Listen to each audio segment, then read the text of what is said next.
as well as the head of the brigade that is engaged in hostilities there. I asked him, what's your current take on the situation in Seversk? Are you firmly in control? He said, Mr. President, we are moving even further west. 1.5, 2 kilometers. My brigade has already made that movement in the west, and this movement is continuing. You probably remember there was this briefing on Seversk, and we had a report of the assault group from the spot, from Seversk. If you remember, at the end, I asked them to change their position as soon as possible once the report was over.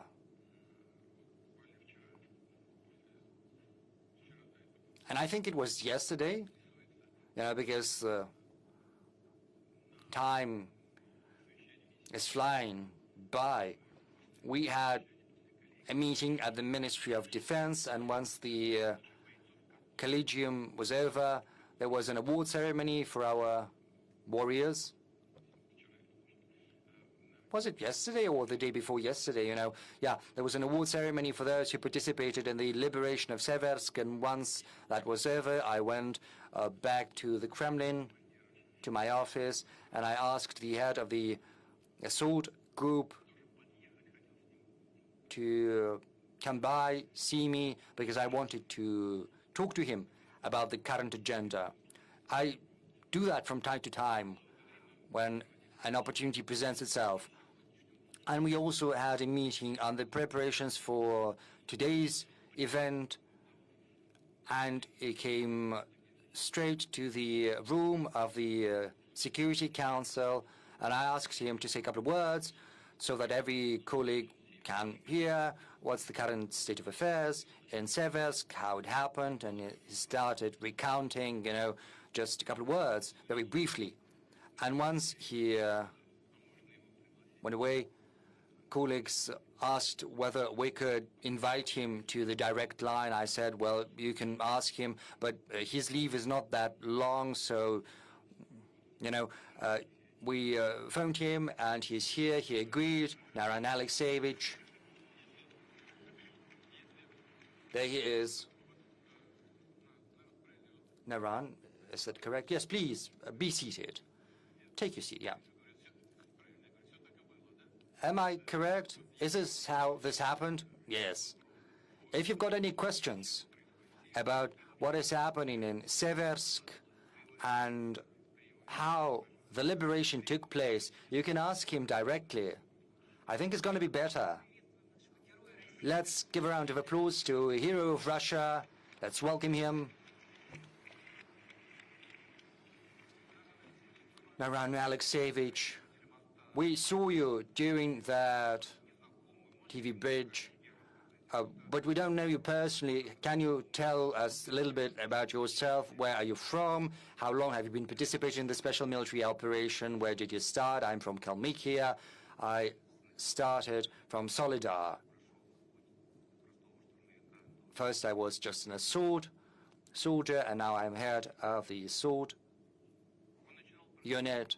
Well, he started just as a driver, and right now he is head of an assault unit, and more than 80 people are under his command. And he's also a hero of the Russian Federation. Don't be modest.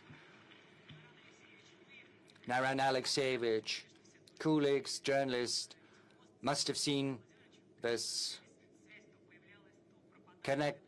this meeting between President and yourself and the colleagues. The communication was spotty at best because of the signal. Right now, we've got more time, and could you tell us a little bit about how Seversk was liberated? We would very much like to learn how it happened. Of course, share what you can share, what your soldiers did I can repeat my question. I said when he came to the room of the Security Council, what was the most difficult? Well, the most difficult thing was to get to Seversk in secret because, you know, these were open fields, there were no natural shelters. That's why a decision had been made to move in small groups, clandestinely, and we managed to perform this task. We managed to accumulate forces right under the nose of the adversary, and once the accumulation happened, we waited for the command to start assault. There were many civilians that were staying in Seversk. What was the attitude of the armed forces of Ukraine to civilians? For quite some time, the civilians had been living, how shall I put it? Well, yes, they've been living in fear under the pressure of the adversary, and once we managed to liberate our zone, that was our responsibility. We started to talk to the civilians, and they told us that the Ukrainian armed forces had been behaving just like nationalists, shooting those who didn't want to evacuate with them. So civilians didn't have any arms, and they were shot at because they were willing to stay in the city just for this simple fact. And once our armed forces arrived there, how were you welcomed? When we came, people were in a very difficult state, both physically and morally, and when they saw us, they were very happy. They had been listening in secret to Russian radio, waiting for us to arrive, and they were very happy. Naran Alexeyevich, you said that when the armed forces of Ukraine were withdrawing, they were shooting the civilians, and back then you said that they were shooting down young people, yes, especially young people under 30, under 40. They were simply taken away without judge and summarily shot down without exception. What's your current take on what's happening in this part of the front line? On the whole, it's stable. As I reported to Mr. President, we moved even further beyond Seversk. Naran Alexeyevich, when we look at you, when we listen to you, we want to repeat once again that our warriors are true warriors, true men. And what's the morale of your guys, of your soldiers, those who are under your command? We are working conscientiously and steadily, pursuing the tasks set before us by the Commander-in-Chief, and the goals of the Special Military Operations will be accomplished. Naran Alexeyevich, how many people are there under your command, and what are the losses that you've sustained? In my assault group, I've got 157 people, and when Seversk was being liberated, 24 groups had been employed to the total number of 84 people. There were minimum losses because we were moving in small groups. 4 men were lost out of 84. Those 84 had been participating in the assault itself. Let's thank the hero of Russia once again.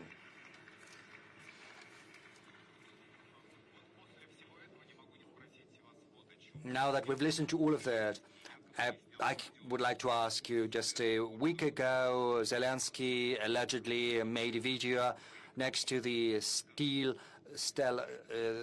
there's a column next to Kupiansk. Many thought it was a fake video. Is that a fake? How Zelensky decided to publish that at such an important, crucial moment? Well, I'm not following that, but, you know, following what he's doing. But he's an artist and a talented one to boot, so there's nothing surprising about that. You know, they're saying that this obelisk looks completely different from what it used to. But be that as it may, this obelisk is 1 kilometer or so from the city. Well, why stay at the threshold? Do come in. If Kupiansk is under their control, why not go in the city itself? I know there were some women, bloggers. They managed to get by. Luckily, nothing happened to them because, you know, the sky is swarming like with flies, but not with flies, with UAVs, and there are UAVs both from the Ukrainian side, from the Russian side. It's impossible to approach that settlement so easily. A time will come once our soldiers have completed the elimination of the group of forces of Ukraine that is encircled in the east part, and then they will turn and go westward. It will be very soon. This is just the question of time, if there are no other problems. As for other fake stuff or attempts or at any cost to return the lost positions as it is done now, and I would like to underline that it is done at any cost. The adversary has no success. The problem is that as a result of active and effective actions of our armed forces, the adversary has suffered really serious losses of strategic reserves, and they have almost nothing left. This is a meaningful component, and this should give an impetus to the Kiev regime to solve all the disputes and to end this conflict peacefully. They almost have no reserves. I think that everyone who's watching us and everyone here in the whole war is a grave burden for the economy. Well, as you said, the European baby pigs continue doing everything to destroy Russian economy.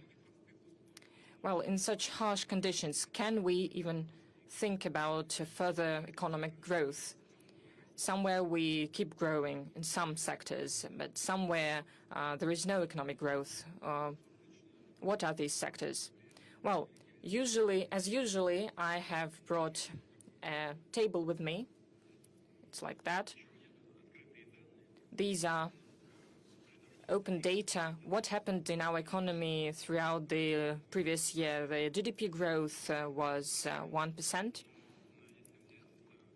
But if we take 3 previous years, this is also a correct indicator. The common growth was 9.7%. At the same time, the EU growth was 3.1%. As for the 1% growth this year,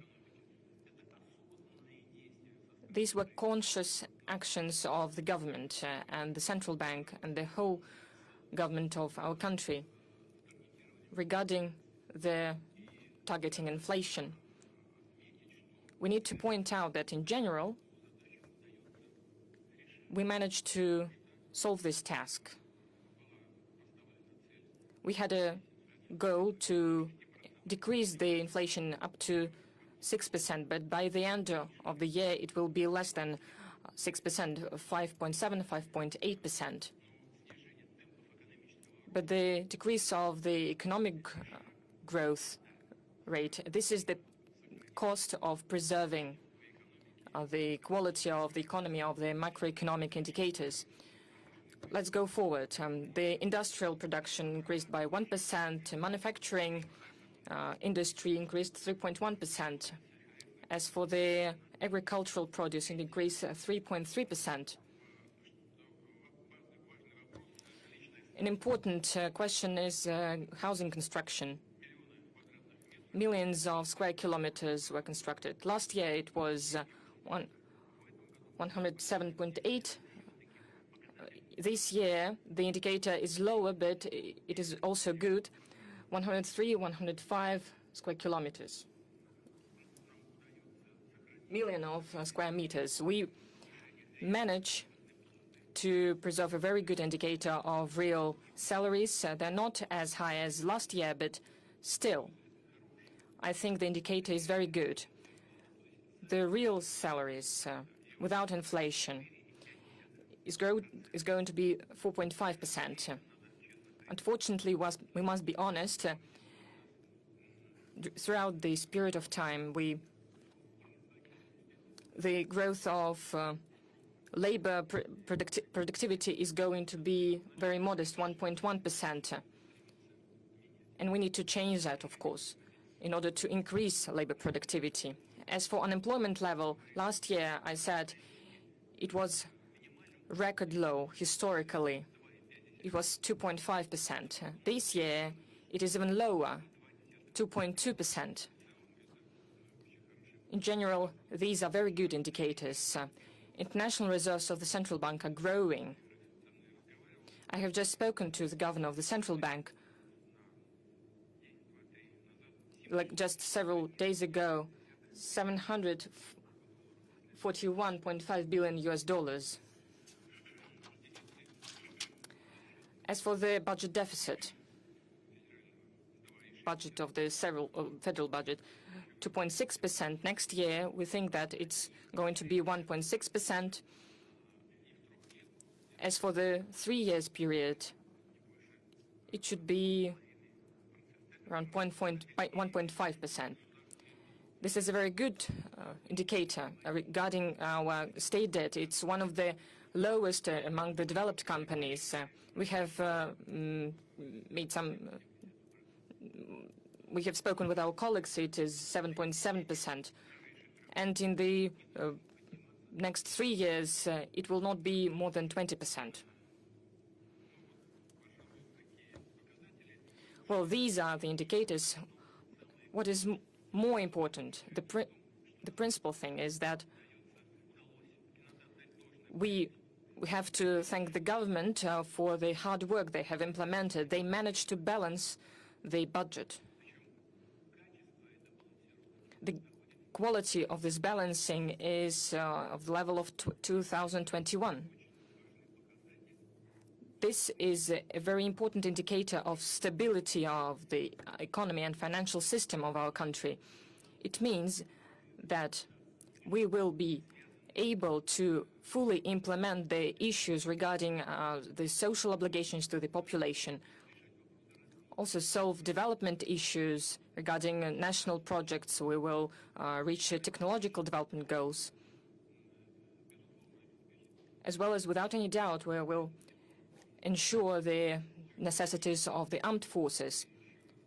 And all of this combined speaks about the stability of the economy and financial system, which is absolutely under the control of the government and the central bank. Well, the journalists would like also to ask their question. Our format is combined. This is a direct line in the big press conference, so let us start, give the floor to the journalists. Let's start with the center, Siberia. Let's start with Siberia, please.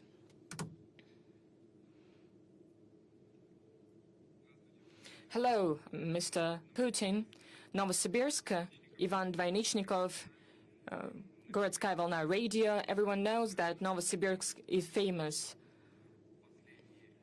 And it's a famous city, and in the recent years, with your support, Siberian Circle photon source was started to be constructed. This is a unique plant, a unique facility, not only for our country, but for the whole world. It will allow us to implement new investigations. Despite sanctions, despite harsh economic conditions, we managed to create fully Russian production. We need to launch it. We are going to launch it next year. The question is it really possible, and what we need to do for the young scientists to work there?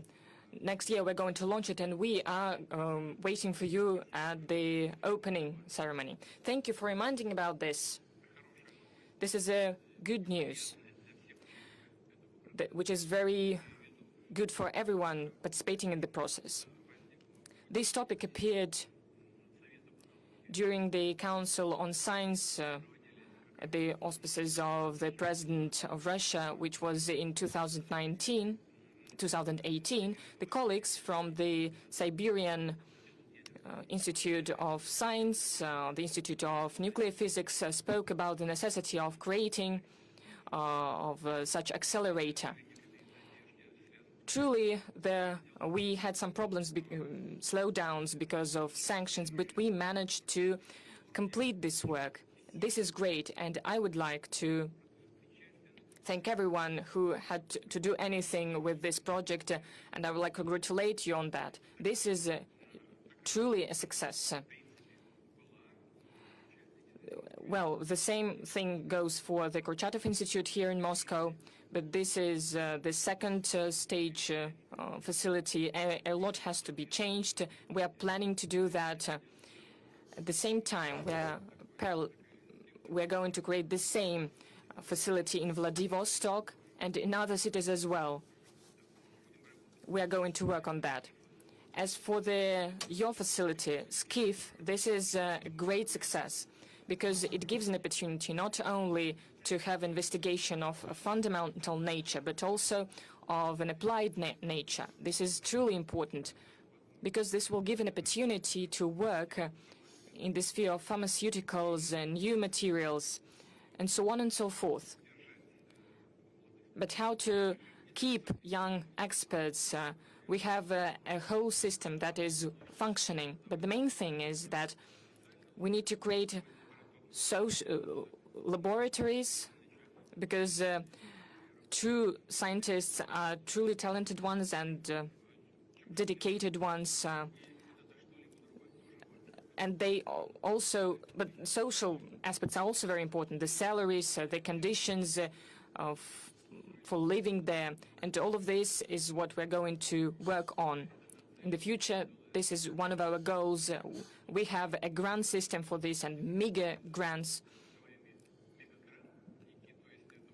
We know the scientists that are called mega granters.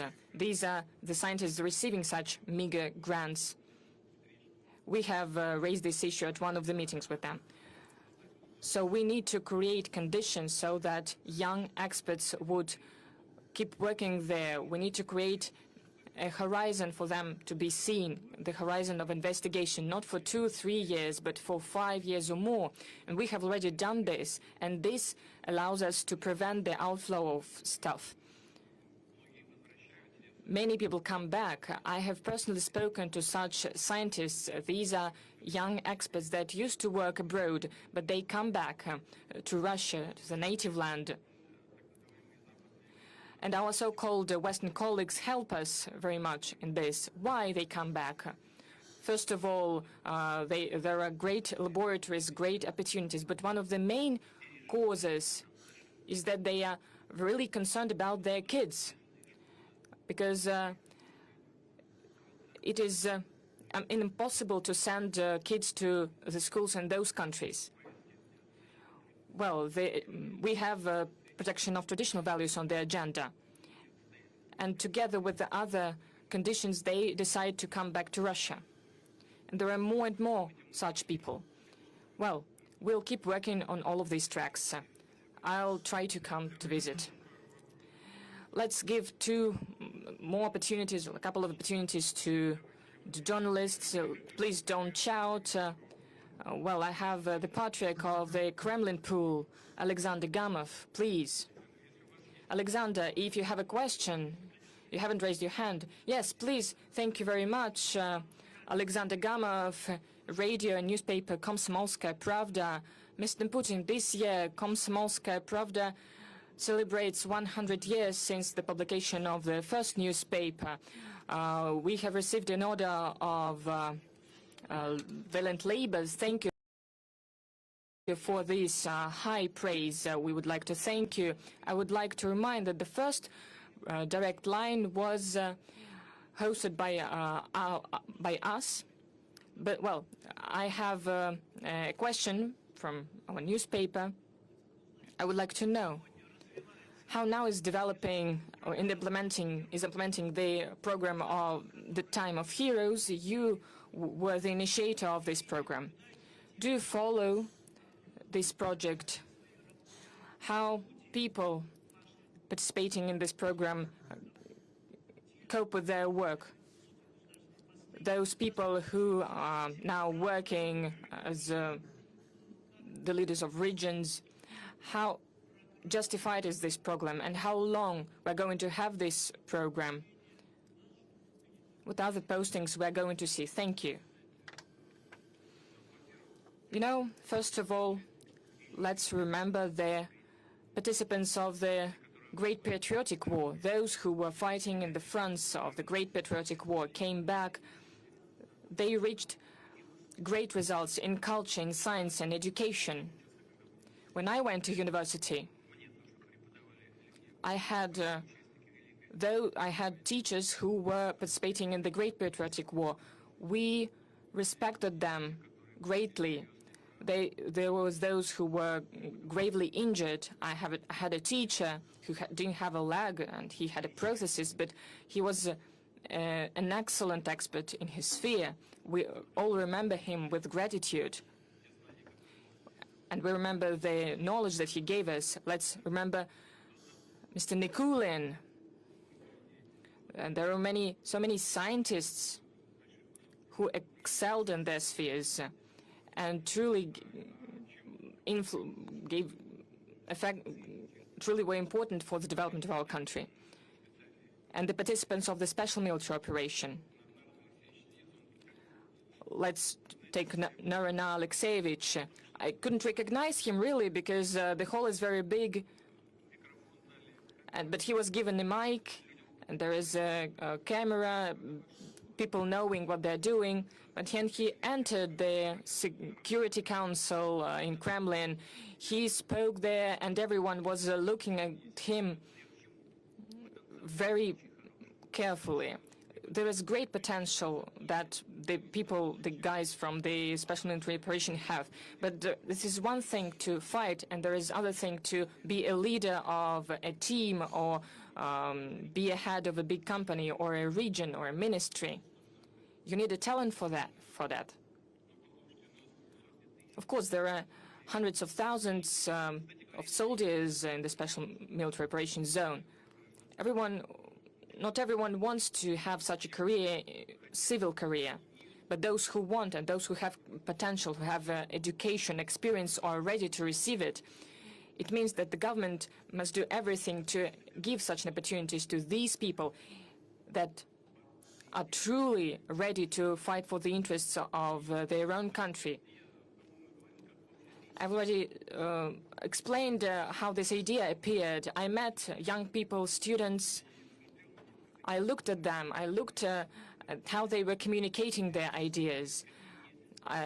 What were their goals? What are the promising goals for the country, by their opinion? So when I listened to them, I had this idea. It's important to give opportunity to such people, such young people, to stimulate them. Of course, we need to prepare them, to train them, without any doubt. That is why we started this program.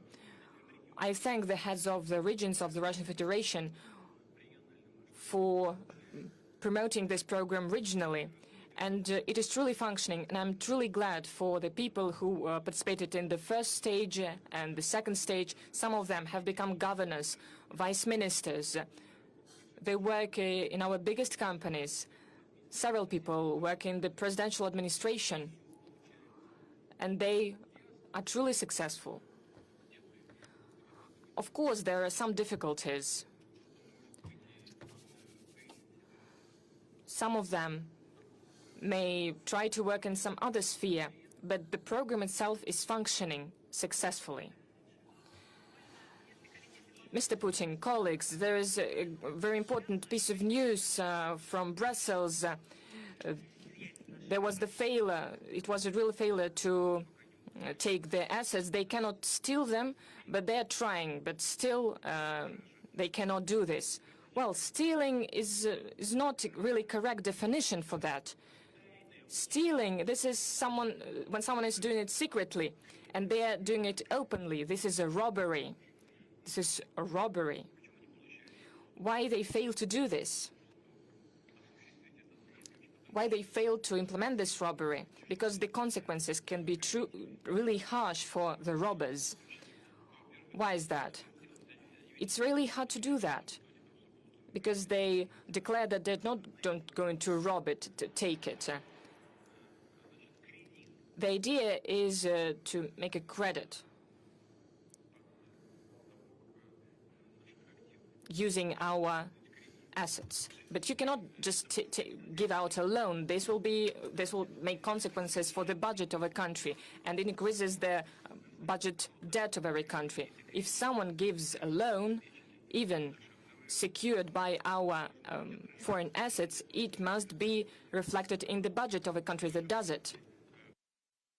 For example, in France, the public debt is 120%, and ours is at 17%. And our budget deficit is 2.6%. Next year is going to be 1.6%. In France, it is 6% per annum.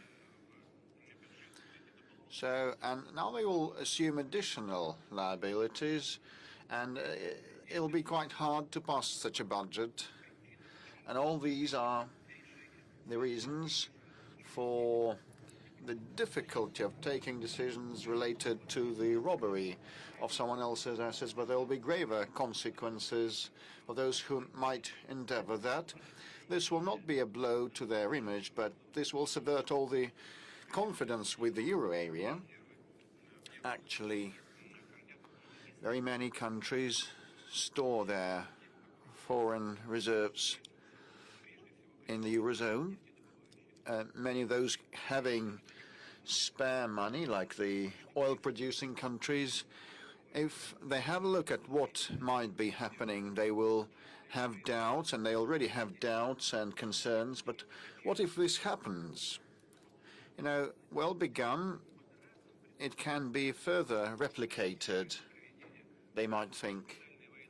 Now, some people dislike the conduct of the special military operation and the fight against neo-Nazism in Ukraine, and next someone might not like the fight, the struggle with the LGBT movement. And the Muslim countries have stringent laws to this respect, and this might be another pretext for the alleged expropriation of sovereign assets. Why not? And they might find other pretexts. So that will entail image-related losses and direct financial monetary losses related to the contemporary financial architecture. And the main thing is, no matter what they steal, sooner or later they'll have to give it back. And most importantly, we will go to courts to protect our interests. We will do our utmost to find a jurisdiction that will be independent from the political context. Let's come to the room and ask questions from the hall. The road of life, I see the sign. Good day, Vladimir Vladimirovich. I'm from the Common Forum, the Republic of Komi media outlet. And you know that a big chunk of the Republic of Komi and the Nenets Autonomous District are cut off from the mainland, as there is no direct automobile transportation and connection. So there's a dead end of the automobile road, but at the same time the Syrtevkar, Uchtau, Sinsk, Mar trunk road spanning more than 600 kilometers going through our republic, and that provides for all the year-round procurement for the north and safe traffic for the northern residents. But the bulk of that segment, the biggest part of this segment is in a very deplorable state, and we lack regional funds to repair this road. And Komi has very few federal roads, unlike other regions of Russia. So the proposal, whether this road of life, the only trunk way for the north, can be transferred to the federal property, so that the safe and secure communication with the north is safeguarded. And using this opportunity, I'd like to invite you to the Republic of Komi. In the 2029, the city of Uchtau will mark 100th anniversary. Today, it's the biggest oil and gas center in the north of Russia, and shortly Sırtevkar will mark 250 years thanks to your decree. And if you are able to come to the festivities, we will be so grateful. It's going to be a historic and landmark visit for us. Well, thank you for the invitation. With respect to the road, I'm aware of this problem. Indeed, transferring all the segments of that trunk road to the federal level, as there is a task of raising all federal trunk roads to certain quality standards, and this is almost complete. And now we are tackling the regional roads quality, but it can be broken down into several sub-issues: the northern procurement and the safety, traffic and road safety. So I cannot promise that we're going to start right away tomorrow, but I'll talk to the government and we'll find a way to respond and react. But thank you for the invitation. Mr. President, yes. So it's a combined format, it's a hybrid format, so we will we'll receive questions from different sources. Channel 1, the third row, this is our front correspondent. I'm Ilya Super, war correspondent from Channel 1. I have 3 questions, hope to be succinct. First is from the battlefield drone operators. All of them thank you for the big number of assault drones. Some of them can stop columns like Prince Vandal of Nizhny Novgorod, but we actually lack hexacopters, the Baba Yaga type. They are used actively in droves by Ukrainians, and we need those to this type too, because the sky is dominated by the drones, and it's even used to carry a bottle of water, so the guys are agog to receive those. And the second question is from the operators, and one of the guys in the trenches told me a baby will be born shortly in my family. Will you miss the front line? I asked him. Yes, I will. And he will miss the control of the UAVs, actually. So we have lots of UAV operators, and their number is increasing, and they also want to continue doing that in peaceful life, as being civilians. Will that come in handy? Will their experience and expertise come in handy? And the final question is from me. We work with a brigade of veterans who are knowledgeable for their underground operations, subterranean subway operations, Avdiivka and Dzержinsk and others. But this brigade, despite all the merits, is called like a voluntary group in many reports of the Defense Ministry. If I may, will you please assign this brigade the name of Guards Brigade, Brigade of Guards, the honorary name? Thank you. I'll start with your final point. The Brigade of Veterans deserves the highest assessments, and they are heroes. But it's not only about risking lives and going through a tube. The point is that they are meticulous and hair-splitting and responsible in preparing each operation of theirs. And a lot of preparations were done with all the driveways and procurement and exit points and enter points. These are heroes, no doubt. And this brigade deserves the highest assessments, and it should be granted the name of a Guards Brigade. I agree with you. Secondly, the point that you started with, that about control of drones. We are lacking heavy UAVs, and this is what the Defense Ministry and the defense industry are getting to grips with, and the defense minister personally has been looking into the matter, and he has done a lot, and thanks to him, to a large extent, the situation with drones has considerably improved, and the guys on the contact line now feel that, and will keep supporting our contemporary inventors with a system of grants and support measures. And I'd like to thank our caring people and entrepreneurs. They have collected 83 billion rubles of donations, and that was spent on different things, but to a large extent on drones. I must say directly and frankly, one shouldn't shy that. We have become leaders. We still lack those heavy drones like Baba Yaga type, but with respect to the number of drones, we are ahead of our adversary on all the segments of the front line. This is an obvious fact, a hard fact. Now, with respect to the civil life application, in order to confirm this leadership, well, this can be confirmed actually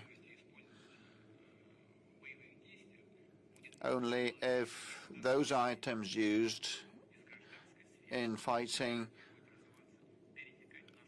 will be applied in civilian, in peaceful life, and it will also be used in, there will be the dual use of these items to improve the combat efficiency of our country, and all the delivery of mail and medicines and food will be conducted with the help of UAVs, like the airplane type or small copters, air-based ones.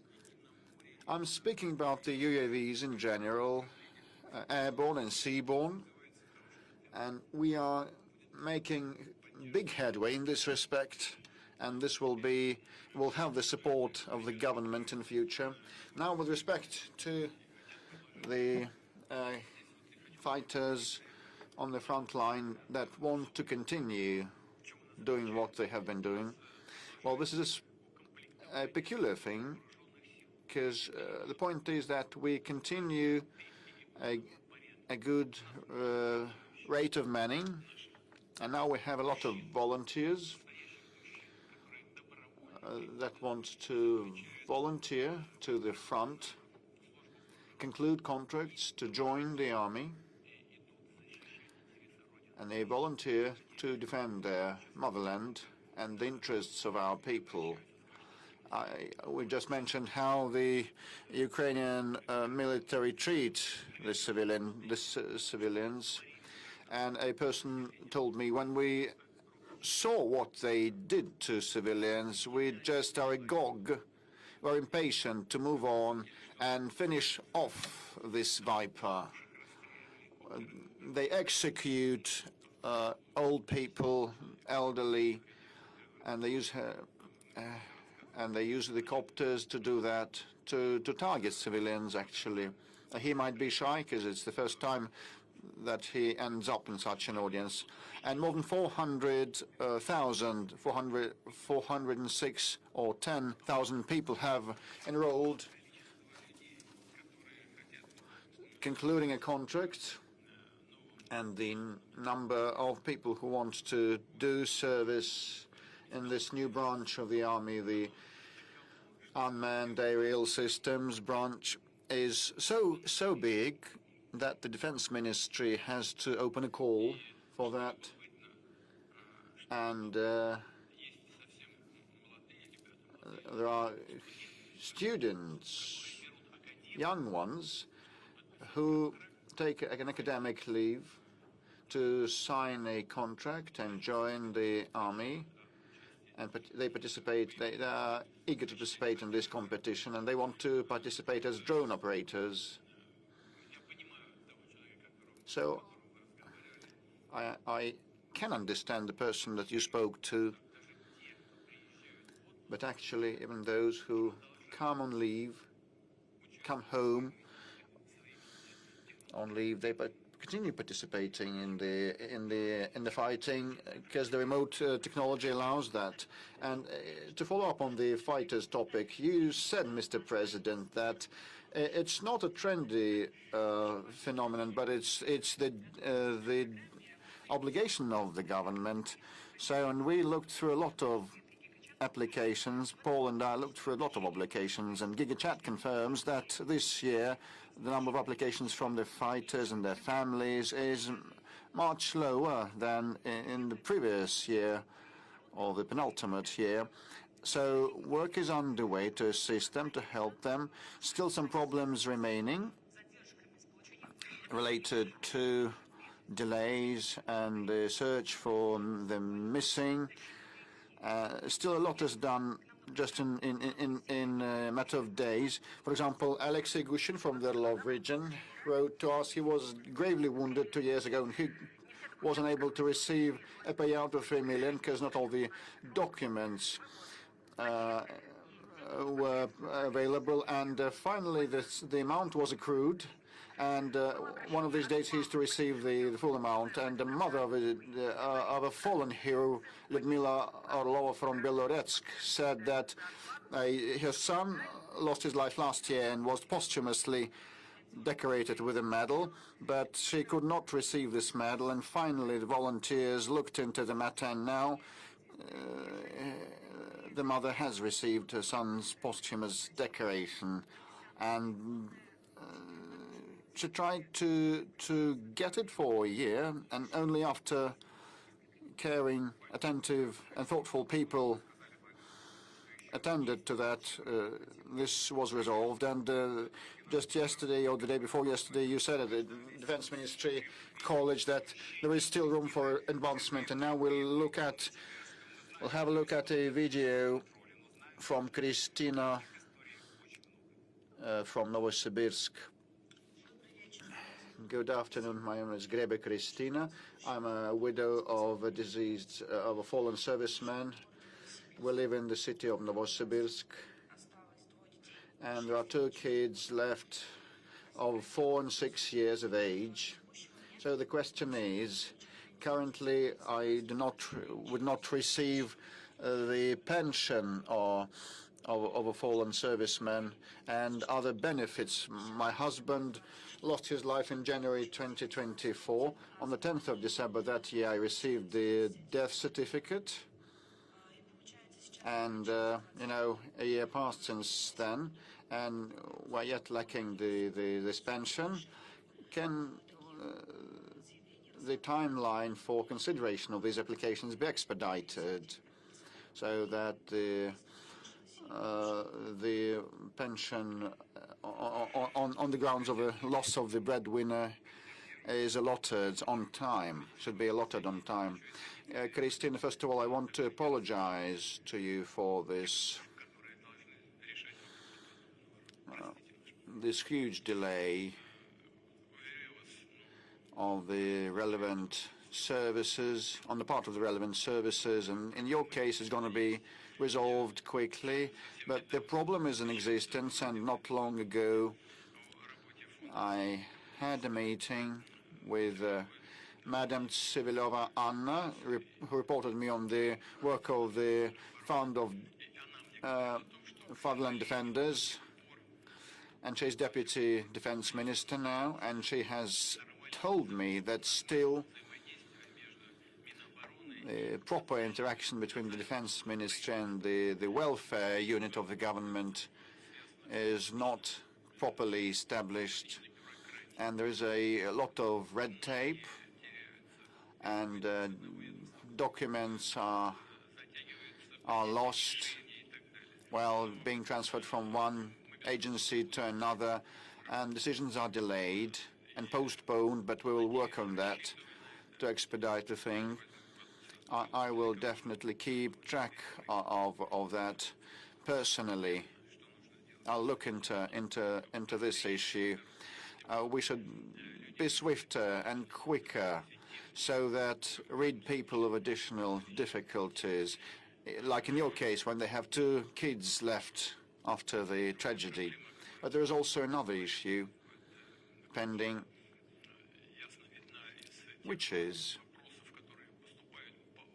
obvious from some of the questions received via various channels, and Mr. Peskov has handed me a file full of such questions and applications, the search for the missing servicemen. And in the case of Christina, I hope the problem she's faced with is going to be resolved quite quickly without any procrastination. Now, as for the search for missing in action, this is a topic of particular relevance, and I have to tell you that the Ministry of Defense has taken several steps with a view to addressing this problem. To be more precise, a coordinated center has been set up, which is charged with searching for the servicemen missing in action. Special units have been established in relevant units, and groups, a special registry has been set up as well. And if we look at the beginning of the year and at how things stand today, we'll see that the number of those who were thought to be missing in action has decreased by 50% as compared to the beginning of the year. So there is a 3-time difference. Of course, this work has to continue and it has to be improved.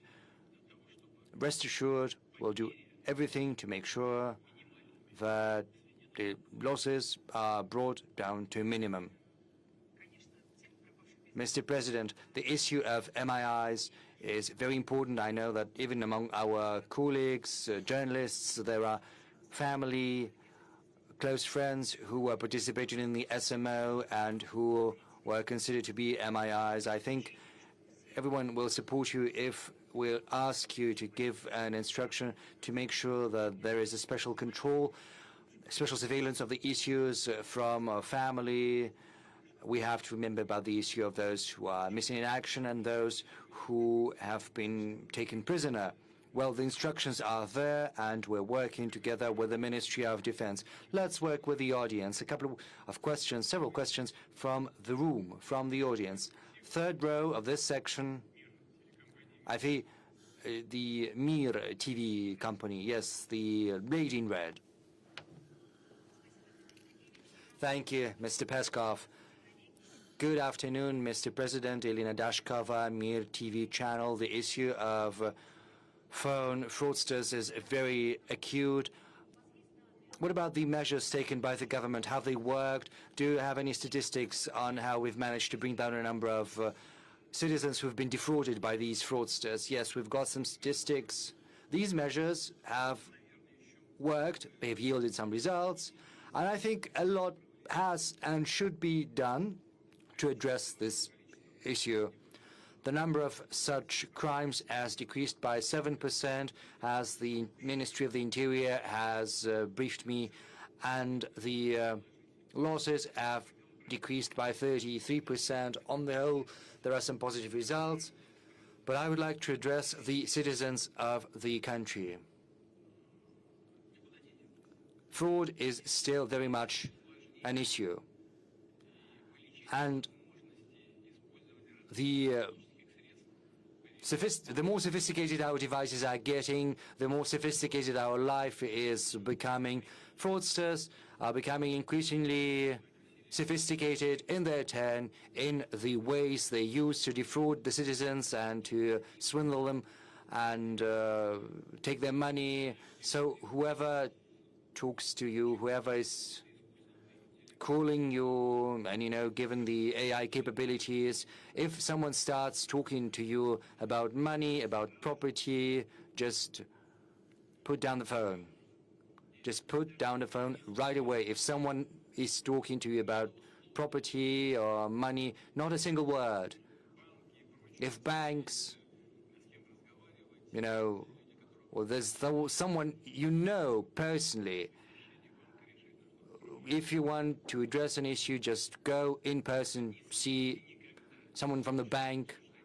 I would like to ask you not to talk about money or property on the phone. More questions from the room. I would like to ask the journalists to be as succinct as possible. Yes, we see a young man here, a young gentleman, you know, Children's Editorial Office. Good afternoon, Mr. President. My name is Maxim Zakharov. I'm with a Children's Editorial Office. Recently, you said that sometimes you drive a car across Moscow streets incognito, and when you speak at meetings or right now, you are in possession of a treasure trove of information. I would like to ask you how you get this information about what people drive incognito, that I drive myself. I'm just saying that sometimes I drive without the accompanying police cars and all that. And, you know, these voyages, as it were, are useful because from the car window, it's very interesting to look not just at the road I usually take to get from my residence to the Kremlin and vice versa. It's very interesting to look at different neighborhoods of Moscow. It's interesting and curious to see what's happening around. As far as verified information I get is concerned, I think the most important thing that provides me with that information, well, this is an event like this. Just imagine 2.5 million people have sent their messages and questions to the direct line. Of course, it's impossible to cover all of that and process all of that in the course of these several hours we've got. But, you know, 2.5 million messages. There are about issues that people hold dear to their heart. This will be processed by AI for a year. This information will be processed by my loyal assistants from the Popular Front. This is the front. This is the source of information about what people really need and what they're interested in. And of course, I get information from special services as well as from law enforcement agencies. And I'm trying to use that information not just in an aggregate form to personalize, but also I'd like to see the original documents, and I'd like to meet people, personally talk to them when I have work and visits across the country. It's very important to talk directly to people because it gives a lease of fresh life to what we're doing. You see the needs of the people, and of course, polls by social studies agencies. Of course, people take these polls differently, but mostly these are polls of a professional nature. And of course, you know, sometimes people are not happy with average numbers, with mean numbers, because these figures have nothing to do with what people are facing in real life. But these average data are important because they give us an understanding of what is happening in general across the country. So this is a variety of sources which provide me with a fairly objective picture of what is happening in the country. A couple of more questions from the audience. Yakutia, yes, please. Good afternoon, Mr. President. Oleg Kolosov, Saka TV. We represent the coldest place in the world. Right now, the temperature is minus 50 degrees centigrade, you know. The climate is inclement, and in that inclement climate, we highly cherish warmth and unity. 2026 is a year of unity of Russian nations and peoples, and we're all aware that the special military operation is bringing unity. And as a military correspondent, I know that our servicemen are fighting shoulder to shoulder, regardless of their religion or ethnic belonging, and they have this chevron, this shoulder patch, God with us, we're Russian.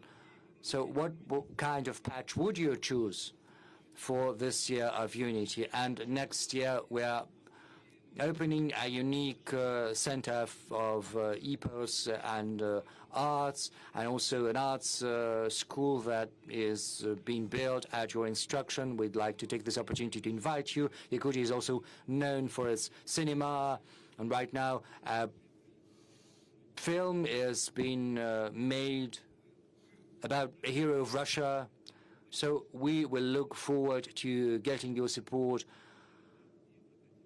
for this movie, as well as for both for making the movie and also what kind of measures will be taken to support different Russian peoples and nations. We pursue a deliberate policy of supporting different languages and cultures and arts of different peoples living in the Russian Federation. We're doing that via school, via media, via literature. You've mentioned several avenues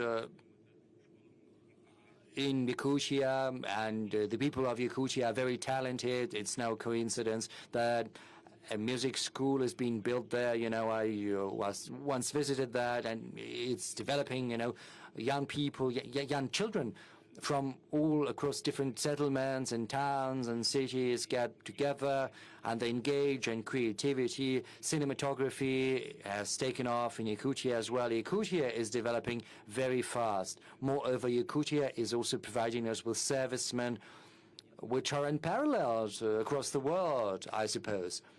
And you've mentioned this film, this movie. We will certainly do everything to support that film once it's released, and before, in the run-up to its release.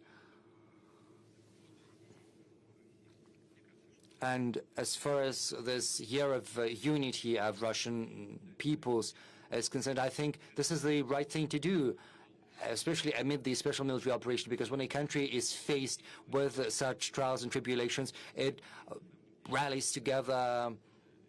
And as you aptly mentioned, people, when they are under fire, don't care what religion they profess, what ethnic group they belong to.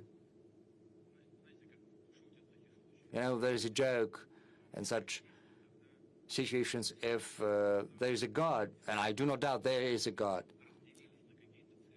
But, you know, people are divided in different churches, but that may be very well may be so, but we all share common values, all peoples of the Russian Federation. And in the course of the special military operation, that is something that is getting increasingly to the forefront.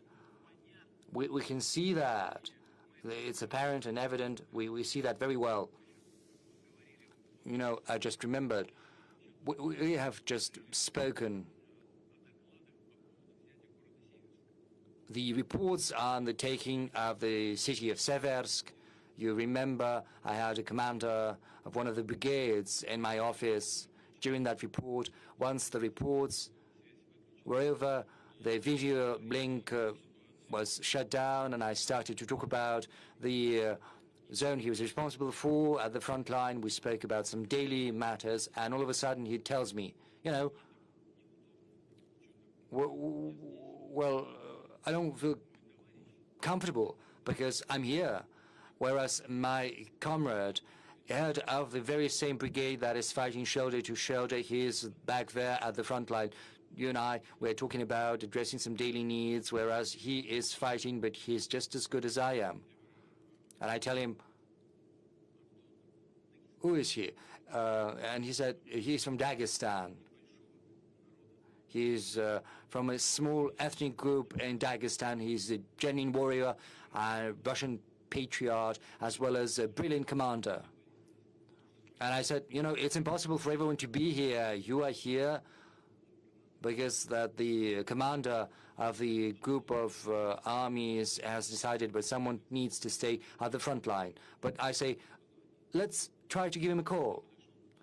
I took up the phone, and via military connection, we managed to find that second commander of the brigade he had spoken about.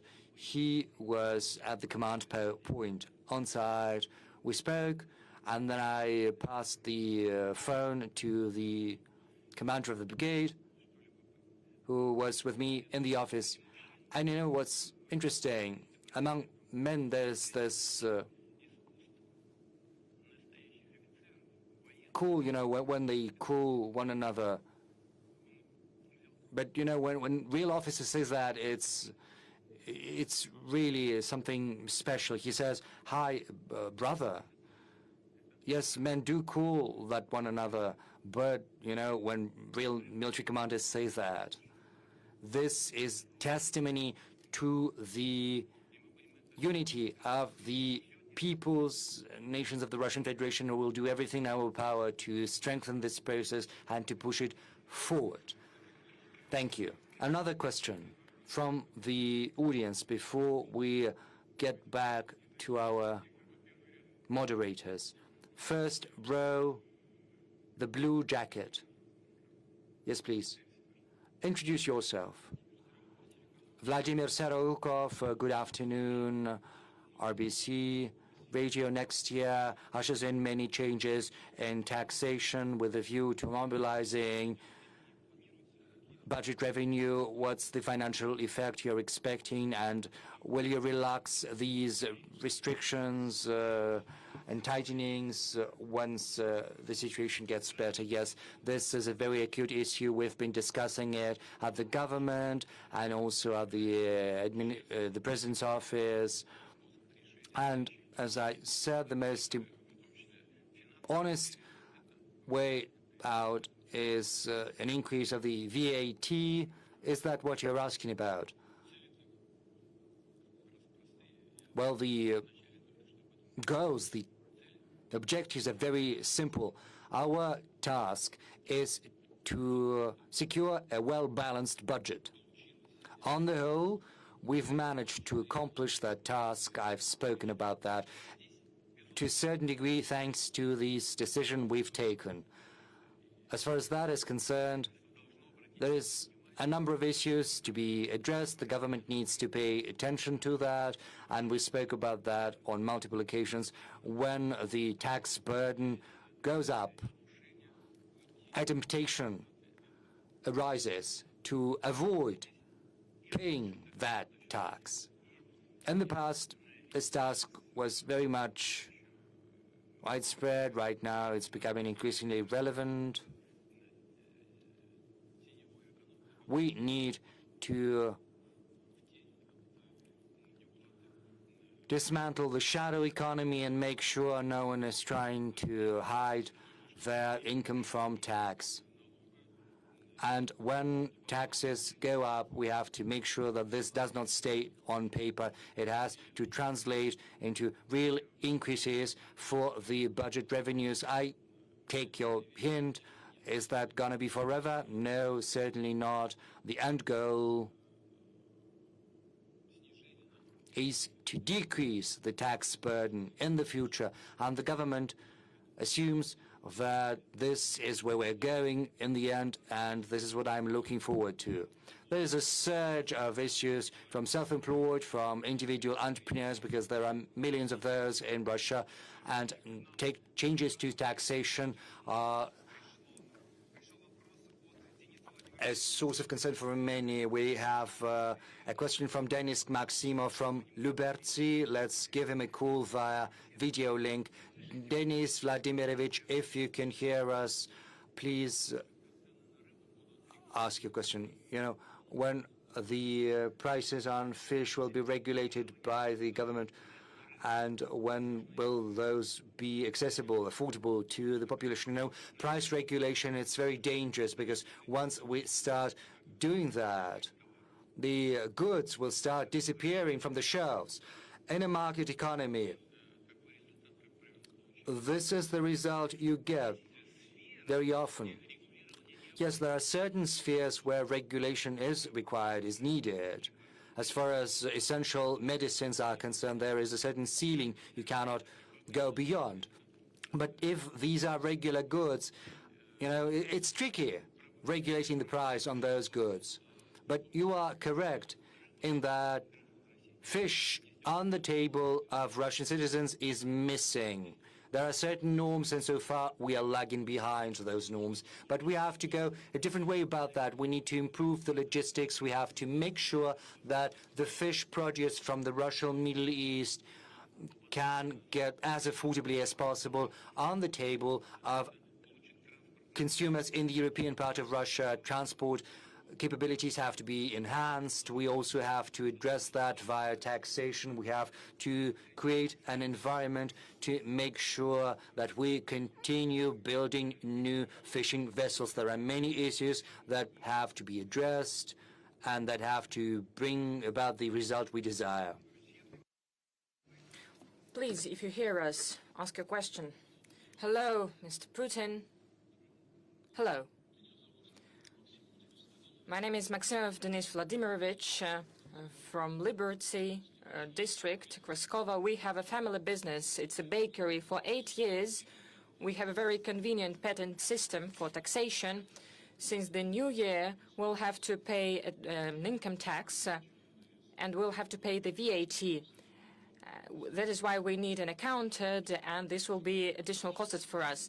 We understand that our country is in a difficult situation. We understand that the increase of taxation is necessary, but I think it would be more useful for the state and for us individual entrepreneurs to increase our patents 2, 3, 5 times. It would depend on the volume of our produce. Well, the situation is difficult. We are not optimistic about the future. Some enterprises will close, some will go into the shadow economy. What can be done about the legislation? Well, this is your bakery behind you. Yes, it is. Mashinka, was it called in honor of someone? This is my eldest daughter. What you're baking there, is it delicious? Well, I hope so. I hope so. Well, Denis Vladimirovich, regarding the essence of your question, first of all, there was a form of benefits for the small enterprises, what was registered by the government, what was done by the government. Especially it regards the trade business and the individual entrepreneurship, small enterprises. The process has started. That means they mean that we use these instruments, these forms of business for uncontrolled input of uncontrolled black input. That is the problem. It doesn't mean that we should create problems for the production business. I'll pay attention to that, and I'll make the government pay attention to that and the relevant governmental structures. As for the accounting, please do pay attention to the fact that it will not be necessarily compulsory to spend additional money for accounting. Big financial institutions provide different services, banking and accounting services. You could ask, for instance, a Sberbank. They can help you with that. And this will not bring additional costs for your business. It will not bring any additional financial burden for you. But you are right that the production business with the transfer to the new taxation should not suffer. And I promise you that the government is going to face this issue. But anyway, I wish you success. Success to your Mashinka, to your daughter, and to your business that has such a beautiful name. Well, maybe you can, on my side, I will work with the government regarding the support of your business and other businesses alike. Thank you. By the way, an important piece of news, central bank reduced the key interest rate down to 16%. So we are moving forward. You know, the central bank is always under pressure. There are many disputes about the key interest rate. The difference between the inflation rate, by the end of the year, it will be less than 6%, 5.7, 5.8, maybe 5.6, and the key interest rate is at the level of 16%. The expert expected a possible decrease by 1%, but by the law, the Bank of Russia is independent, and I try not to interfere into the decisions that they're making. I try to make everything so that they were not influenced from other institutions. But the Bank of Russia does everything necessary, and they're very responsible in their work. In the end of the last year and the beginning of this year, we spoke to the governor of the central government, to the economic bloc of the government. We said that it is necessary to target the inflation and to make the necessary decisions so that the macroeconomy of Russia would be healthy, would be solid, so that the economy of the country had a solid foundation. The difference between the real inflation and the key interest rate is one of the lines of criticisms against the central bank. What is the problem? In reality, there are many problems.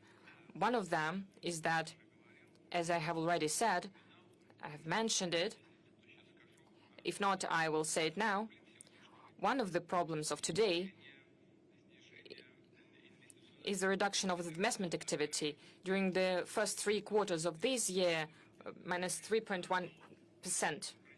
But the Bank of Russia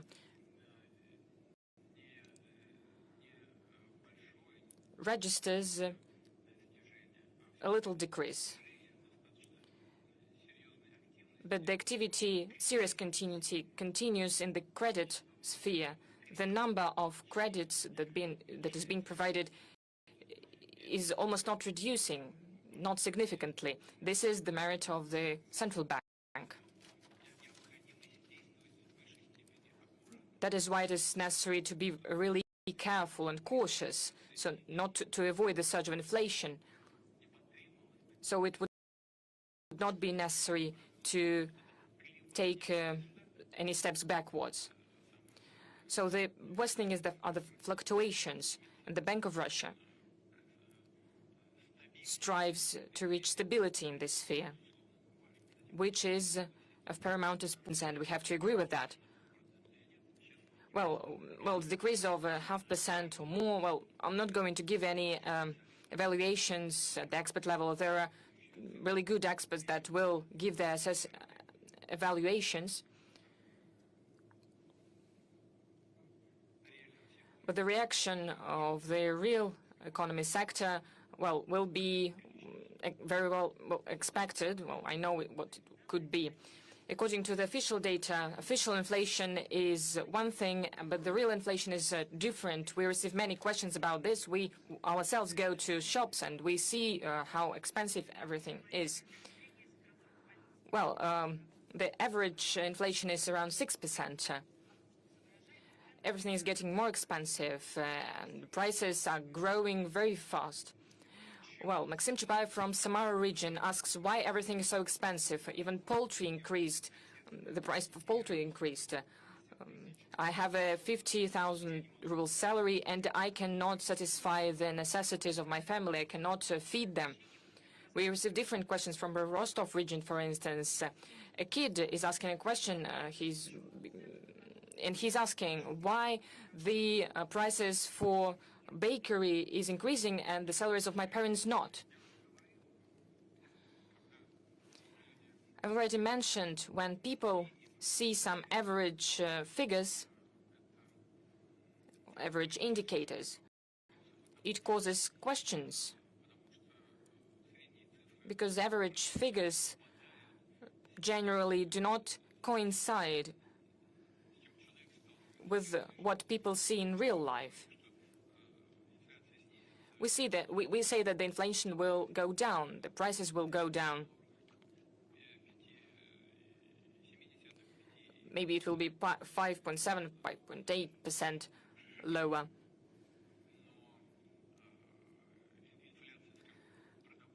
But the food inflation, for instance, can be even higher, and it is higher. And it depends on the food basket that a person needs. If, for instance, these are protein products, poultry, for instance, then it affects the budget of the family. It's nothing good about that. We also need to point out one more thing. Maybe last thing of the year before that, we were critical about the actions of our colleagues from the government when the prices for eggs have inflated, but now they have decreased by almost 10 or 16%. So these are important factors. Without any doubt, we need to follow closely what is happening in every segment, with every group of population. Regarding families with kids, everything should be centered around families with kids. Just saying that additional measures of support for families with kids will be introduced since the 1st of January next year. For instance, of 13% of the personal income interest for individuals, the families where they have modest income, less than 1.5 minimum wage for a person, of 13%, 7%, most of it will return to the family. I hope there will be a real way to support families with children.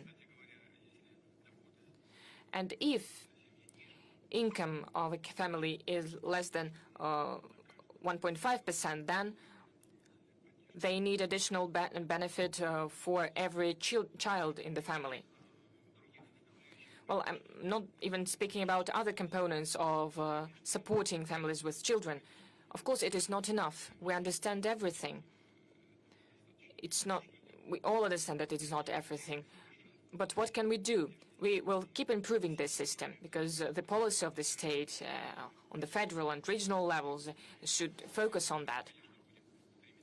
And of course, we'll try to increase the level of salaries so that the income, especially the income of families with children, would not decrease.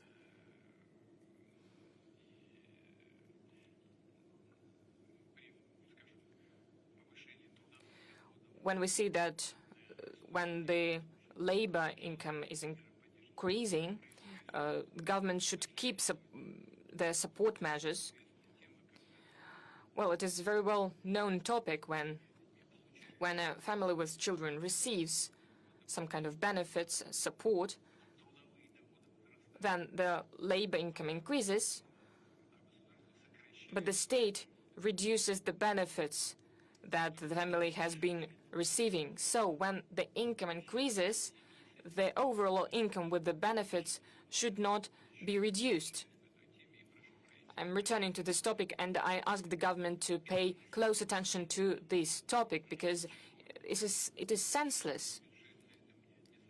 The budget does not receive anything from that and cannot receive, and we're destimulating the labor activity of people. Let's return to the audience. Let's give the floor to several people. Well, this sector, we haven't asked anyone from that sector. Two men, please. Hello, Kristina Smirnova, Tumenska Vremya TV channel. Two men. I have a question about an unusual facility, 3i Atlas, that is now approaching us. And today, on the 19th of December, well, maybe it's a ship with an engine, maybe just a comet. Well, it will approach Earth. Well, the question is, what the special services tell you? Is it truly an artificial object? There are many theories about that.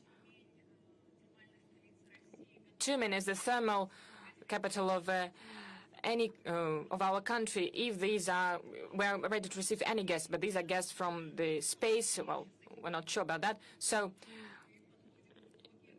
this is the first time we are summarizing all the results on Friday. So, Mr. Putin, if you know about the existence of aliens, please blink an eye. Well, Christina, you said was your name. Well, what I'm going to say, but it should be strictly between us. This is secret information. This is our secret weapon, but we will use it only in a truly critical situation, because we are against any weapons being deployed in space. Our scientists know what is happening. This is a comet from another galaxy. That is why it behaves differently compared to the comets from our galaxy. It has a different surface. That is why when it is closer to Sun, there are different processes happening on it. As well as regarding the tail of this comet, it has a different appearance.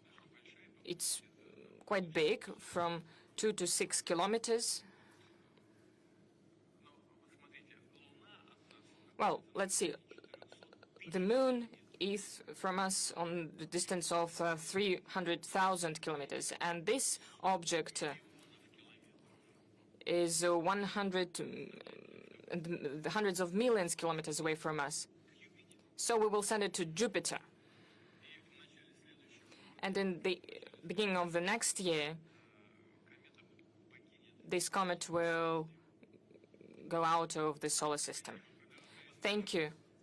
So you're not going to blink your eyes. So no. Please, Belarus.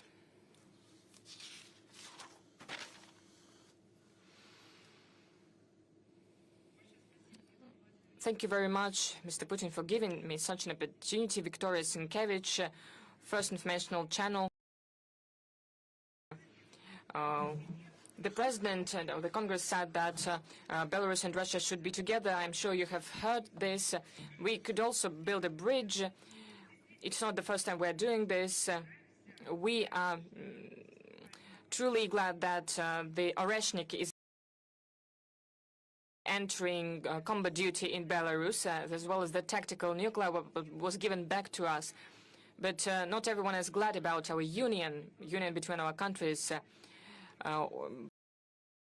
Poland closes its border to other countries, or the polygons are being created, or our assets are being, they want to rob our assets, they want to steal our assets. What can you say about the actions of these European baby pigs? Thank you for this new diplomatic term. What can you say about the actions of the Western countries on the western borders of our union? As for the term that you have mentioned, well, I was speaking to the military, and I said it. I was not really meaning anyone specifically.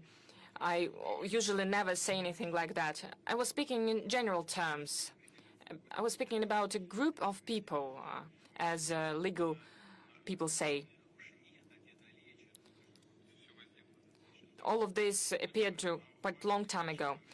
But the relations is what really important, relations between our two countries. I watched live the speech of the President of Belarus at the All-Belarusian Summit, Congress, and I have to congratulate him on that His speech was very meaningful and excellent. I would like to express my gratitude for this assessment of the state of Russian-Belarusian relations. As for the security issues, we are solving them bilaterally, as well as the context of the CSTO. You have just now mentioned Oreshnik.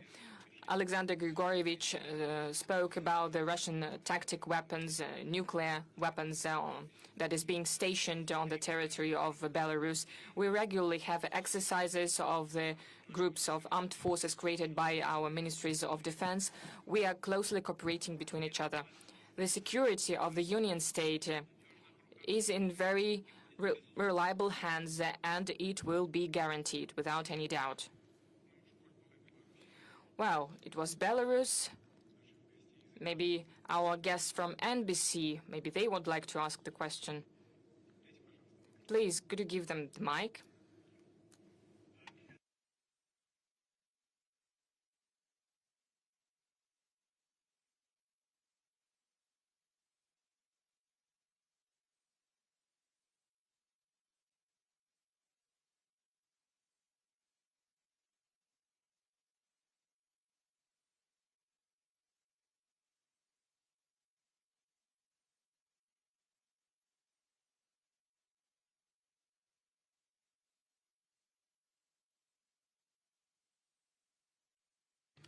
We do not consider ourselves responsible for the death of people. It wasn't us who started this war. This war began after the coup d'etat, anti-constitutional coup d'etat, armed coup d'etat that happened in 2014, and the start of fighting on the part of the Kiev regime heads against their own people in the southeast of Ukraine. On our part, we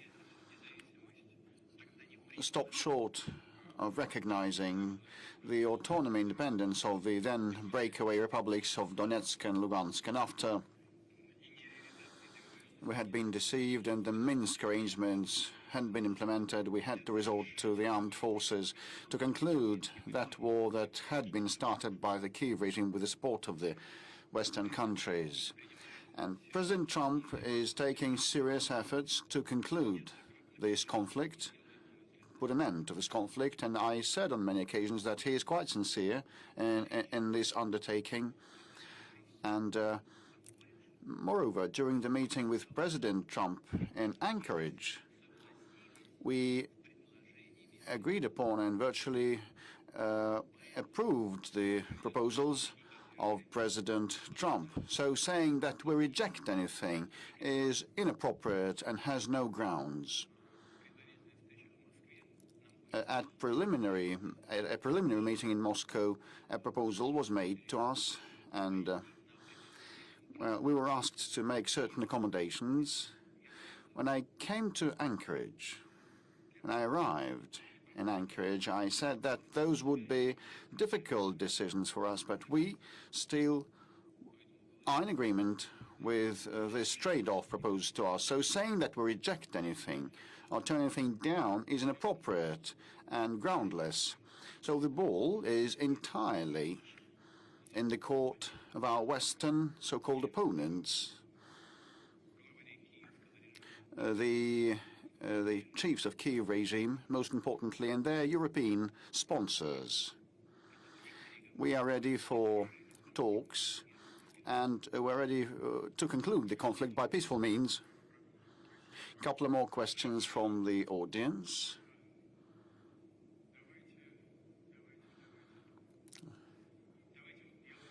Belgorod, for example.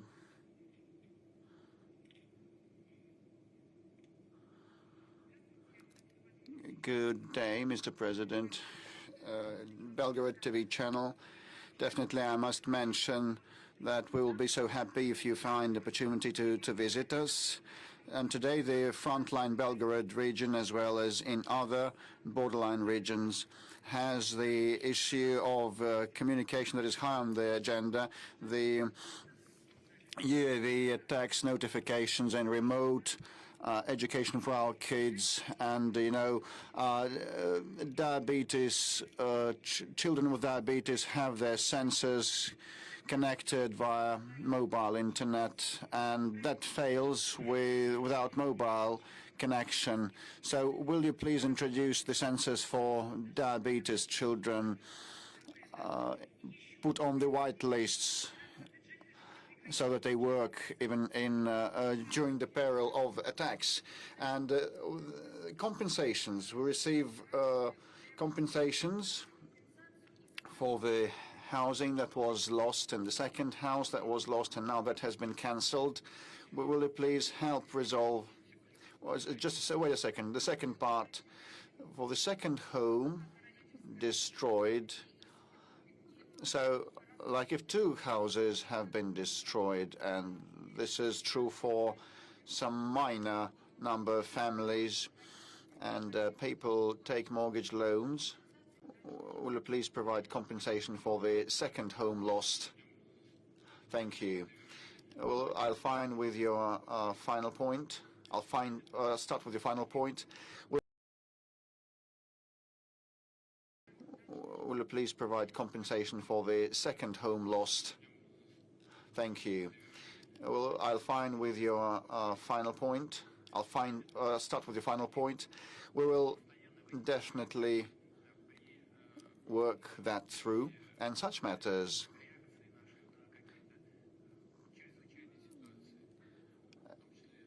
crop up when we have to respond to emergencies like fires and floods and etc. Here, things are even more dramatic. But such matters, in that system and frame of reference, when we struggle with the after effects of the calamities and disasters, can be resolved, and we will do that. And secondly, with respect to connectivity and services and the related issues of education, remote education, and diabetes sensors control, I gather that it's not a matter of the intake of certain drugs, but the control and timeliness of taking these drugs. When the internet is disconnected, it is hard to control the glucose level. I know what you're talking about. So there are restrictions related to the security matters because of the drones attacks. And you mentioned the services, and some of the components of those services are stationed abroad. In this case, it's easier to select targets for attacks for our adversaries. And here we have to switch to domestic software and our own domestic hardware too. This is a way out to see the operation, the functioning of many of these services. And secondly, we can also use the capability of the international manufacturers operating here, but they should transfer their services to Russian soil. Definitely, we will have to work on both of these matters that you have raised. Thank you. I can see no plate, no sign. Paying dues to your modesty. Good afternoon. My name is Jacob Schein. Politica newspaper from Serbia. Thank you for giving me the floor. I apologize for my command of Russian, but I'll bet you understand me. You started the normalization of relationship between Russia and the United States, and all that you get is more sanctions imposed on Russian companies. Some of them are on Serbian soil. I'm referring to NIS. Can you tell me what the Serbian people should expect and what the future developments are likely to be. And my second question is about your meeting with Donald Trump in Alaska. You discussed a new security framework, and there was some secret information about cooperation with NATO. And when Clinton visited you, you also volunteered to join NATO.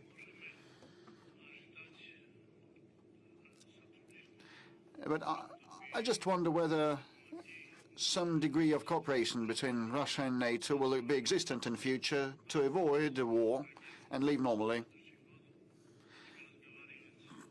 I'll bet that, I hope that next year we'll have more talks about peace than war. Thank you for your question. We also would very much like to live in peace next year, getting rid of military conflicts, and I reiterate, we actually would very much like to resolve all contentious issues by way of talks. And I hope that you will be in agreement. We'll have to eradicate the root causes of the conflict so that it shouldn't happen in future for the sake of a lasting, durable and just peace.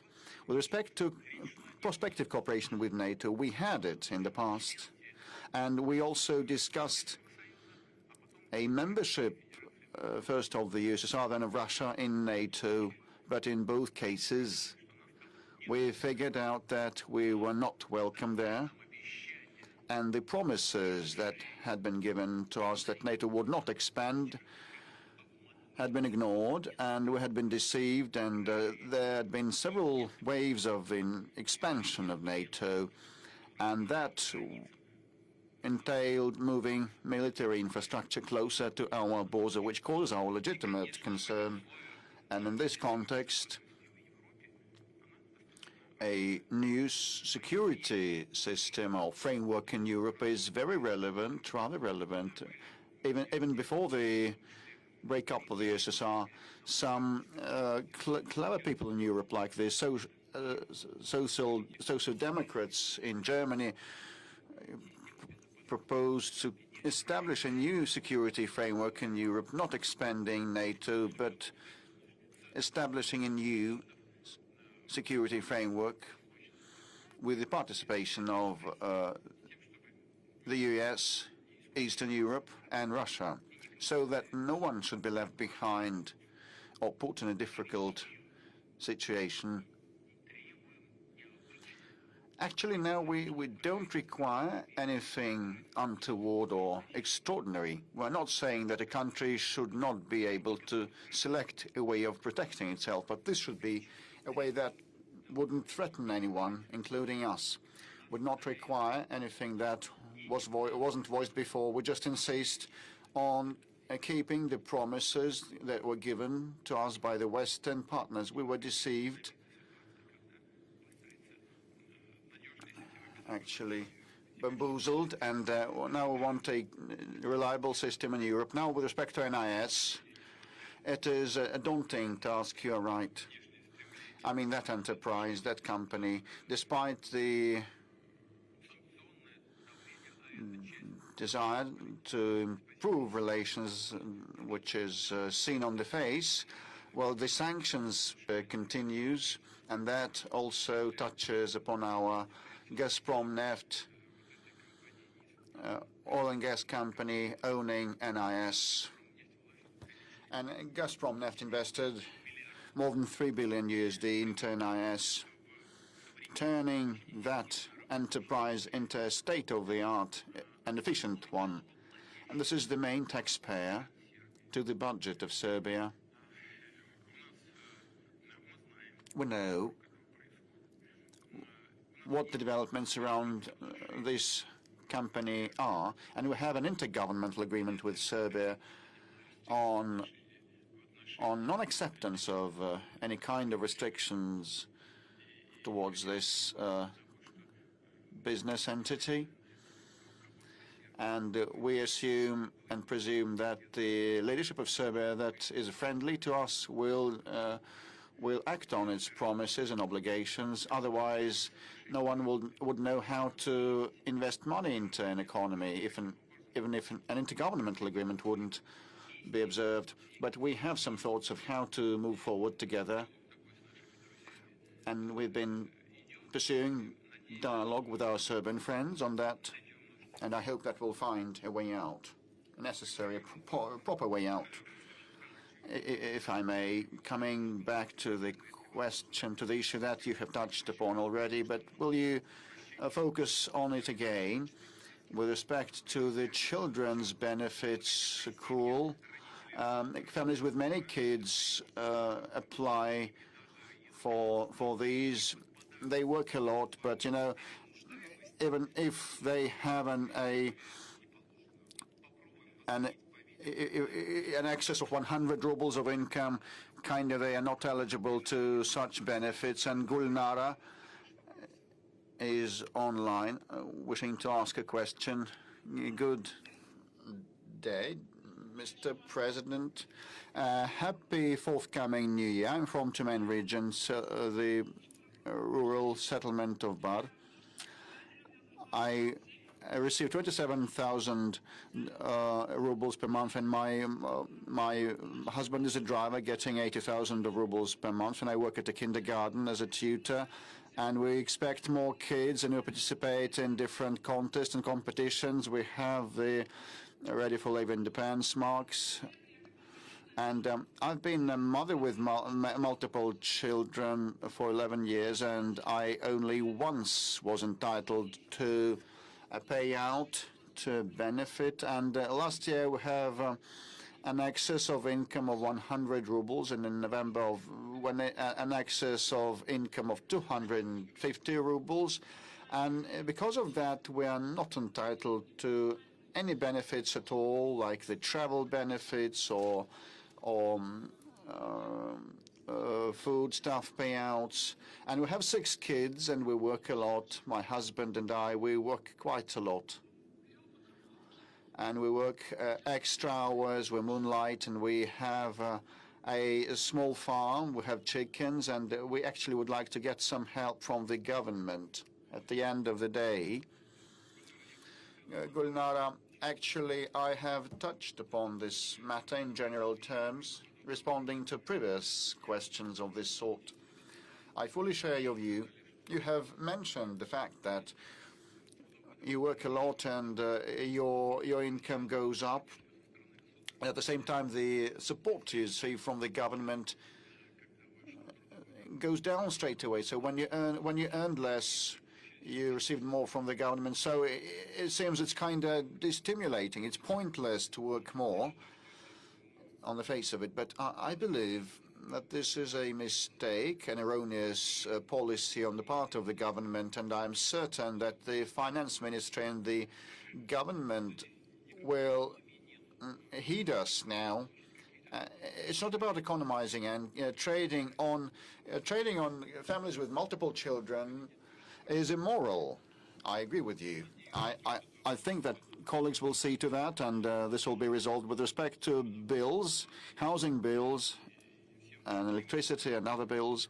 I just want to remind you and all people for whom such matters are of importance that, well, the general procedure is as follows. If the spending on housing bills and utilities bills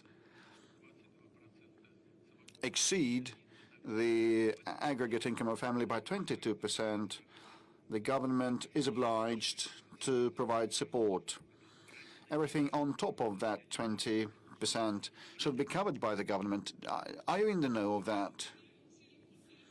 I'm in the know about all the benefits in some regions. Well, Moscow is a relatively well-to-do region, and here well, from 10% of the spending overrun and upwards is the amount that is covered by the regional budget. And with respect to supporting families with multiple children, this is the cornerstone of our welfare policies, and I reiterate that, and I would like the regional and federal authorities to remember that before you pursue any policy, just think twice how it's going to tell on the incomes of people and families with many children in particular. And the main point of yours was about the reduction of governmental support. If your income goes up, we'll do everything to resolve that. Also, on the part of the working mothers, I hope that Gulnara is hearing us now. And here the child benefit is paid until the child turns 1.5 years of age, and many mothers say that at this age kids are not accepted to the infancy or kindergartens, and very many of them are asked to extend this period to 3 years of age of a child. So the maternal leave lasts till a child turns 3. And the kindergartens accept children mostly when they cross the 3 years of age threshold. And, you know, mothers will not be tolerated if they do not return to work. And, very many mothers want the payout to support their kids to be extended till a baby turns 3. Well, yes, until a child turns 18 months, the family gets the benefit. But, you know, the answer is very simple. There are budget constraints. There is no justification other than this one. But the government will have to think of something on how to address this problem and similar problems.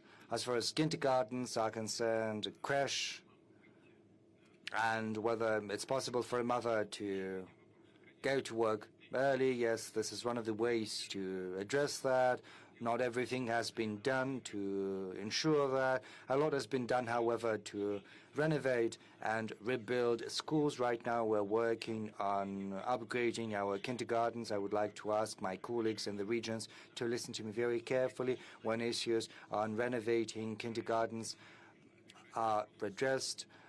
Probably it would be best to also set up crash groups right away. This is the first part of the solution. Secondly, it might seem simple, but still it requires additional attention as well as additional expenditure. We need, namely, to increase the number of hours spent by children in creche and kindergartens, not just 18 hours, probably it has to be extended, but this in turn would require increasing the number of teachers and specialists looking after children, but that would involve increasing the staff, and the government needs to think on how to go about addressing this discrepancy, this gap between 18 months and 36 months. On the whole, however, we've got more or less a refined system for supporting motherhood as well as families with children. Just to cite an example, benefits are provided to women once they get pregnant and until their children turn 18, and sometimes this benefits can be extended until 23 years when students go to universities, if this is a full-fledged education, not just evening classes. As far as families with 3 and more children are concerned, we have to pay particular attention to this issue, this status of heroin mother. You know, it has been improved right now. It's tantamount to a year of labor. There's a number of benefits that come with that. There's another component. In the past, additional points were added to the pension, but only 3 children were taken into account when calculating the pensions, whereas right now a new decision has been taken when a pension is calculated.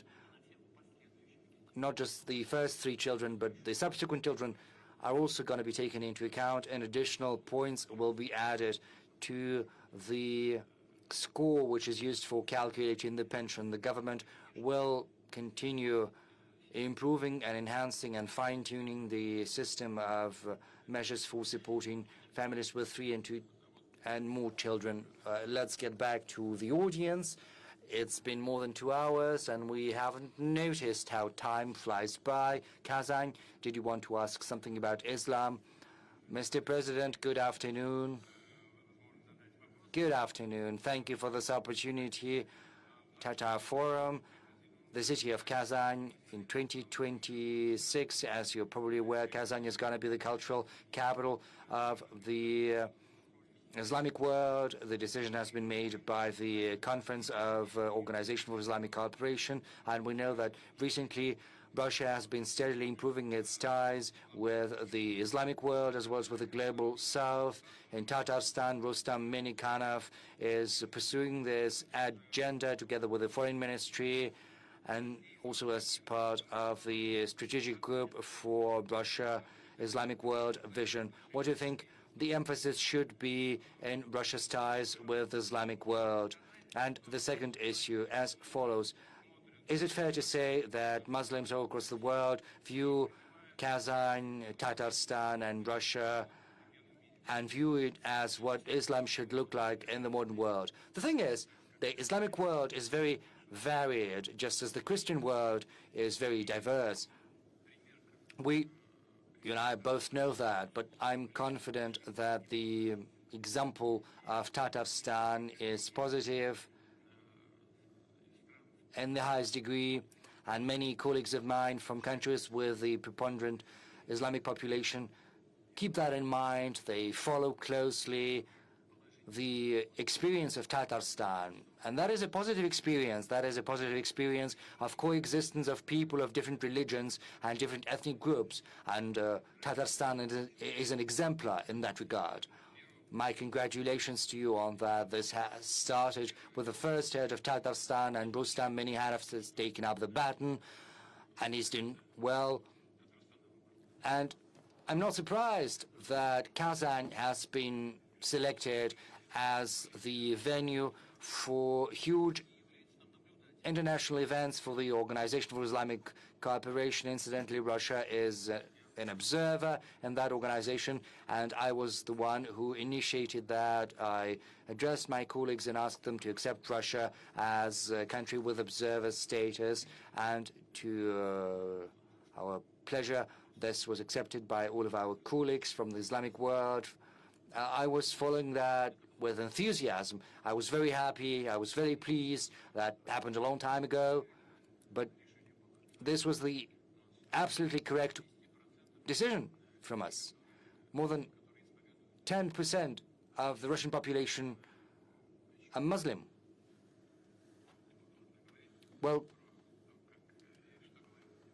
I'm not gonna cite what the patriarch has told me on the subject, but, you know, Christianity, this is Oriental Christianity, Eastern Christianity, and, you know, as all of our core values are concerned, we share these values. They coincide. And Tatarstan is doing a lot in terms of spirituality, in terms of education, in terms of bringing up children. You know, a special academy has been set up in Tatarstan, which is of huge importance. We, in Russia, we have to prepare and educate experts in Islam. And the same applies to Bashkortostan. And just as we used to do that in the past, we intend to support all traditional religions of the Russian Federation. A little louder? Oh no, let's give a chance to the colleagues. The thing is, we've got this Kazan Forum, which is a yearly event to visit Kazan Forum this year. The thing is, we've distributed these events among colleagues. Usually I visit St. Petersburg and Vladivostok, whereas the chairman of the Russian government usually visits Sochi for a similar forum, you know, just to bring the very same people to all events. That's why we're trying to redistribute that among ourselves. That said, this is a very important forum, and we'll keep supporting it, because this is yet another thread, another tie that brings us closer together with our friends and allies in the Arab world, in the Islamic world in general, and I think without exaggeration, I can say in our ties with the global south. You know, 3 questions in total. Let's have some respect for one another. Our friends from China. Xinhua, please. That sector, yes. Mr. President, good afternoon. Xinhua Agency, as you said on multiple occasions, Russian-Chinese relations are at the highest historical level. Just this year, Tu and President Xi have met twice, whereas next year 2 important anniversaries will be celebrated. First, 30 years since the establishment of relations of partnership and strategic interaction between Russia and China, as well as 25 years since the signing of the agreement on good neighborliness and cooperation. My question is, what's your take on the achievements of the Russian-Chinese strategic cooperation over the last 3 decades, and what's your vision for the next 3 decades? Well, from the outset, I would like to say that I view President Xi as a reliable friend as well as a stable partner, my reliable friend as well as a partner and an ally of Russia we can count upon. And probably this gives us the key to understanding the development of the ties between Russia and China. These relations are developing in a steady fashion. Of course, the agreements you've mentioned are important, namely the establishment of the strategic partnership, but most important is practice, what we're doing in our daily interactions across all avenues and all directions. We've cited some figures. The statistics from Russia and China vary a little bit, but on the whole, it's around 240, 250 billion US dollars. That's less than the countries of the EU taken together, but on a country-by-country basis, Russia ranks first with among China's trade partners. It's 240, 250 billion between China and Russia, but with EU, China has a 700 billion US dollars trade. But if you take individual countries, then of course Russia ranks first. Of course, China has very big trade with Japan, with the US, with South Korea. But if we look at Europe, then we'll see that Russia ranks first. And these relations are developing, entering into different spheres and domains, and what is a particularly source of joy for me, it covers high-tech, education, humanitarian ties, exploration of outer space. We cooperate. And this is something that testifies to the high level of trust between our countries. We even cooperate in the military field, and we conduct joint drills on a regular basis. Our strategic aviation carries out patrols on a regular basis, and the same goes for our joint drills on the ground.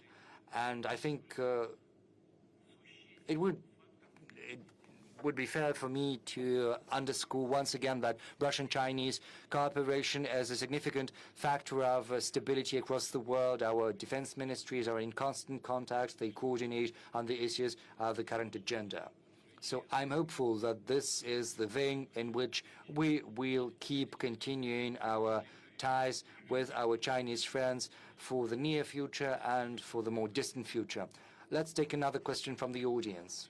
Is that lady in blue next to you? Yes. Good afternoon, Mr. President. Evgenia Volgina, Moscow speaks. I've got a question about demographics in general. On multiple occasions, you've stated that birth rates are going down in Russia, even though the material stimuli are still very much present. There are benefits, there are allowances, special payments, but right now we've got a very small generation of women who are in the age of fertility, and once this demographic trough is going to be over, well, that is a subject of discussion among specialists in demographics. Moreover, young people are more interested in building their career and creating a cushion, and also that begs the question of what kind of measures for material stimulation can be envisioned by yourself, what can be done and adopted to push young people to create families and give birth to children. And secondly, maybe we could talk to young people right now, telling them that they shouldn't wait too long, they shouldn't be, afraid of bearing children. Maybe kind of a value component, as it were.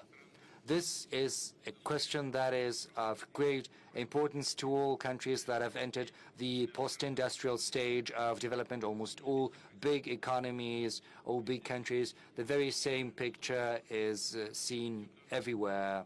And some countries are facing a dramatic situation. Let's take Japan, for instance, because the birth coefficient stands at 0.8%, whereas in South Korea it's as low as 0.7%. This is the number of children per one woman who is in the age of fertility. Our birth rate stands at 1.5%, whereas we need at least 2%, which is a tall task. A lot is certainly dependent on the material conditions of our families. Certainly, families shouldn't suffer from a lower standard of living due to the birth of a child, and this is an important thing factored in. I'm not going to recount everything that is being done, starting from pregnancy until the children have reached 18 years, sometimes longer.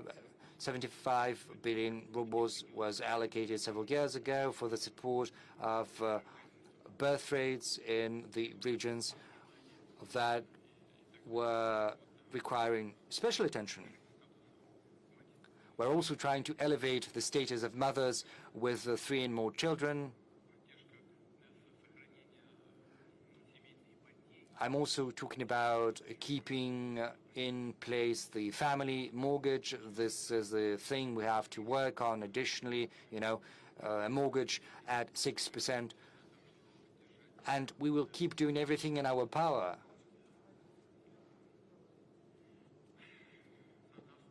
to convince young people to create families and have children as soon as possible. This is a very fine line we're walking, First, young women in particular want to get some education. Then they want to get additional education, make their first steps on their career path. And then it's 30 years and the first child comes and they don't have enough time or strength to get another child. And you know how it goes. We want to make having children fashionable, trendy. We want people understand what motherhood and fatherhood are and the joys they bring along. Let's get back to Naran Alexeyevich. He's been at the front line for 4 years, but he's got 4 children, however.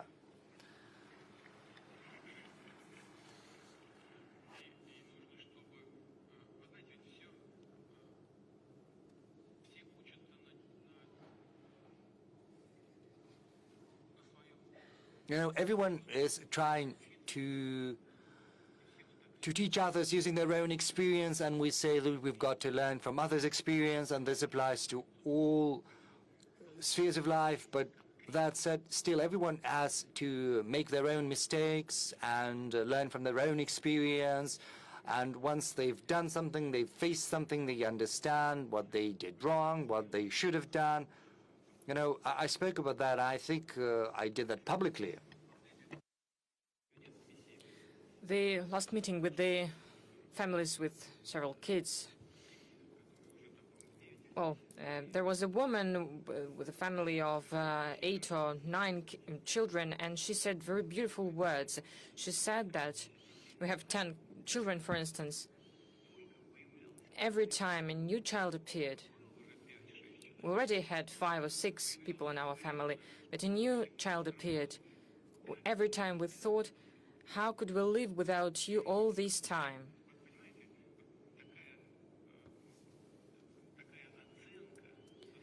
Such evaluation, such attitude to children, the understanding of your own happiness in the state of motherhood and fatherhood, that is what should be communicated to the people, and that is difficult. But we all should do this. That is why I'm speaking to this audience and to your colleagues, representatives of the media, to cultural figures. They're all talented people. They make good films and performances. They write books. They make great performances in theaters, but please always think about this. When you write about something, when you show something, try to make a propaganda of, try to promote the motherhood, the fatherhood. This is important.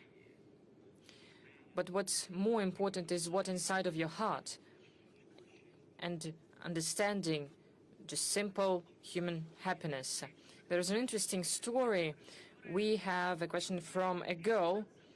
She wants to be, she wants to have a career, but she also wants to be a mother, but she's studying in a medical institution, medical university. As you know, the medical graduates need to work after graduation for several years in a place chosen for them by the state. So right now, these graduates don't know how their life is going to be after graduation.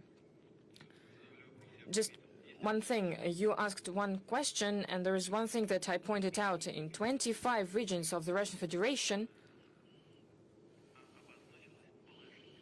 there is a positive demographic trend. It means that our colleagues working in the regions pay due attention to this issue, and it means that we have good results, even in this sphere of demography, which is really important for our country. 25 regions of the Russian Federation demonstrating positive trends in demographics. Let's see the video. Alina Valerievna from Kemerovo. Distinguished Mr. Putin, hello. I'm student of the 5th year of the medical university in Kemerovo. I'm ready to work, to have compulsory for several years after graduation. So it will be when I will be 27, 30 years old. This is the time to create family, to give birth to children. The salary of young experts will not allow to do that. So I would like to ask, maybe are there any special conditions that will allow to combine these two things? Maybe there is a possibility to create financial support or housing support for medical graduates, medical experts of young age, because there will be young experts going to other regions. How the government, the state is going to help us with the childbirth in these conditions. Regarding the support of young families with children, we have already spoken about this several times. There is a range of measures to support families with children. When you say that you are on the 5th year of your education, so you will have to work for several years after that. No, it is what do we know, what we do understand about that? When someone is entering postgraduate education,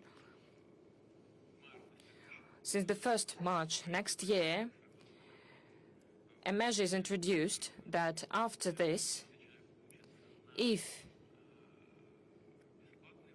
you have been studying for free, it means that a graduate will have to work as a doctor for several years at a region, at a different region. And in different places, it will be different. In a rural area, it will be shorter. In the bigger cities, it will be longer. But this will be the choice of every graduate.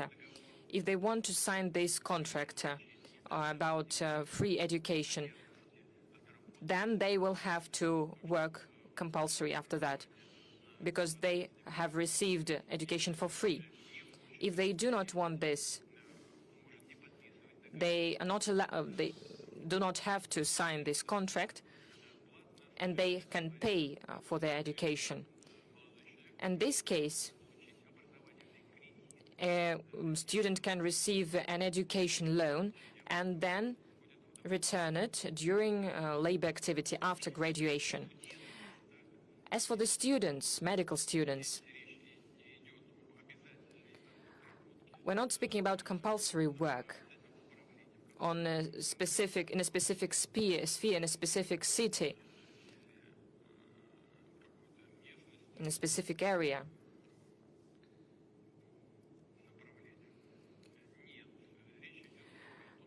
We are only saying that a medical graduate who is going to graduate from a medical institution has to work according to his or her medical sphere in a medical institution where people can receive services according to the compulsory medical insurance. But as for the family and having kids, this is the choice of every certain person. We need to evaluate your opportunities and to take a decision. But as I have already said,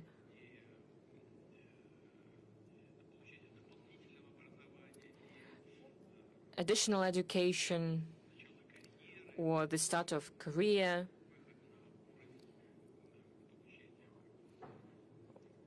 or big income cannot be something, could not be the reason to delay getting. One important thing that we're speaking about attestation to become a doctor. Yes, for instance, someone is graduating from a university. This person is not being sent somewhere far away to a town or a village. This person just needs to work as a doctor in a public institution with the compulsory medical insurances. But before that, in the Soviet Union, people were sent to other regions, but now we do not have that. The decisions that were made, they're very soft, and this is a kind of a recommendation. Probably it would be better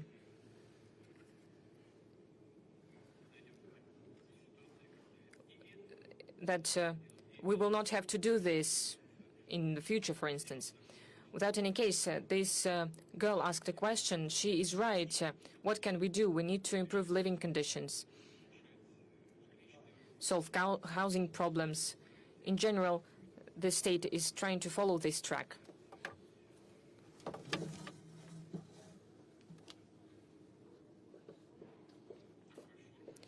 This regards such form of support as a paramedic in a village or a teacher in a village. There's a range of support measures that we need to prove. As for the pedagogical universities, they will also have to work after graduation. Well, everyone is really afraid of this decision. As we are speaking about graduates from pedagogical universities, this will not be applied to them. Please, let's work with the audience. The hero of Russia, our military journalist. Hello, Mr. Putin. I have a question. I think it's very important for many people in the regions that there are many problems. I'm speaking about front regions. First of all, I'm speaking about Donbass. There is a very acute problem of water supply. We have spoken a lot about this for many years. Now the situation is that not only in Donetsk, but in other cities as well, in Debaltseve and almost all cities of Donbass, the water supply is interrupted. Once in 2 or 4 days, it is low-quality water. People living higher than the 5th or 6th floor do not have any supply of water because doesn't go this far. And we know that water is truly important. And the causes of that are the actions of our adversary. For many years, those who live in the Donetsk People's Republic and Lugansk People's Republic live with this problem. How long is it going to be? We cannot answer this question.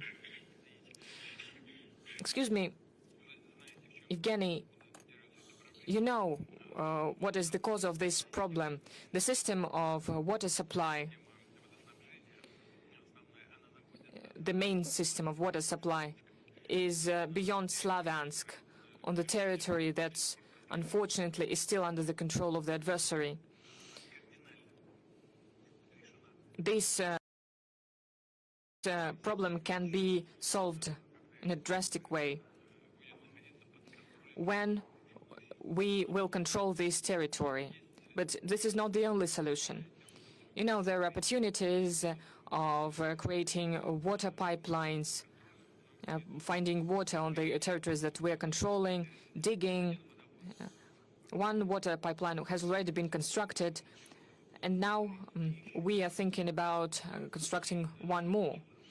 One of the key problems from the past is the loss of water, because the loss of water in the existing pipelines was 68% up to now. Now they have reduced, but still, this is around 50%.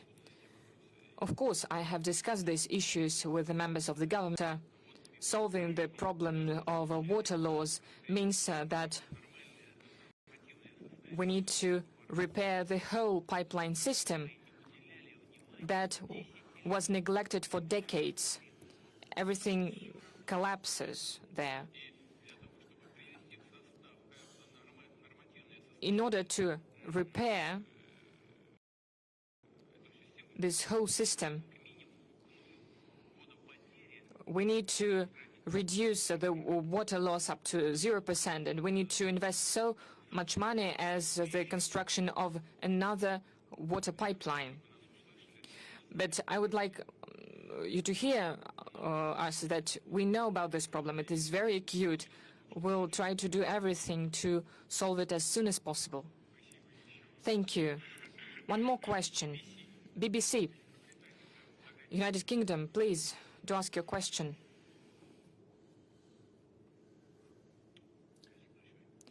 Thank you very much. Steve Rosenberg, BBC News. Well, I cannot see you. Just directly.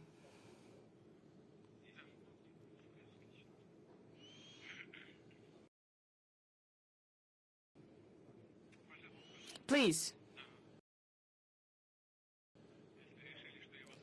Well,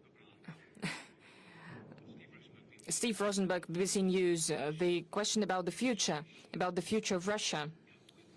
What is the future that you are planning, that you are building for your country and for your people?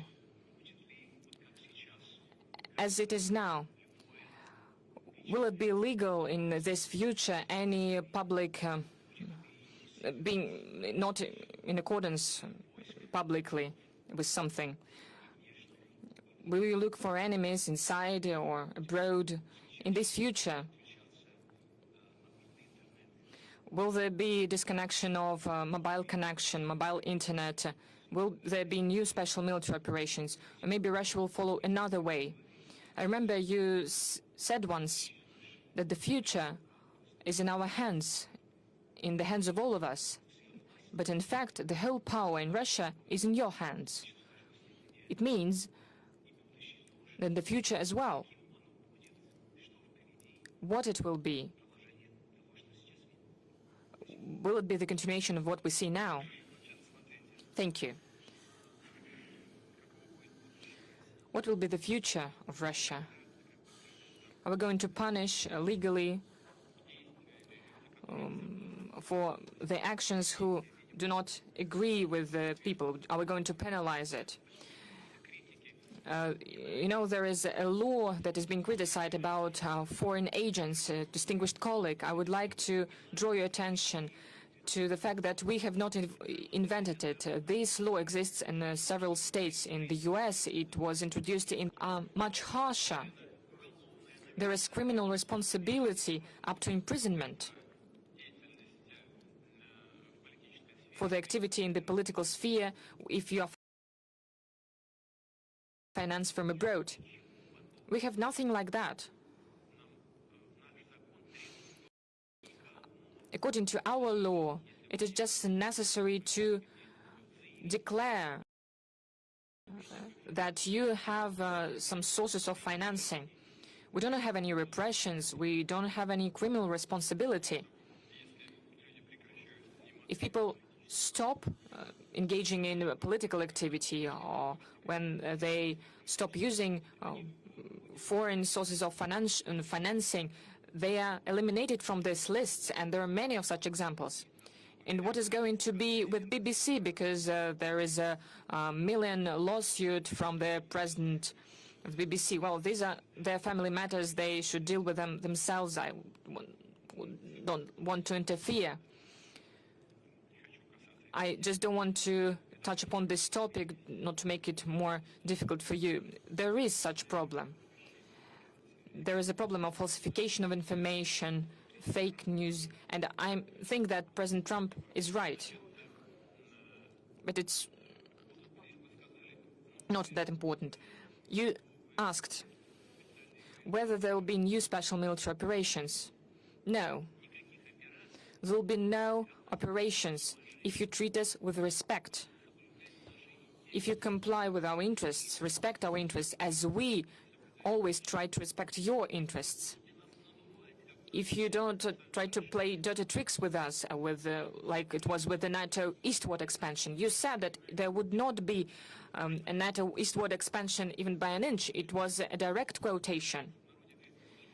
As it said, as we say, we just neglected our interests in the security. You deceived us, not you personally, but the Western figures created the situation of today with their own hands. And they continue to escalate the situation, speaking all the time that they are preparing for war with Russia. But as far as I know, you live here for many years. But I think you understand it, and those who speak about war with Russia also understand it. Are we truly going to attack Europe? This is nonsense.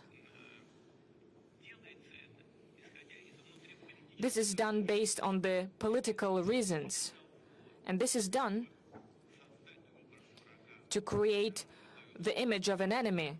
They are creating an image of an enemy, and they're making Russia the enemy, to hide the mistakes that were made systemically for leaders, for many Western leaders for several years in economy, in the sphere of social policy. Where is this green agenda when we see new coal plants being opened? Nuclear plants were closed and now they're returning to them. This is a mistake after mistake. And they are trying to make Russia an enemy. They want to distract their people from their own mistakes with the help of the external affairs. And your questions constitute attempts of similar kind. You said that all the power belongs to me and is in my hands. Well, yes, President of Russia is vested with powers and credentials, and the borderlines of this power are clearly enshrined in our fundamental law, Russian constitution. And when legislative decisions are made, I enact this law by signing them, as in any other country. But I cannot tell you with a firm what proportion. Well, probably a big chunk of these laws is initiated by our MPs, deputies, or senators. These are hard facts. Obviously, the President of Russia has a lot of powers, but I believe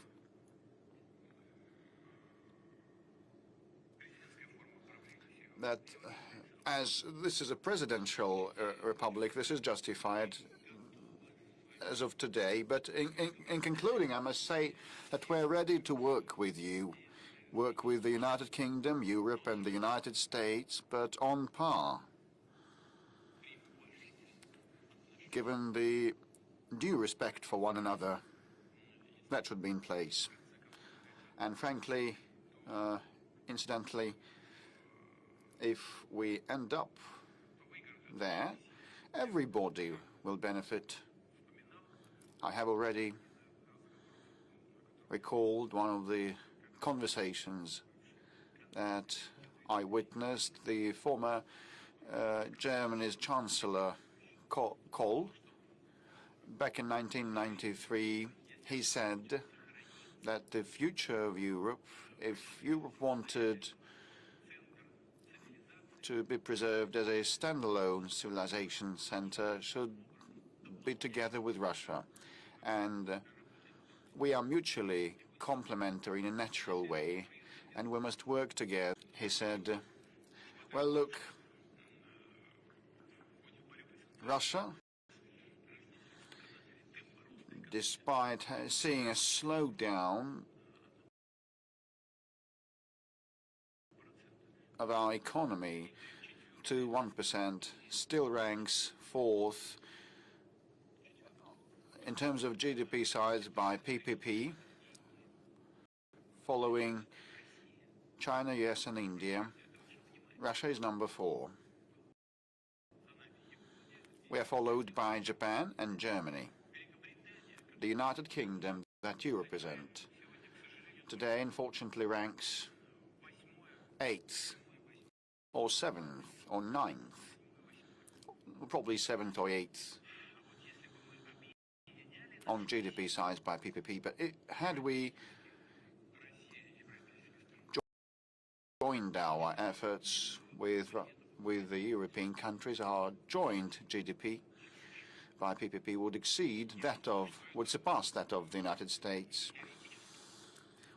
Well, this is all theoretic, but it's obvious that complementing one another and joining efforts, we would have flourished. Well, it's you who are waging a war against us, not us. You are waging a war against us with the hands of the Ukrainian neo-Nazis. We're ready to stop that fighting immediately, provided that Russia's security is provided in mid-term and long run, and we're ready to cooperate with you. Well, Steve, I think the audience will agree with me. Lately, we have seen and heard a lot of statements and actions on the part of European politicians that are mind-boggling.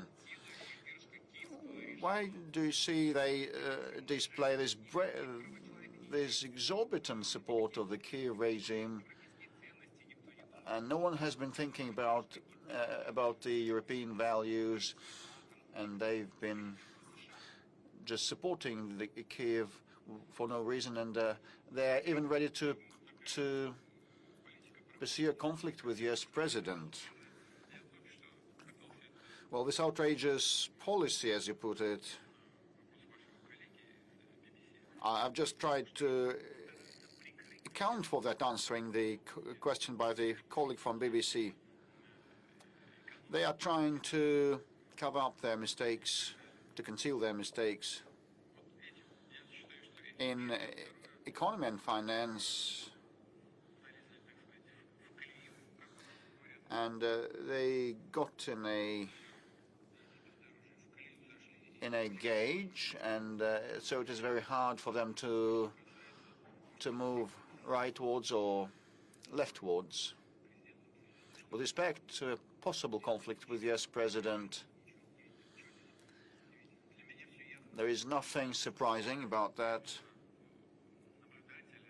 and it's obvious for any observer the European elites used to support the Democratic Party and Madam Harris during the presidential campaign in the United States, and they were quite brazen in that, quite straightforward.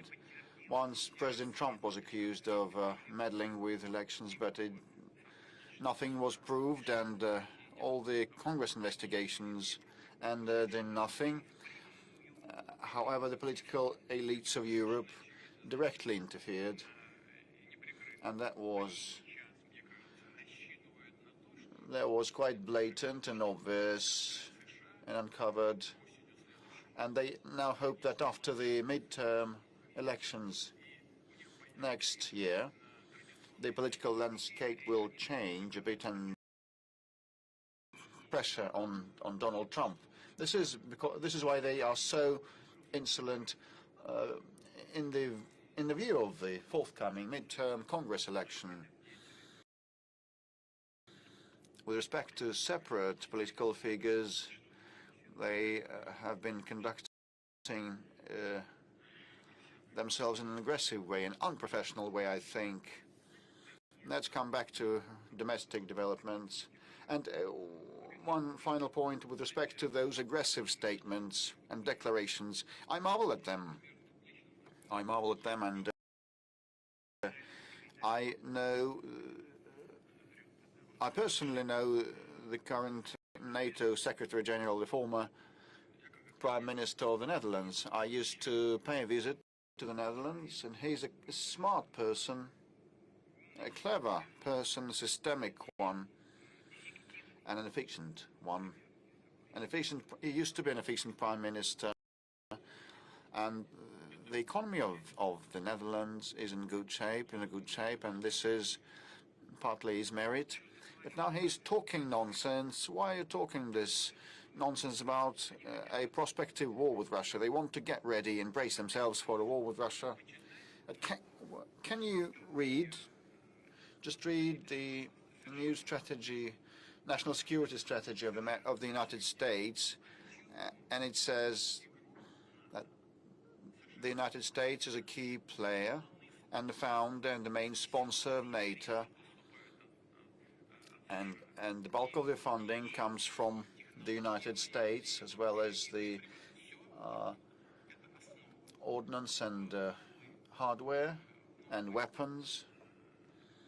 So the new U.S. strategy, security strategy, Russia is not indicated as an enemy, as a target. While the Secretary General of NATO is bracing himself for a war with us. Why so? Can he read? You are indisposing NATO against Russia to wage a war with Russia. At the same time, the backbone country of NATO does not consider us to be an enemy. I would question the level of professional competence. You should be quite attentive about your own duties, and you should also be open to what is happening around you. So we've been on air for about 3 hours. We've been live for about 3 hours, and we have around 3 million applications and questions, and lots of them are about the housing issue. Well, the family mortgage, people want it to be extended to encompass the second-hand residential market. Well, and this already encompasses 900 locations, but there are some of the restrictions critical for families with many children. They have to move to locations where they build new houses, but it's not universal. Jaroslavik Sergeyevna from the Tomsk region recorded an address to you. Hello, Mr. President. We are a family with multiple children. We have 3 kids, and we actually want to resort to the family mortgage, but there are no new builds in our location. Those houses already built with flats that are apt for us are over 20 years of age, so we'd actually like you to expand the family mortgage to encompass such families as ours and cover smaller locations. Well, it was pre-recorded. The location Strzyżewo, the town of Strzyżewo, the town called Strzyżewo, an oilers town. So in this decision, is she listening? I think she is streaming us live. So this decision has been made, and for regions where they don't have new builds or have very low rates of construction, it is allowed to resort to family mortgage to buy second-hand homes, previously owned homes and flats. So there's always a number of issues cropping up. It all depends on the quality of construction and the quality of a building, because while you keep repaying your mortgage loan, the quality of that edifice may deteriorate. So you should be very particular and attentive towards a possible quality of that of a prospective edifice. So 880 locations are on that list. In case your location, your town, is not on the list, we will add it there. And yesterday I had a discussion with some of the colleagues from the cabinet who are responsible for residential construction and supporting families. And this is something I took away from that. Measures of this kind, when they were taken, were aimed at supporting the families and the construction sector. And the decision was not easy at all. I mean, buying second-hand, previously owned homes with the help of family mortgage loans. Well, it's quite useful for the construction sector in the new build sector. But you know, with respect to the previously owned homes, there's a number of issues still to be ironed out and resolved, so that this support measure benefits not the construction sector but the families. Most importantly, as regards your town, if it's not on the list, we'll put it on the list. During previous call-ins, the the deceived unit holders problem was raised, and escrow accounts were introduced. The construction company receives all the amount only when the building is commissioned. But actually now it turns out that the developers may receive all the money but not hand out the keys from flats and apartments to the unit holders. This is a video pre-recorded. Good day, we bought a flat in the city of Vsevolozhsk, but I haven't received my keys from that flat because there's always the postponement of the deadline by the construction company. They've been moving that to December 2025. I received this notification in July because of the connections issue. And on the 21st of August, the escrow amount was credited to the construction company's account, and at the same time I received a notification that the building is fully committed, but there is no central heating and no proper electricity supply. And on the 13th of October I received a notification that the commissioning is postponed till April. I believe it's a fraud because I don't have my keys. I cannot move into my flat and I don't have my money. So one of the few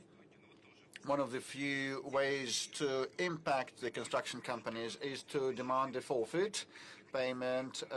Since the pandemic, there's been a moratorium on penalties, and since then, this moratorium has been extended.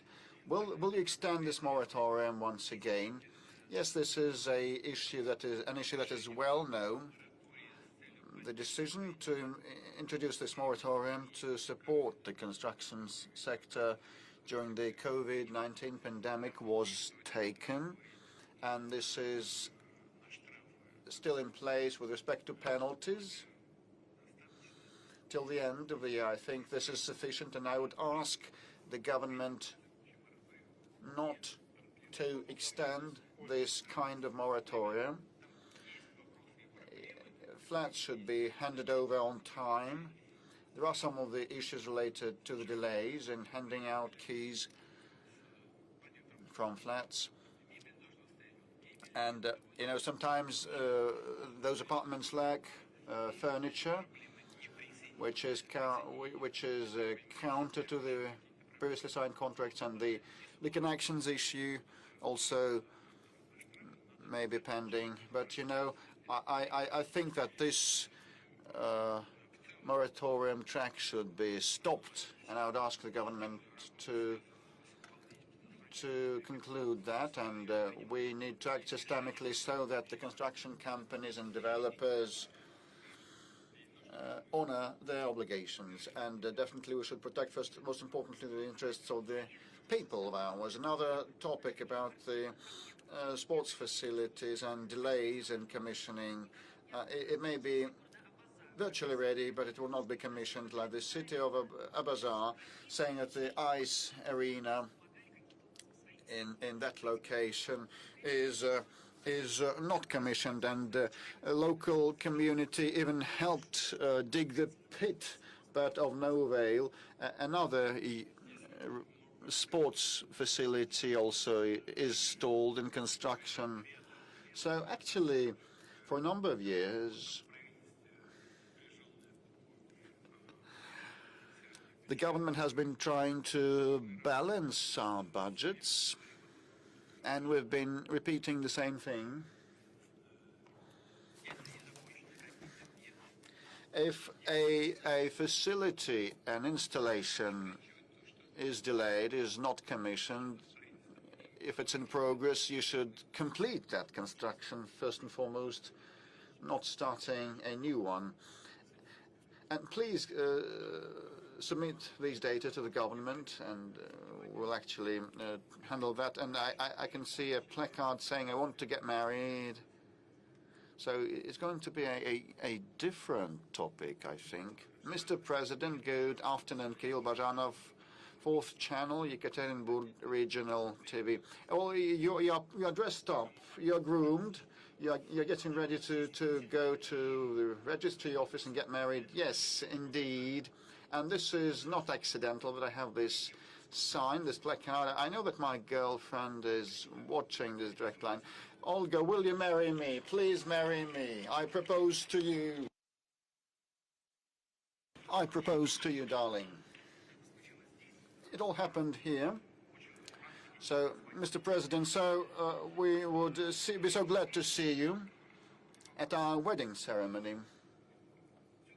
And now my question is, Mr. President, it's not accidental that I have this placard, this plate. I will not ask about public utilities or anything else. I'm after support measures for young families. Myself and my fiancée have been together 8 years, and I was born into a family of a priest, and we want to have children, but I cannot afford children. If I borrow a mortgage now to buy a one-room flat in Yekaterinburg, I'll have to pay 50,000 rubles per month for 30 years. Mr. President, is there an opportunity to help and support the young ones so that these amounts of money should not go to banks, but should be invested into our future and our kids?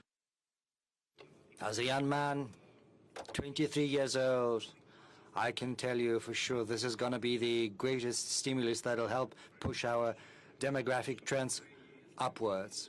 Well, I can see that you've been with your fiancé for 8 years, so you started dating when you were 15? Oh, that's great. Good for you. You know, in the Caucasus, among the peoples who live there, they've got very good traditions. They marry out their children when they're still in a very tender age, and I think we should all follow their example.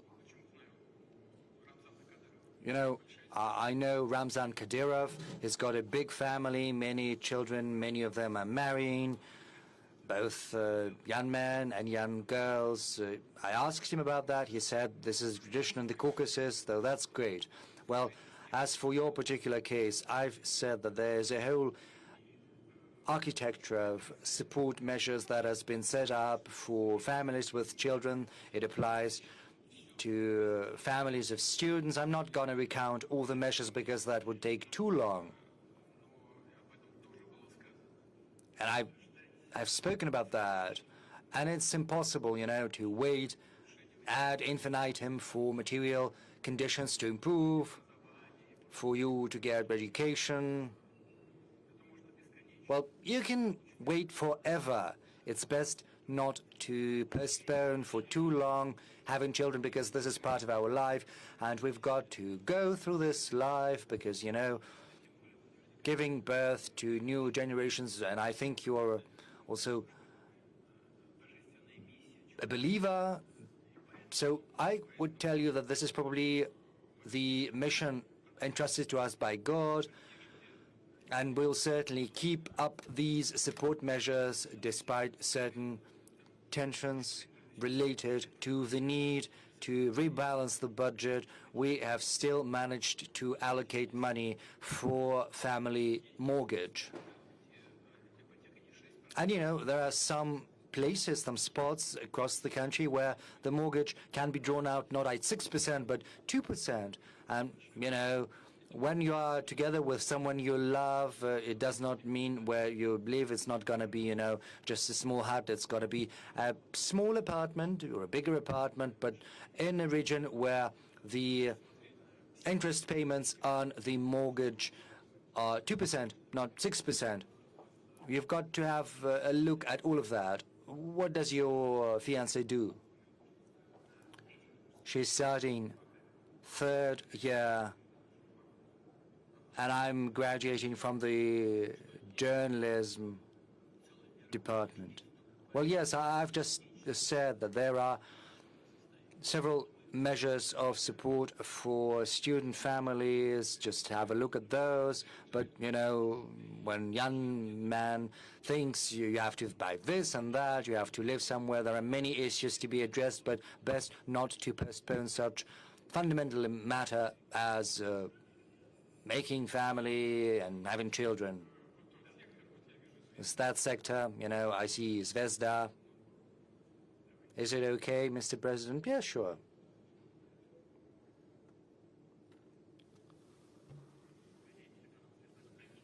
Good afternoon, Konstantin Kokoveshnikov, Zvezda TV. You've spoken about attempts at crushing Russia's economy, but I can't help asking about the unmanned vessels strikes by Ukrainians against certain vessels. You know, apart from critical energy infrastructure, there are attempts to strike Russia's export vessels. Several people have spoken up on that, in particular leader of Turkey, President Erdogan, a woman sitting next to me. She spoke about that, you know, just a couple of days ago. There was a strike against a vessel in the Black Sea, in the Mediterranean Sea. There were several victims, several people dead. And should there be a blockade of Kaliningrad region, if that occurs to someone in Europe, what's going to be done? Well, let's start with the last part of your question. Let's hope this will not happen, but if similar threats arise, we will eliminate those threats, and everyone needs to understand that such actions will simply bring about never before seen escalation that would escalate this conflict to an unprecedented level and expand it to a large-scale military conflict. Everyone needs to understand that. As far as strikes against our media that deals with the military, you are well aware that these strikes are something we respond to, carrying out strikes that civilian infrastructure are concerned.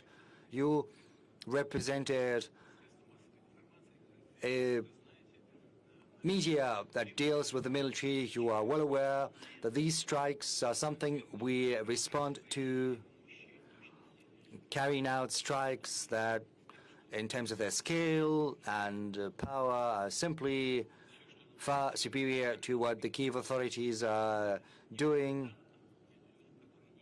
But as far as damages are concerned to civilian infrastructure, to non-competence, well, that is something that is deserving of strictest condemnation, and will always respond. We are receiving news that another oil tanker has been attacked in the Mediterranean. Yes, you know, they're pursuing some utilitarian purposes. They want to raise insurance premiums, but this will not bring about the result they are desirous of. This is not going to disrupt the supplies. This would only create additional threats, and Russia is certainly going to respond. Bashkiria, yeah, sure, go ahead.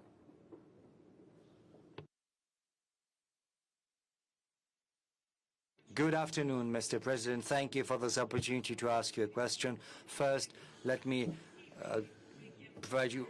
give you the greetings from the population of our republic. And on behalf of Bashkortostan, we would like to thank you for the attention you are paying to Bashkortostan, to our region. Right now, Tajikistan is building a Russia-Tajik industrial park on the Russian side. This project is operated by Bashkortostan. So my question is as follows. What other friendly nations can give venue to similar projects where Bashkortostan's example can prove to be useful? Thank you. Well, we've been building a similar infrastructure in Egypt for some time. In the Nile area, there's a very good site there, and our colleagues from the Ministry of Trade and Industry and our counterparts in Egypt are paying a great deal of attention to developing this site. I think this is something that should bring about very good and positive economic results both for Russia and for Egypt. There's a number of other projects we're contemplating in other partner nations. Your example will certainly, your experience will certainly be used. I do not know what is the current state of this industrial park in Tajikistan, but I'm confident that given its well-developed technological and industrial base, Bashkortostan is going to play a pivotal role and will achieve all the tasks that are set before themselves, and I'll ask the government to provide you with the requisite support should that prove to be necessary. Yes. Please, well, if there's too much noise, we'll have to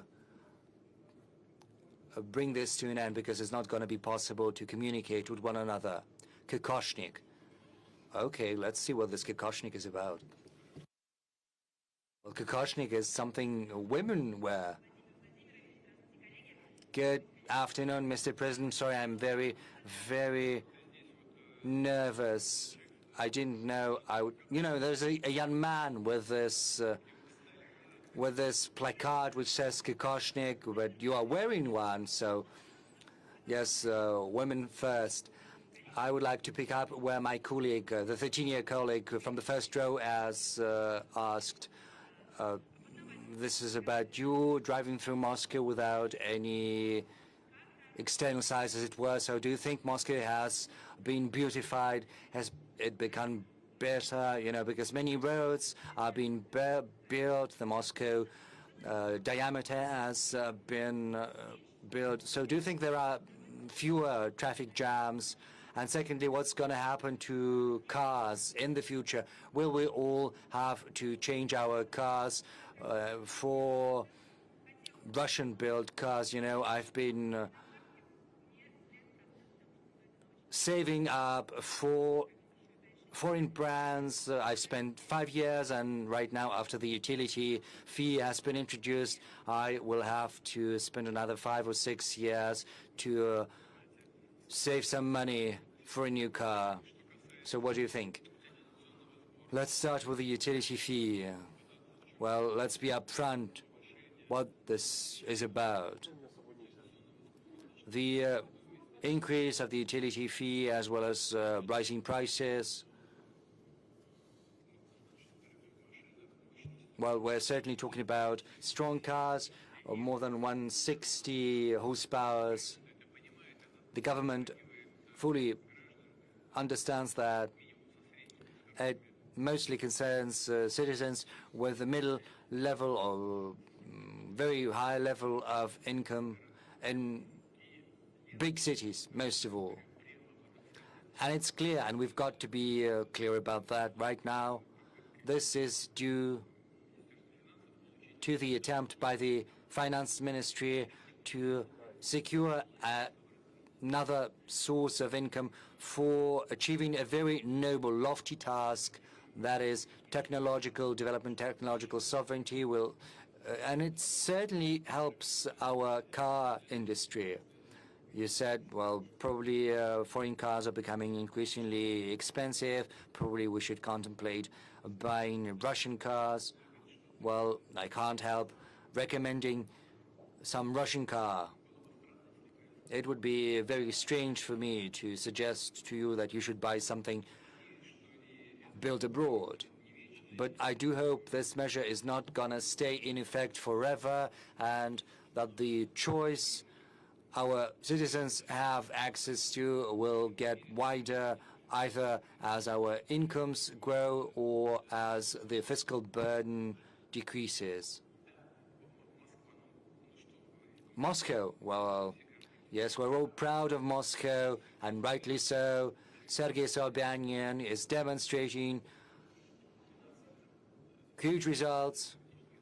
Well, I think it's 12 million people who live here permanently, plus another 3 million of those who visit Moscow on a regular basis because they work here. So 15 million people, that's what Moscow is home to on a daily basis. And of course, the issue of transport, this is a task that has been addressed in a systemic manner. It applies to underground, to roads, to conjunctions. On the whole, Sobyanin's team is succeeding in addressing the tasks in this field. Of course, there are some issues that still persist, and when I drive across Moscow, I say that, you know, I ride without a motorcade. Well, that doesn't mean that, you know, there is no siren, but sometimes we turn off those sirens before work and after. You know, of course, there's still a huge flow of cars, especially at the center of Moscow. There is a great number of cars driving across Moscow's streets. That means that we should not rest on our laurels. A lot has been done, but we have to keep this issue under constant control. Mr. President, we've spoken about those who are suffering from diabetes. Since there's no communication, it's impossible to surveil the level of sugar in the blood, but there is also a problem with medicines. Yes, I've seen that. This is but a fraction of what we have selected. There are people who suffer from cancer, from kidney failure, or high blood pressure, epilepsy. So this is not the exhaustive list. Dmitry Odstavnik from Sverdlovsk region. Good afternoon, Mr. President.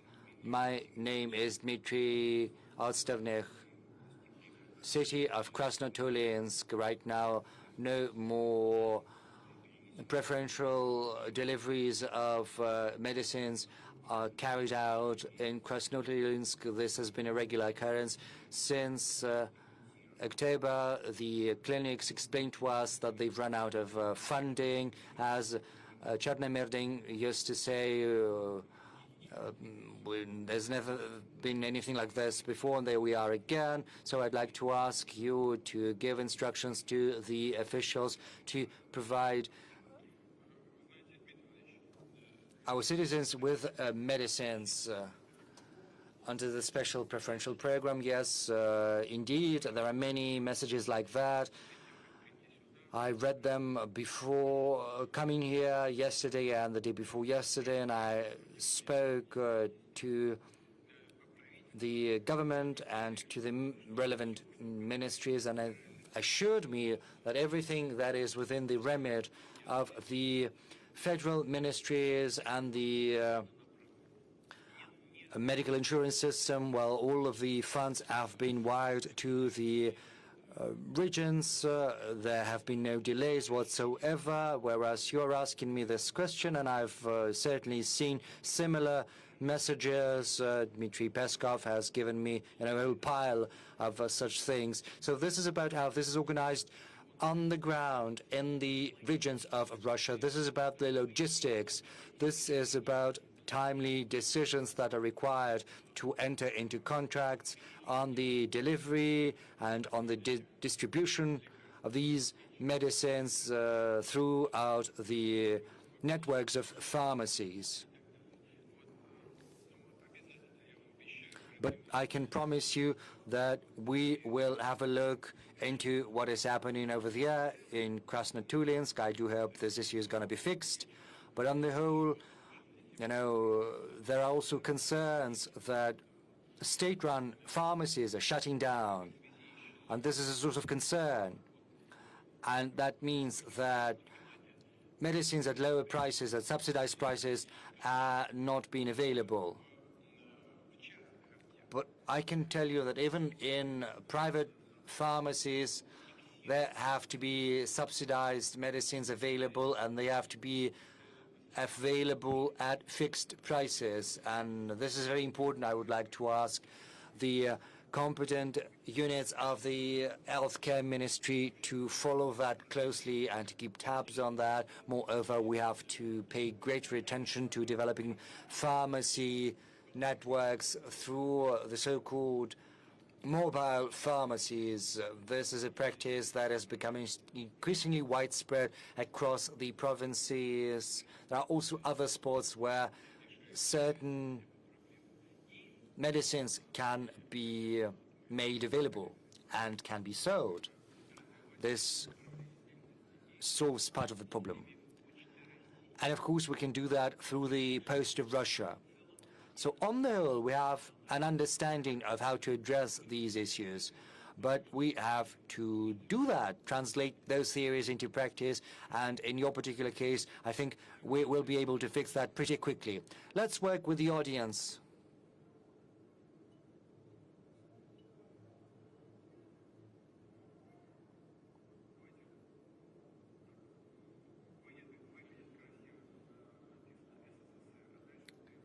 SSSR, and then TF1.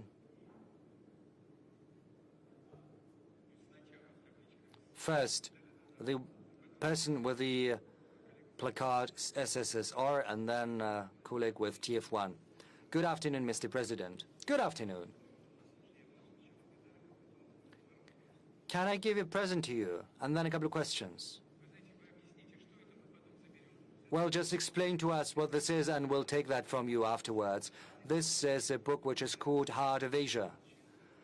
It's 126 Russian poets who have been praising Persia and Tajikistan. And, you know, there is a dedication here to you, starting from Zhukovsky, 1843, and until present days. This is an anthology of best poems, Russian poets who have been praising Persia and Tajikistan. You love that. I know that. I have a next question. Please, Mr. President, tell me, you really appreciate Marhayan poetry.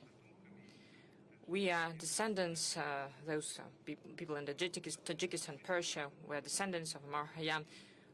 Could we ask you, Mr. President, of creating a monument to honor these great scientists, or create a center in the name of Amar Hayam?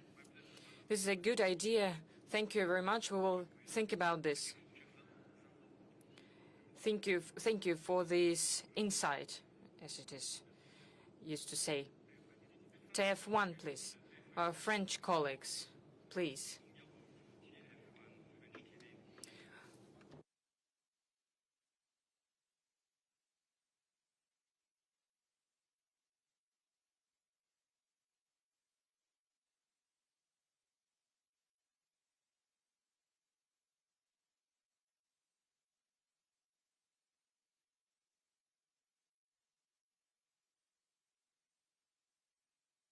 Please, could you repeat the name of the person?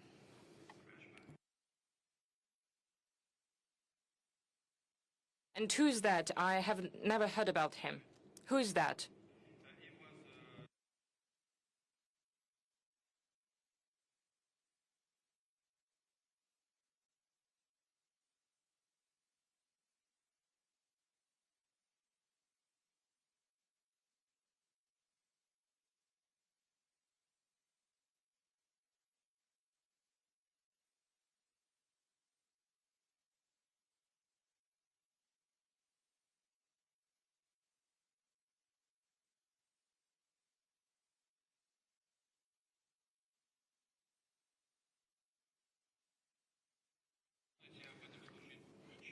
You know, I know nothing about this case. This is the first time I hear it, but I promise you that I will try to find out information about this, and if there is any chance to solve this issue in a positive way.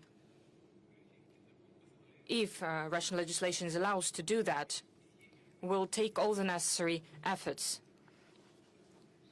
to do that. But I cannot give you any specifics because I don't know anything about this, but I will get information about this, and I promise you that. Please, let's continue. I hear someone with a mobile screen. Please, introduce yourself. Hello, Mr. President. My name is Valentin Petukhov. I'm a techno-blogger. I am speaking to my audience for 15 years about Russian and foreign technologies. I represent many people because many people follow my networks. We're working actively on input substitution the creation of the technological sovereignty of our country. One of the most meaningful events this year was the introduction of national MAX messenger. There is a market of messengers, and there are many messengers that are being used by people. So my question is the following one. The creation of the national messenger, was that important and was that necessary? Can MAX messenger truly be competitive comparing to other messengers?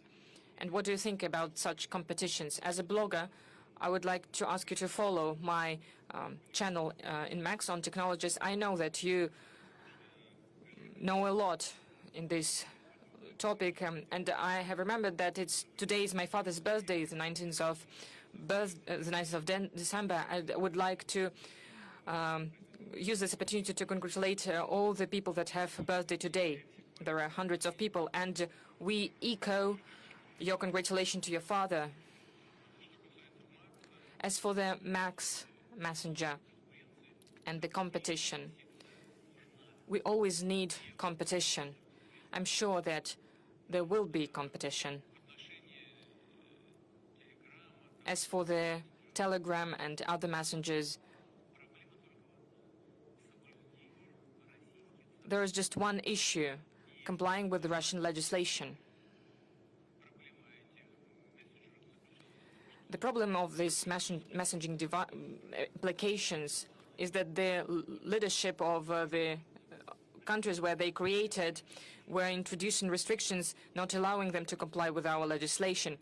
This led to the slowdown of such applications. Well, you know it. I'm sure that MAX is also going to be competitors. Was it necessary? Of course it was. I would like to point out that in general we had all the technological instruments apart from a messaging application, and it is truly important that Russia has reached a full technological sovereignty. Russia is one of the 3 countries that has such sovereignty. First is US, then China, and now it is Russia. Besides, there are several services that can be provided to our citizens through MAX national system. Such services could not be provided using foreign systems. First of all, due to security reasons. This is a necessary step, and I agree with you that there should be competitions. We have received many questions about healthcare through MAX application, and many of the issues were solved even before the direct line. Around 500,000 questions were received from MAX application, many from the youth and the children.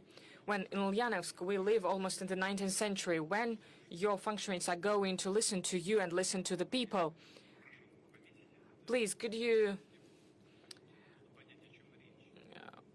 take a note of this? We need to understand what is this about. These are text messages. We should stop speaking about Ukraine. We should solve our own problems, speak about our own problems. I absolutely agree with you. Well, there are several videos from the youth and from children. Mr. President, hello. My name is Daniil, and I'm at the International Literature Forum. And there are many adults, and would like to ask you about the trend of books being read by the youth and by children. Usually kids prefer very short videos. What should we do about that? Is there a book that, according to you, every Russian citizen should read? Thank you. Unfortunately, the reduction in the reading of books is the problem all over the world. Some time ago, we were proud that the USSR was the country where people read the most. Right now, there are many people that read books. But unfortunately, As I already said, all over the world, the number of people that read books is reducing. What should we do about that? First of all, it depends on school, on family, parents. We need to pay more attention in this regard to children. We need to maintain competition with tablets and modern technological means. I'm speaking about parents and maintaining this competition with this technological means, because this is very accessible and this is very interesting, and we need to find a way to make books interesting for children. If we are creative about this, it is possible, even if it's complex. I've already mentioned it once, but I would like to say once again. I've spoken to a priest, and I asked him, when people die, what they say mostly. You know what was the answer? They say that they paid not enough attention to children. I don't want to personify anything. It's nothing specific. This is not a secret. But this was the overall message, and regards everything: education,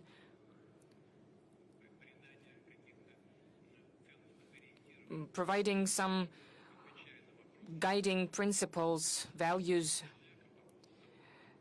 This young boy asked me about a book that everyone should read. Well, the world literature, Russian literature, classics, modern literature.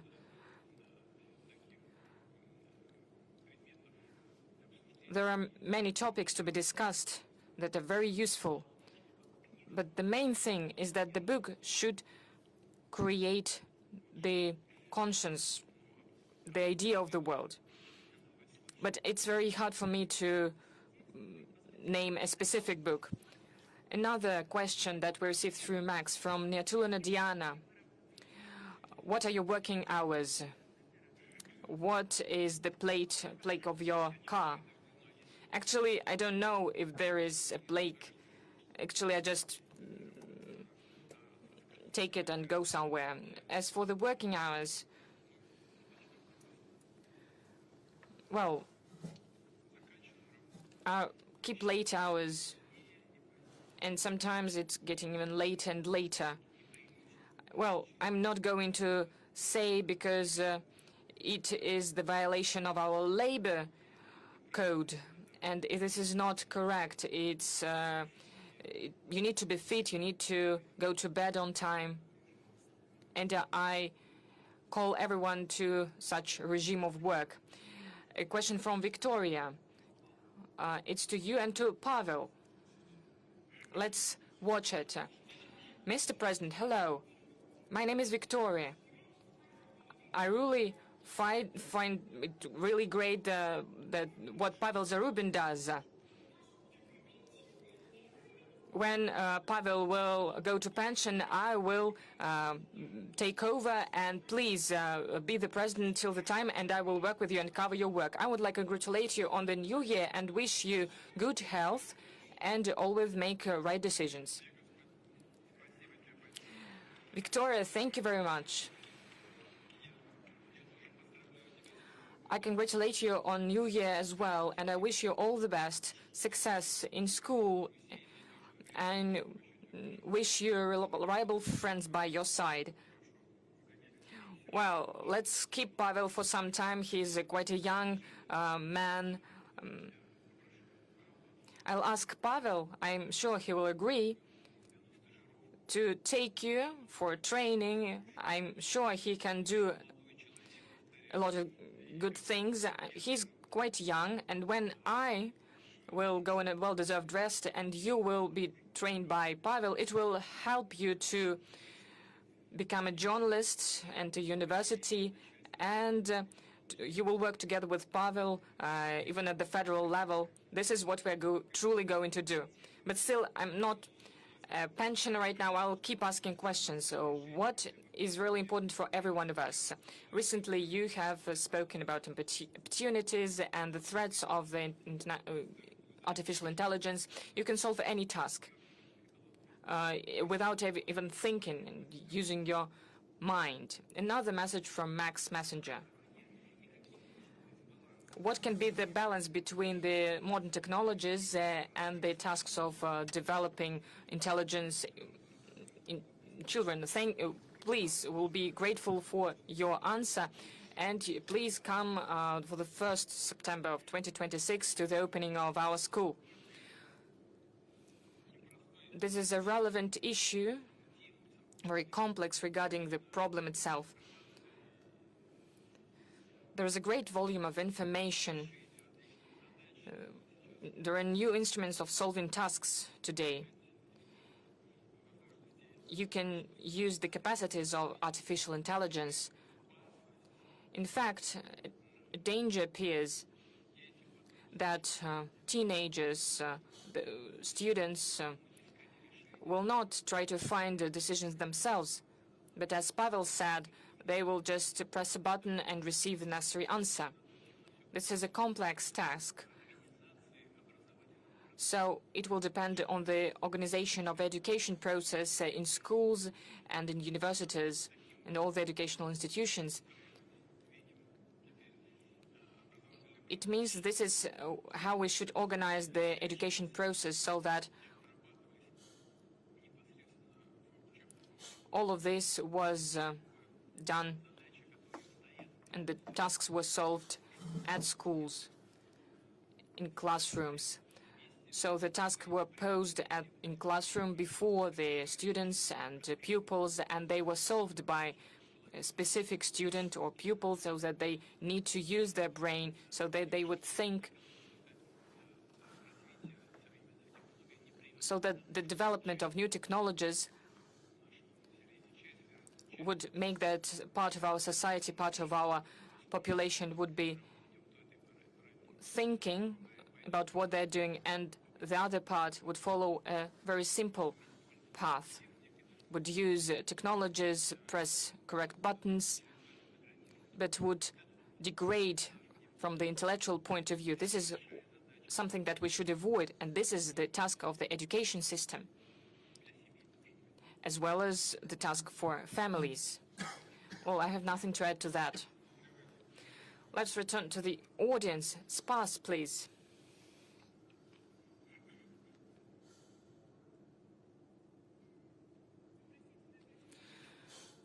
Well, forgive me, but it's very important for us. Spas TV channel, thank you for recognizing the Satanist movement as an extremist one.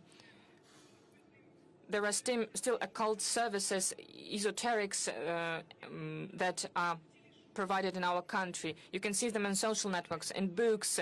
There are tarot cards that are being sold in shops. And last year, people spent more than 2.3 trillion rubles on such services. The Spas TV channel made a movie about the magicians and sorcerers when we spoke about many true stories and about this business, but still people keep going to sorcerers. Is it possible to introduce a ban on magical and occult advertisement that contradict your decree on the preservation of our traditions and values and the decision of the Supreme Court on the prohibition of the Satanist movement? As for the legislation, the decisions of the Supreme Court, of the Constitution Court, everyone must follow them. I will have a look at it without any doubt, and I will instruct the relevant agencies to follow this up closely to avoid the violations at the highest legislative level and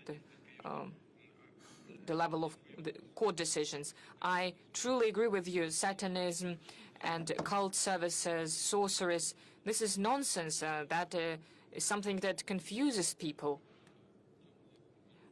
brings them to darkness, and affects them greatly, affects their psyche, their morale, and we need to fight against it, but do it carefully, without violating human rights. Your colleagues have mentioned it as well. We shouldn't be excessive about these restrictions. We need an analysis and timely decisions. This is what we're going to do, together with you, the representatives of the media, like your media, the representatives of our traditional religions, as well as with the Russian Orthodox Church. We haven't taken lots of questions from this sector. I can see auto radio. Nadezhda Romantsova, auto radio. Mr. Putin, a question to you. It's considered to believe that the generation of 90s was lost for the nation. What about the current generation? Do you feel the support coming from the young ones? You know, I cannot agree with the statement that this was a lost generation for this country. You know, the issue of fathers and sons is an eternal one, and you know, the well-known novel by Turgenev titled Sons and Fathers, Fathers and Sons, and at all times everybody keeps saying that, well, when we were young and in our days, in the days of our youth, things were different, etc. You know, after I graduated from the university, I enrolled on the special services. I was recruited by special services, and I joined the external intelligence service of the USSR. So the verification of the aptness of recruits, whether they were able to work in an intelligence service. One of the tests there was putting people in dangerous, risky situations, stressful situations, so that they can manifest themselves. Well, in a critical situation, people manifest and show their true worth and face. And now we live in the context of a special military operation. We have 700,000 people in the fighting area, mostly young ones. Many of them are from that generation of 1990s. How are they showing their face and showing themselves? Naran, have you an idea about how these young ones show themselves? Pass the mic. Well, these are the children of 1990s, and they're heroes. They are the backbone, and you can take them as a model. So this is the answer with respect to the young generation. Yesterday we analyzed the huge array of inputs that we received in the view to the call-in, and lots of questions were submitted by young ones, which means that they are more active. They have a more active position than previous generations. And I can see a person in a grey sweater. You don't have any note or sign. Good afternoon. Andrei Belov, Ulyanovsk, Media 73.RU. The question is about transportation, aviation and public transport. Next year, Aviastar factory turns 50 years. It turned out AN-124 Ruslan jumbo jets. and now it works on a new contemporary make of airplane. Do we need actually, to your mind, a modern cargo aircraft similar to Ruslan? And the second part of my question is about the public transport. For Ulyanovsk, it's a huge problem, and we discussed this issue with Governor Ruskich. Will there be any specific support for Ulyanovsk's public transport system and procurement with the help of the federal government? And actually, we have a program in place to provide for the procurement of public transport for different regions. And that was always viewed also inter alia as a way of supporting our automobile industry. As regards Ulyanovsk, we'll discuss that with the governor. Well, discussing what the most acute things are. I cannot answer this question right now, but we will discuss that with the governor, rest assured, and if need be, we will provide necessary support. As regards Aviastar aircraft construction factory, this is a very relevant and acute issue, quite important for us, and we have a very good and long-standing tradition of aircraft construction, both in the military sector and civilian aircraft. Well, historically, our civil aviation and aircraft manufacturing was always a follow-up to the defense hardware and defense equipment and aircraft. And the performance of these aircraft is different, and the consumption of fuel, etc., their parameters differ, but we always took pride in our Tupolev, Yakovlev, and Ilyushin makes. But originally these were primarily and initially military machines. And what we need now, for sure, is our state-of-the-art, modern, homemade aircraft. And the growth of air tickets prices is due to the shortage of the number of aircraft that we have. And those international manufacturers that used to supply aircraft to us decided to quit the cooperation because of some political reasons. And that is bad for them because it subverts their reputation, but this is good for us because it makes us be on our own, work harder, and take advantage of the capability of our market. And you know, in the past, I spoke with the incumbent deputy prime minister who headed Aeroflot in the past, and I told him that it was necessary to buy more domestically made aircraft than import airplanes. And actually, now we have come up with MS-21 that we're rolling out. It is a very good machine, perfectly suitable for international markets. And Superjet 100 also is another make that we have fully localized. And we need our own Russia-made regional aircraft too. You asked whether we need those jumbo jets similar to Ruslan. Yes, we do. Il-76 will be modernized where we need that, and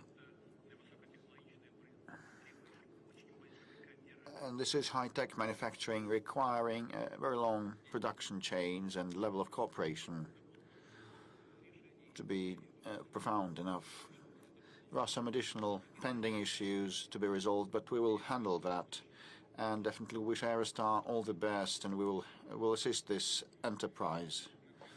Mr. President, we are approaching the 4 hours threshold.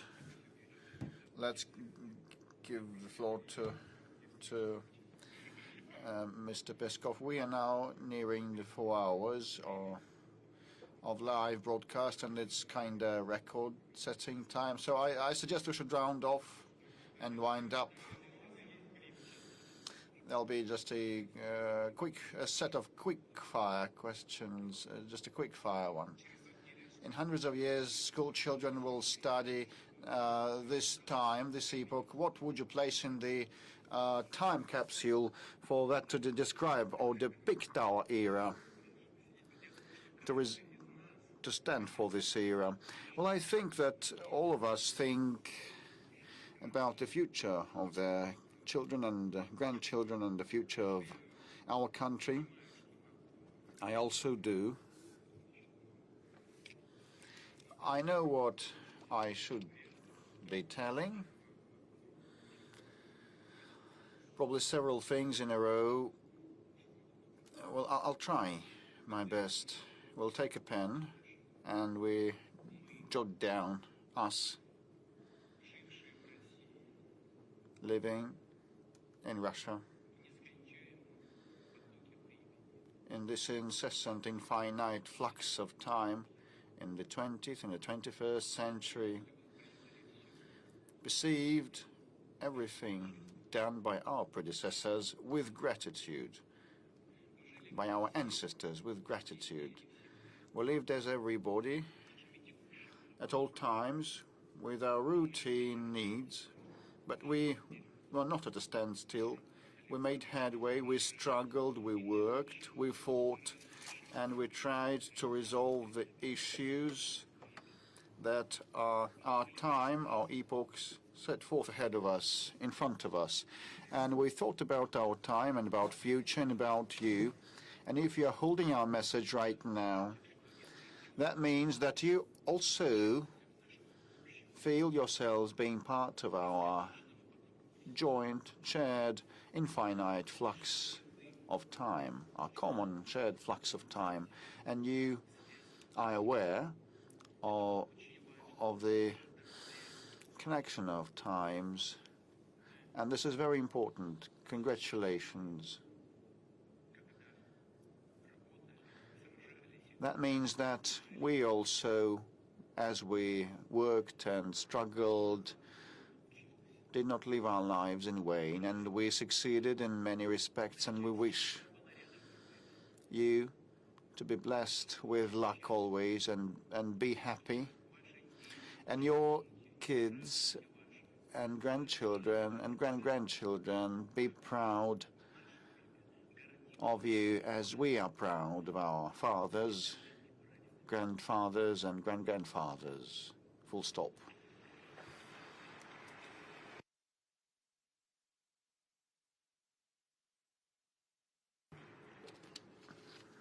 Mr. President, are you collecting information or material for future memoirs, as other world leaders know? I just think that one should keep working, because memoirs would assess those who write them. But if people consider it appropriate, let them assess me and my work and the work of my team and all the people that are behind me. You've been telling about the achievements of the country. What about your personal achievements? My personal achievements are inseparable from the achievements of this country. This is what I live by. I work day and night. Have you ever, once in a lifetime, sent a message via messenger? Have you done a video circle and sent it to your nearest and dearest? No, never. So I saw your flat at Kremlin's. It's quite bad. An empty fridge, just one Razhenka dairy drink. Where is coziness? You know, all that was designed by the previous head of operations unit, under President Yeltsin, and no repair has happened since. Actually, I think, well, we should ask Mr. Borodin. That was done under the standards of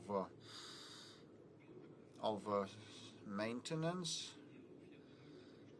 and operations. So that was designed to provide opportunity for rest and recreation in the daytime. I doubt President Yeltsin spent nights there, but I live there. This is just the coincidence of circumstances.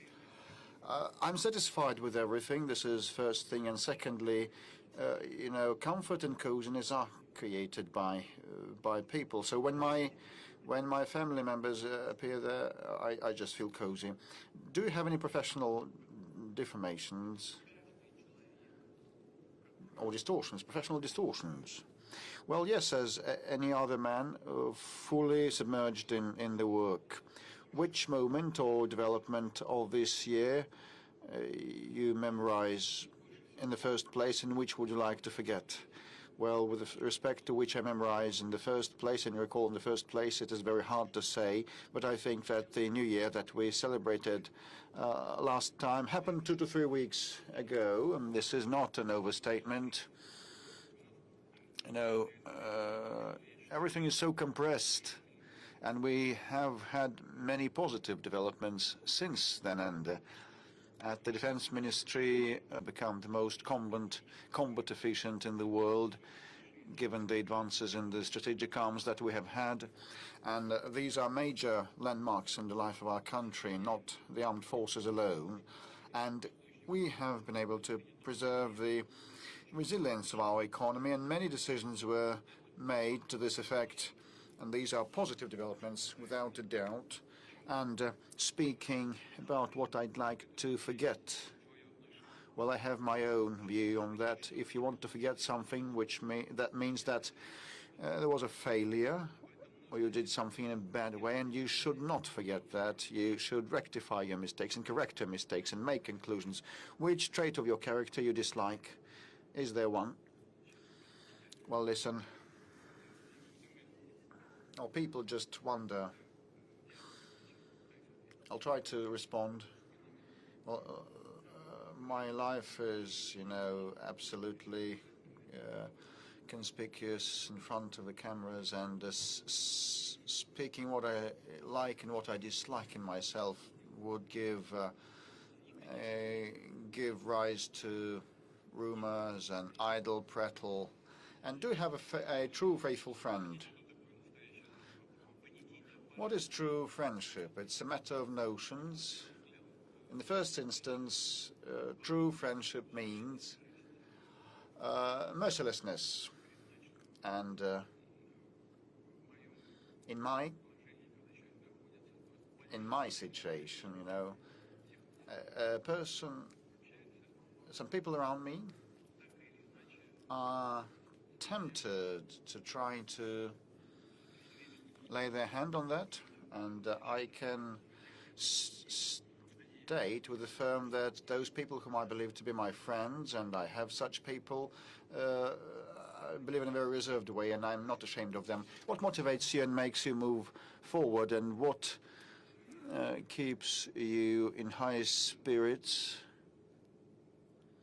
What motivates me and makes me move on, it's about the trust of people. And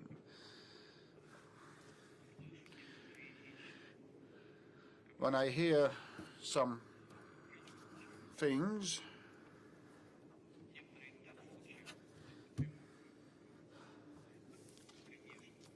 well, some of the things sound in a jarring way, and others are inspiring, and they are motivating.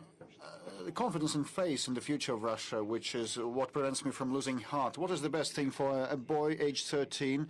Excel at studies, or love of fatherland or motherland, or anything else? Well, he should love his mother, first of all, and this is not an irony. I once again would turn to Naram.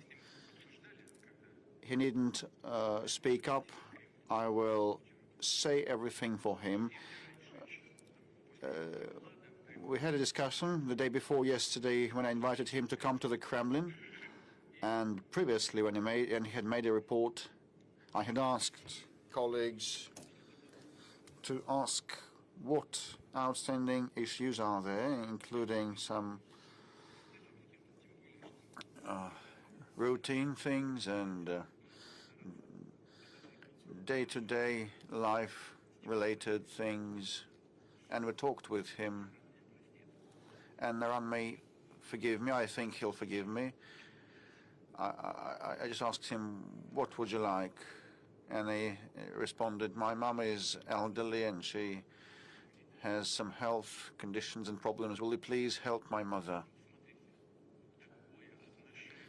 And such an attitude towards one's mother is not merely an attitude of one person to another person. It's a mindset, a mentality.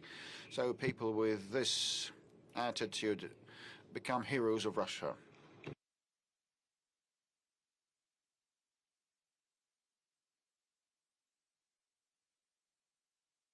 And what about love at first sight? Does such a thing exist? I think it does. Where does motherland start from? For you personally? For me personally? Well, it starts with my parents.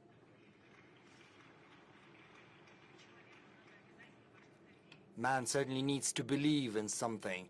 What do you believe in? And God Almighty, who is with us, and who'll never forsake Russia. The number of messages has exceeded 3 million, which is unprecedented. So the last question, what will Russia look like in 200 years? Will it exist even? Well, 200 years. Well, I don't know how it happened, but you've asked me to project a message hundreds of years into the future, which is very hard to forecast because given the growing technological component, given the increased influence of AI,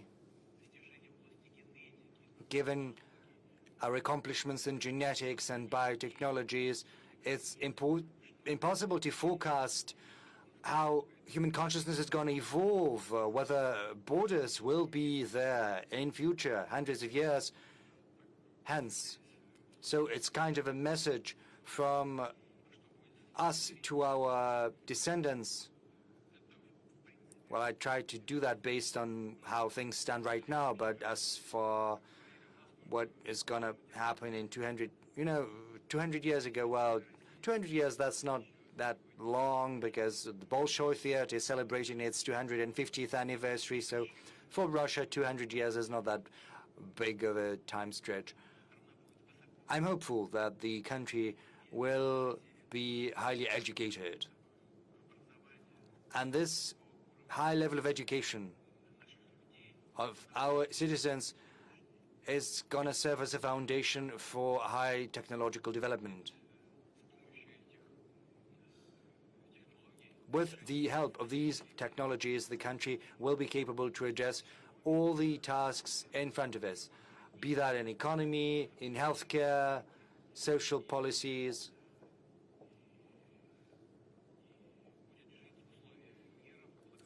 It'll be living in peace, prosperity, having built ties with other countries on the basis of mutual respect between itself and its partners and all the actors of international environment. Thank you. Well, yes, just a moment. I promise this is not the end. Well, please, please. No noise, please. Let's go sector by sector. Ichu, what's that? What's that about? Mr. President, my name is Anna Rigin. I'm from Yakutia. Ichu is translated from Yakutian as it's cold. We know that Yakutia is a cold place, but we have very warm hearts, and you know that better than anyone. So my question to you is as follows, Mr. President. I'm terribly nervous. I've been waiting for this chance to ask my question.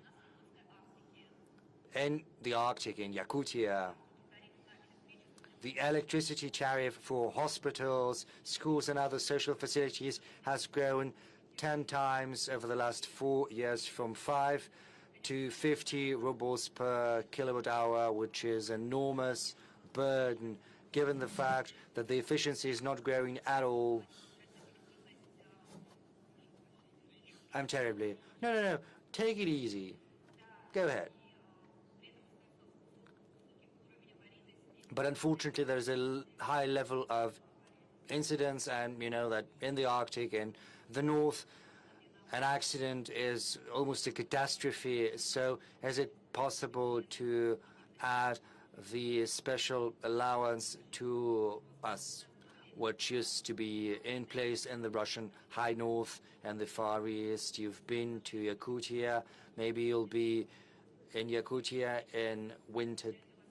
And with due respect, we'd like to interview you. And if you come to see us, I'll be happy to be the one interviewing you.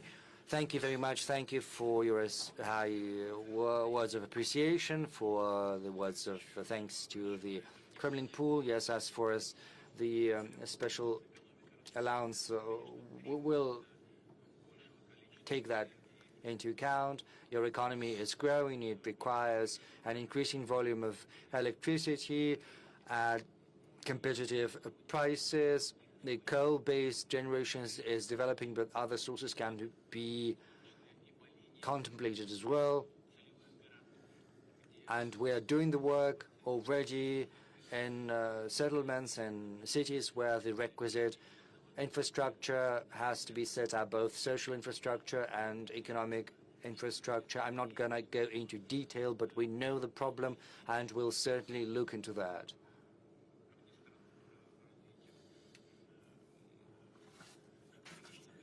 We'll work on green sources of energy without forgetting, however,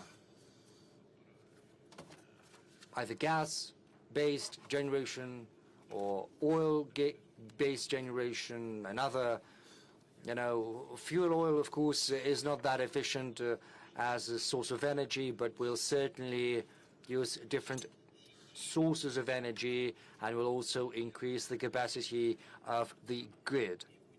We'll certainly keep Yakutia in mind, because Yakutia is the treasure trove of mineral wealth, which still waits its hour to be extracted. Rest assured. And I've jotted it down. We'll look into that. Artificial intelligence. I think that's relevant. Go ahead, please. Good afternoon, Mr. President. 360 TV channel, Regina Orekova. You've spoken about AI today, and you said it will not allow Russia's dependence on foreign neural networks. Does it mean that ChatGPT and other foreign neural networks are going to be prohibited? Is there going to be a special type of regulation in the field? And second question, if you'll allow that, you said that love at first sight exists. Mr. President, are you in love? Yes, I am. That's the answer to the second part of your question. Whereas the first part of your question is concerned, I can tell you that we're not going to prohibit anything. There is Russian legislation. If there are certain violations of the legislation, then restrictions are put in place, but we're not going to introduce any bans or anything like that. Tomsk, please. Yes, please, go ahead.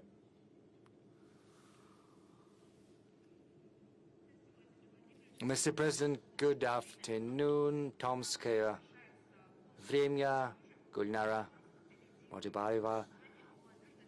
Tomsk is Russia's youth capital. I'd like to use this time on air. Those who have not yet voted on our city, please vote, because every seventh person who lives in Tomsk is a student, so a round of applause for Tomsk, please.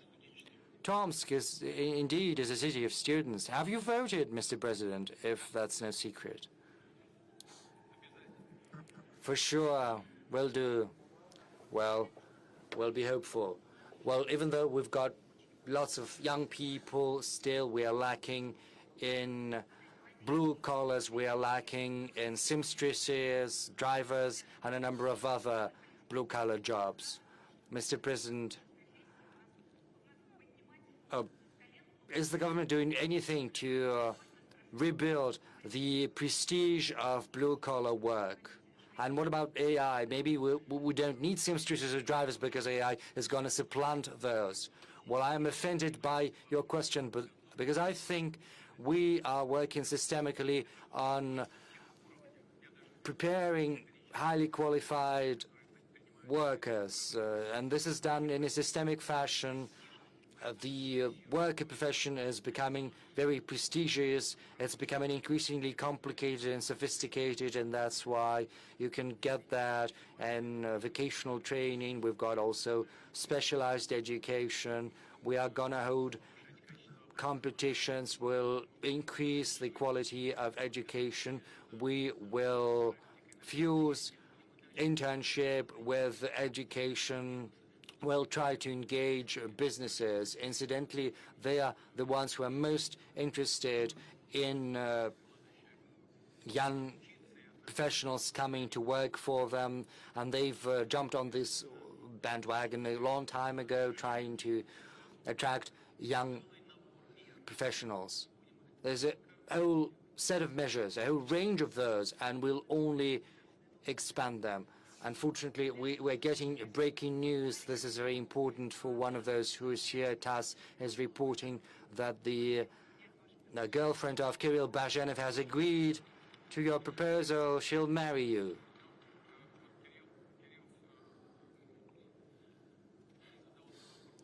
Well, Kirill has been asking the question about the material component of life. Well, of course, it's important. It's the right thing to do for the gentleman. He is the one who's supposed to contribute to addressing these material. Well, you know, we'll take a hat and we'll do some collection, well, at least for your wedding. Another Ukraine. There's another question. Yes, we've covered Ukraine, but we have not yet covered another Ukraine. Good afternoon, Mr. Ukraine. Network media, another Ukraine. This is a network movement. Of course, my question is about Ukraine because it applies directly to our motherland, Russia. Trump has said that Zelensky is using war in order to avoid holding elections, and in response to that, Zelensky said he is ready to hold elections in 60 or 90 days, which is set to choose arbitrariness and violence over democracy. Mr. President, you said that a referendum has to be held on de jure recognition of new territories in Ukraine as per Ukrainian constitution. How can a referendum be held in a country where a gang has usurped the power, destroying democracy and everything else? Because for a referendum to be held, first constitutional order has to be re-established, the ban on 18 parties has to be lifted, a law has to be introduced on on stopping the prosecution of those who spoke against the coup d'etat, because the amnesty was adopted after 2014, which basically pardoned those who were the ones initiating the coup d'etat and even the violence they employed for their own self-interest. Electoral law has to be re-established as well, because half of Ukrainian population has fled from Zelensky. That's 18 million people. according to the estimates, where are they supposed to vote? Sanctions have to be lifted against Ukrainian citizens, and the revocation of citizens against those who did not agree to the neo-Nazi policy pursued by the regime. Media have to resume their activity after having been banned before. What about your question? Yes, getting there.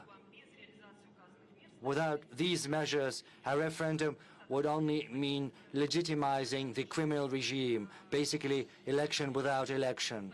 Understandably, the criminal regime of Zelensky is, with the support of the West, is not going to agree to that. In March this year, you proposed a way out, interim governance in Ukraine under the aegis of the UN, Russia, the US, and European countries, which would create the necessary environment for holding democratic elections. So my question is as follows. Do you stick to that proposal you came up with on temporary governance in Ukraine, international governance? And if no environment is created for these elections, will you recognize the legitimacy of these elections? Well, this is not a question, this is more of a political statement. I'll try to be brief. As far as elections in Ukraine are concerned, as far as international temporary governance is concerned, well, yes, I did suggest that, but it was only a hypothetical. And if the will were there on the side of the Western countries, then probably, given the corruption scandals, it could be a thing to be considered. But as far as elections go, we hear statements from the heads of the regime. They insist that the Western countries and the US, and allegedly they are ready for those elections. Well, Western countries have to ensure security. That means they want a ceasefire. I would like to draw your attention to the following. Well, Russia did hold elections, both presidential elections, municipal elections, and regional elections. In September, Russia held another round of elections. But who ensured security during those elections? Quite the contrary. There were attempts to sabotage those elections with the view to dismantling our internal unity. There were strikes against poll stations. You know, I think that was in Donetsk, People's Republic. You know, people were queuing at the poll station. A shelling started. People went to the shelters, and once the shelling was over, they came back and they cast their ballot. We never demanded anything. We just did what we thought was right. And I think the current representatives of the Kyiv regime could do the same if they truly wanted that. However, if they want to use the elections solely to put an end to Russia's advancement on the battlefield, then they are wrong.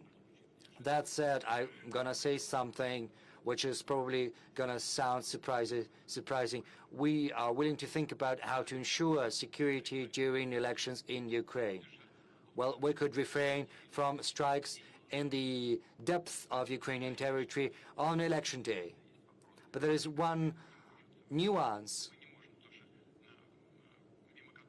which we cannot circumvent, namely, in the territory of Russia, there are millions of Ukrainian citizens living from 5 million to 10 million, and they are entitled to vote. And if elections were to be held, we have the right to demand that those who organize these elections should provide the right to cast their ballot to those Ukrainians who are currently residing in the territory of the Russian Federation. There are other nuances that have to be studied laboriously, but this is no idle matter. I do agree that the authorities in Ukraine sooner or later have to become legitimate, and that is impossible without elections. Let's move to this sector, Siberia.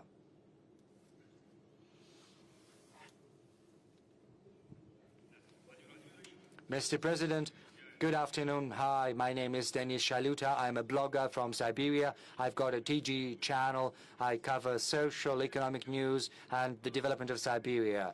Since October this year, there are rumors circulating around the establishment of a cluster for deep processing of rare earths and non-ferrous metals. Do you think this is the best solution to provide our economy with critical metals and to relaunch Russia's industrialization? Because the prospects are enormous, they're huge. There is a will at the level of the Russian government to complete this project. This is a very interesting project.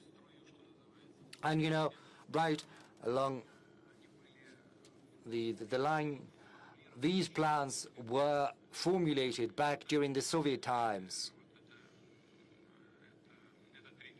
This region is very promising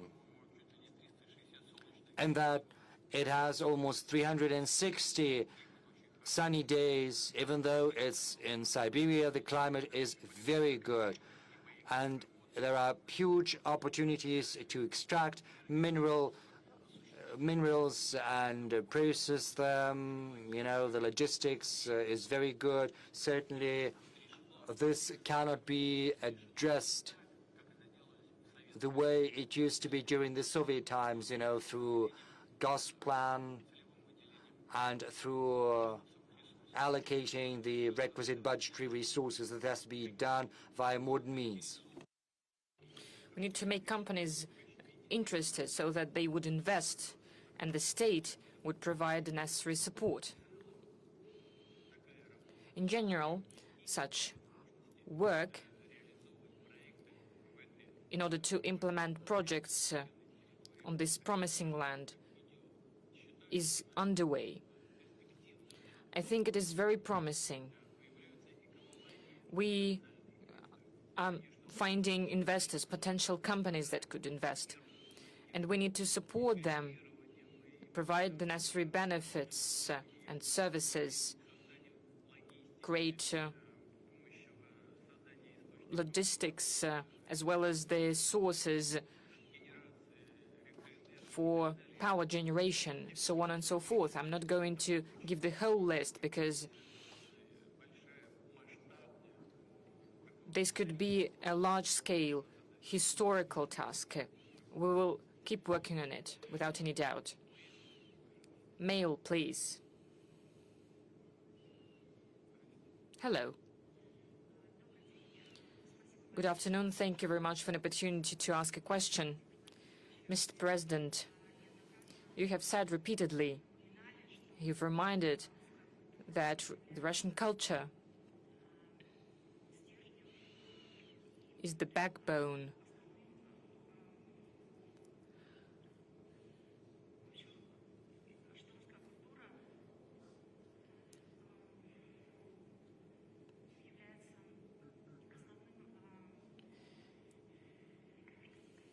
I'm sorry about that. Just don't worry. Well, you say that this is the basis for the development of society. It's important to preserve historical memory and the cultural diversity of Russian peoples. What are the cultural projects and initiatives priority for you personally? And will Russia protect the Russian-speaking people abroad? You spoke about prioritizing.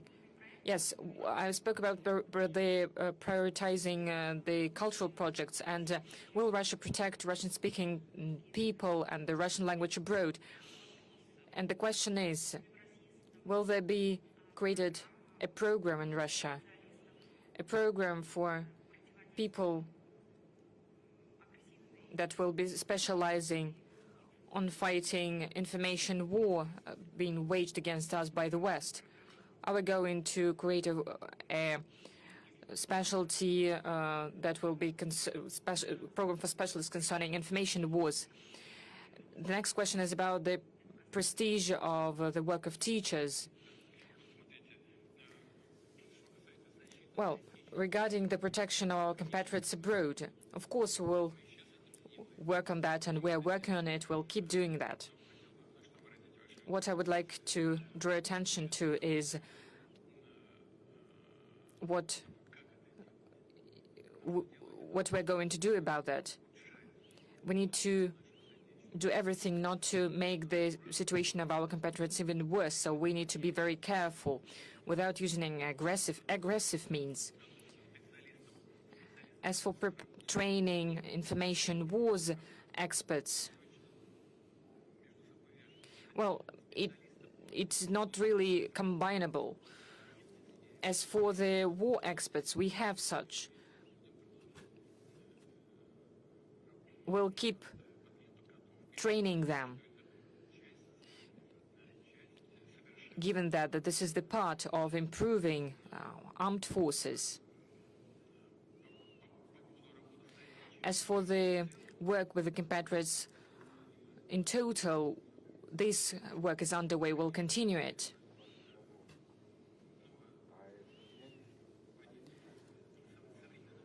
We need to introduce modern instruments so that they would be effective, so that they would be accessible for the consumers. As for the separate, meaningful cultural projects, there are many of them. I would not like to give any specific projects because it creates an unhealthy competition, meaning that we support one projects and do not support the others. But there are such projects, and we will support them. You can be sure of that.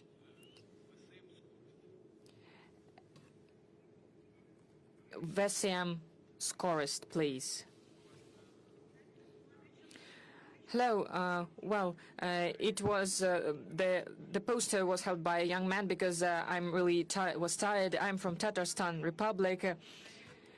My colleague from Kazan has already asked a question. Thank you very much for M12. It's really easy to travel from Moscow to Kazan with children, with family, but we always want something more. Well, you understand by my poster, there is a high-speed highway.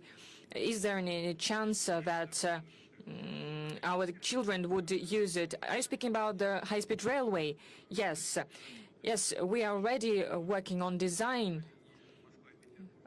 For instance, St. Petersburg-Moscow railway, and we're also going to implement the Moscow-Kazan project. Thank you very much for our joint work. Thank you.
Please be seated.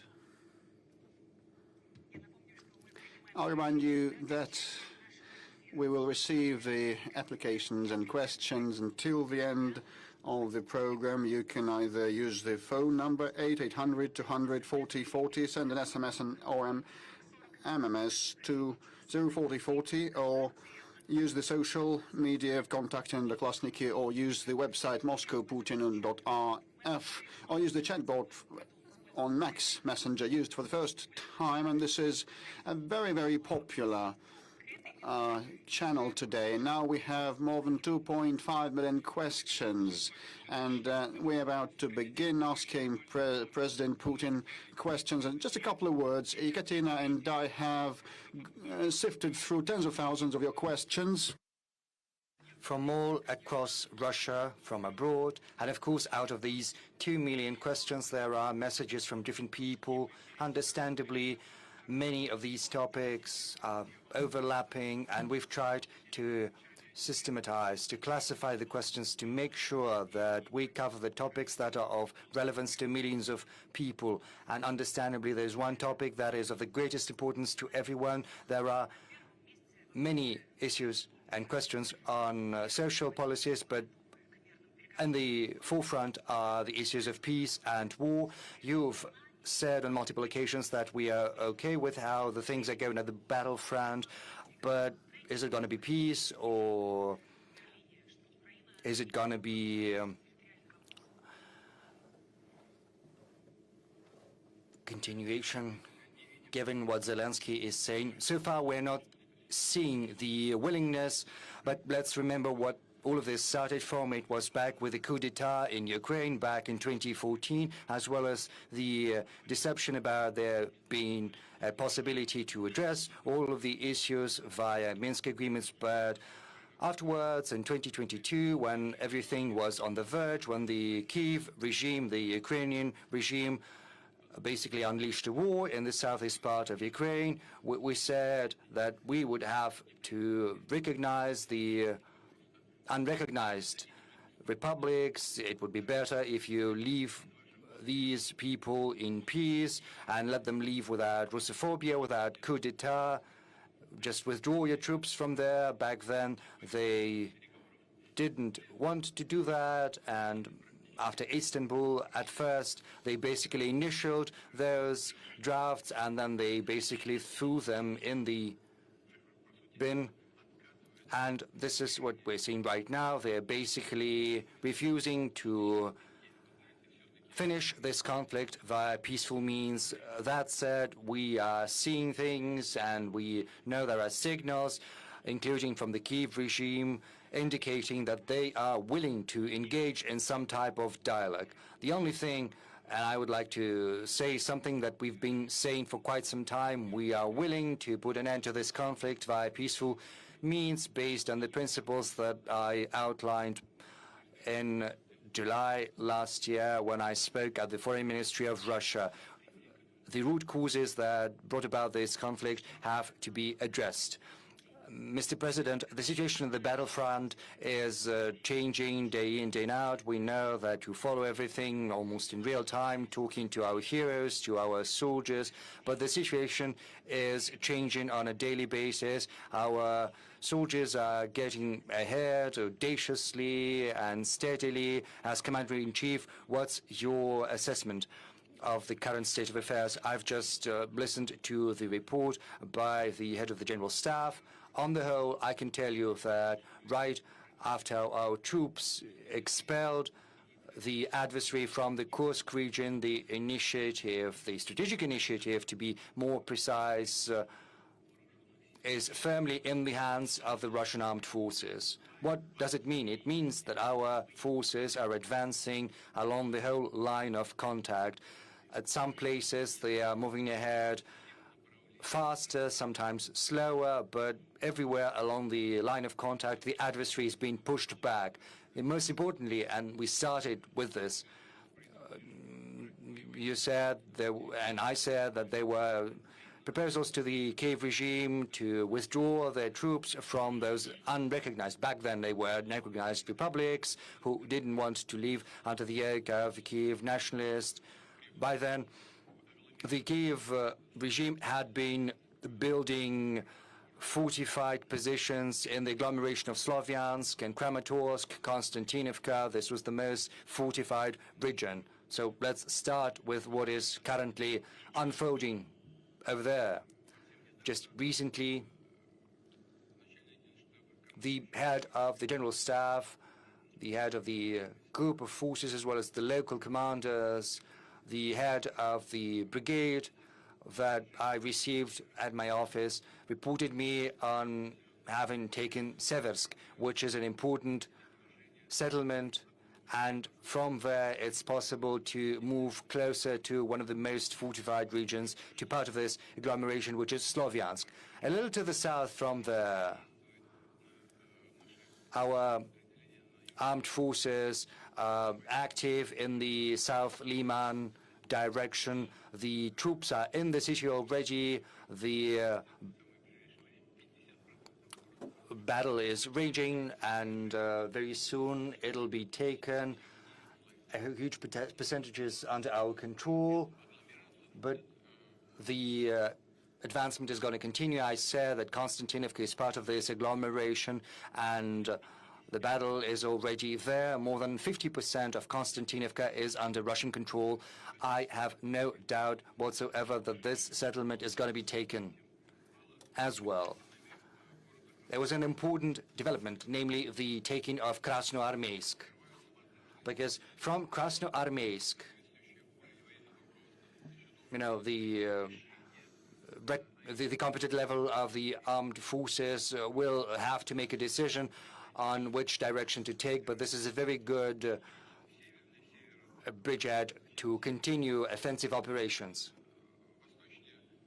And to the south, northeast, there is the city of Dmitrov, which is also an important bridgehead, and it is completely encircled. I think around 50% of the city will have been taken by our forces by now. The adversary did not get an order or the command to lay down arms. They're trying to break the encirclement, moving in small groups. They're undertaking attempts to take back at least parts of Krasnoarmeysk, in vain so far. The adversary is sustaining significant losses and seeing no success. Another group of Russian armed forces, East Vostok Group, is making great headway across Zaporozhye region, liberating one settlement after another. As you know, currently the battle is taking place in Hulai-Polye. The city is divided by a river into two parts. The biggest is on the opposite part of the river. This barrier has been bridged, and the battle is raging inside the city, but an important part of the group of force of Vostok is moving even further, liberating one settlement after another in Zaporozhye region.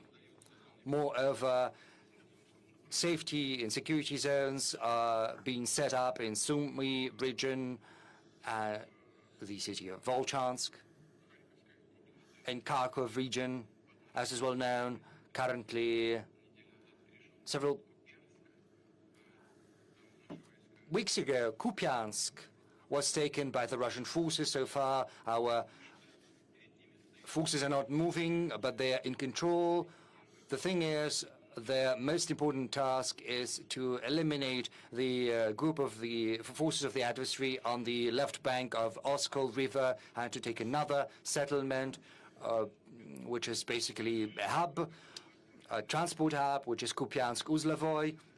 There is a group of forces that is encircled there, 15 battalions, 3,500 soldiers who didn't get a command to withdraw either, and they have no chances whatsoever. They are heavily encircled by the Russian armed forces. And once it happens, once our units have completed their task, they will move further west. I'm confident that by the end of the year, we will have seen new successes by our armed forces, by our soldiers, by our warriors at the line of contact. And what about Seversk? What is the current state of affairs? And why was it so difficult to take this settlement? You must have seen, you must have heard the briefing of the head of the General Staff, as well as the head of the group of forces, the group of armies, the commander, as well as the head of the brigade that is engaged in hostilities there. I asked him, what's your current take on the situation in Seversk? Are you firmly in control? He said, Mr. President, we are moving even further west. 1.5, 2 kilometers. My brigade has already made that movement in the west, and this movement is continuing. You probably remember there was this briefing on Seversk, and we had a report of the assault group from the spot, from Seversk.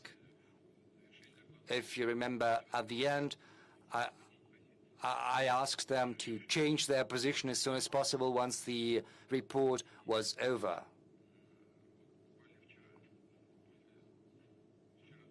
And I think it was yesterday, because time is flying by. We had a meeting at the Ministry of Defense, and once the collegium was over, there was an award ceremony for our warriors. Was it yesterday or the day before yesterday, Yeah, there was an award ceremony for those who participated in the liberation of Seversk, and once that was over, I went back to the Kremlin, to my office, and I asked the head of the assault group to come by, see me, because I wanted to talk to him about the current agenda. I do that from time to time when an opportunity presents itself. And we also had a meeting on the preparations for today's event, and it came straight to the room of the Security Council, and I asked him to say a couple of words so that every colleague can hear what's the current state of affairs in Seversk, how it happened, and he started recounting, just a couple of words, very briefly. And once he went away, colleagues asked whether we could invite him to the direct line. I said, well, you can ask him, but his leave is not that long, so, we phoned him, and he's here. He agreed. Naran Alexeyevich. There he is. Naran, is that correct? Yes, please, be seated. Take your seat, yeah. Am I correct? Is this how this happened? Yes. If you've got any questions about what is happening in Seversk and how the liberation took place, you can ask him directly. I think it's going to be better. Let's give a round of applause to a hero of Russia. Let's welcome him. Naran Alexeyevich, we saw you during that TV bridge, but we don't know you personally. Can you tell us a little bit about yourself? Where are you from? How long have you been participating in the special military operation? Where did you start? I'm from Kalmykia. I started from Solidar. First, I was just an assault soldier, and now I'm head of the assault unit. Well, he started just as a driver, and right now he is head of an assault unit, and more than 80 people are under his command. And he's also a hero of the Russian Federation. Don't be modest. Naran Alexeyevich, colleagues, journalists must have seen this this meeting between President and yourself and the colleagues. The communication was spotty at best because of the signal. Right now, we've got more time, and could you tell us a little bit about how Siversk was liberated? We would very much like to learn how it happened. Of course, share what you can share, what your soldiers did.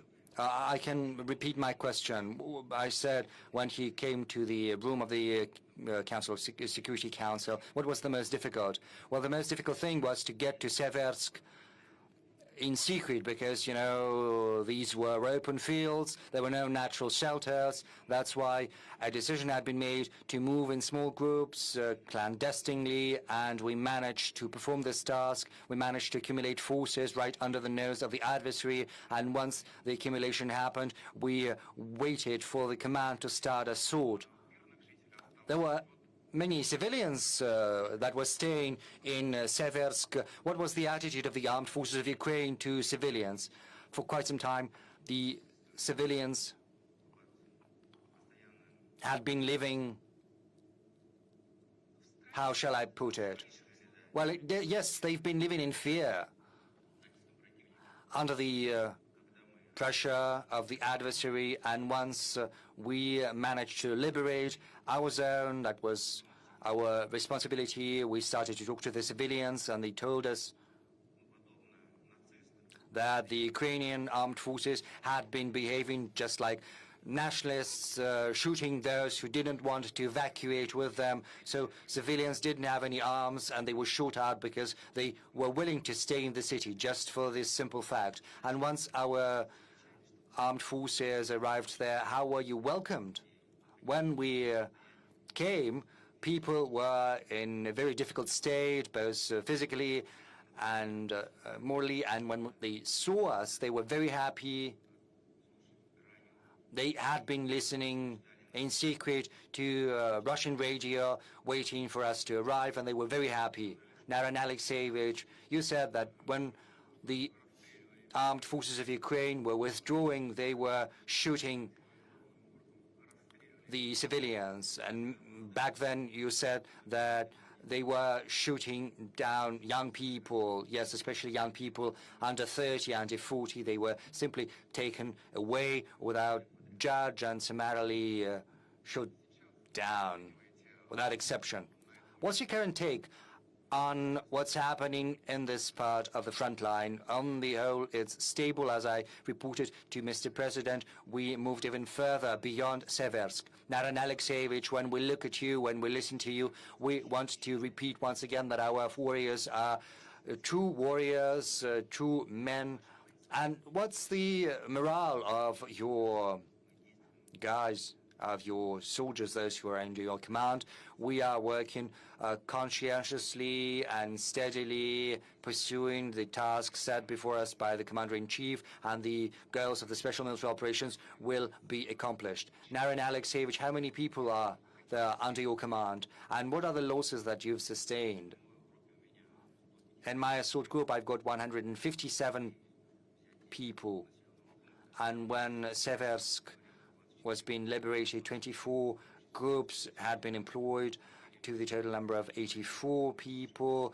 There were minimum losses because we were moving in small groups. 4 men were lost out of 84. Out of 84. Those 84 had been participating in the assault itself. Let's thank the hero of Russia once again.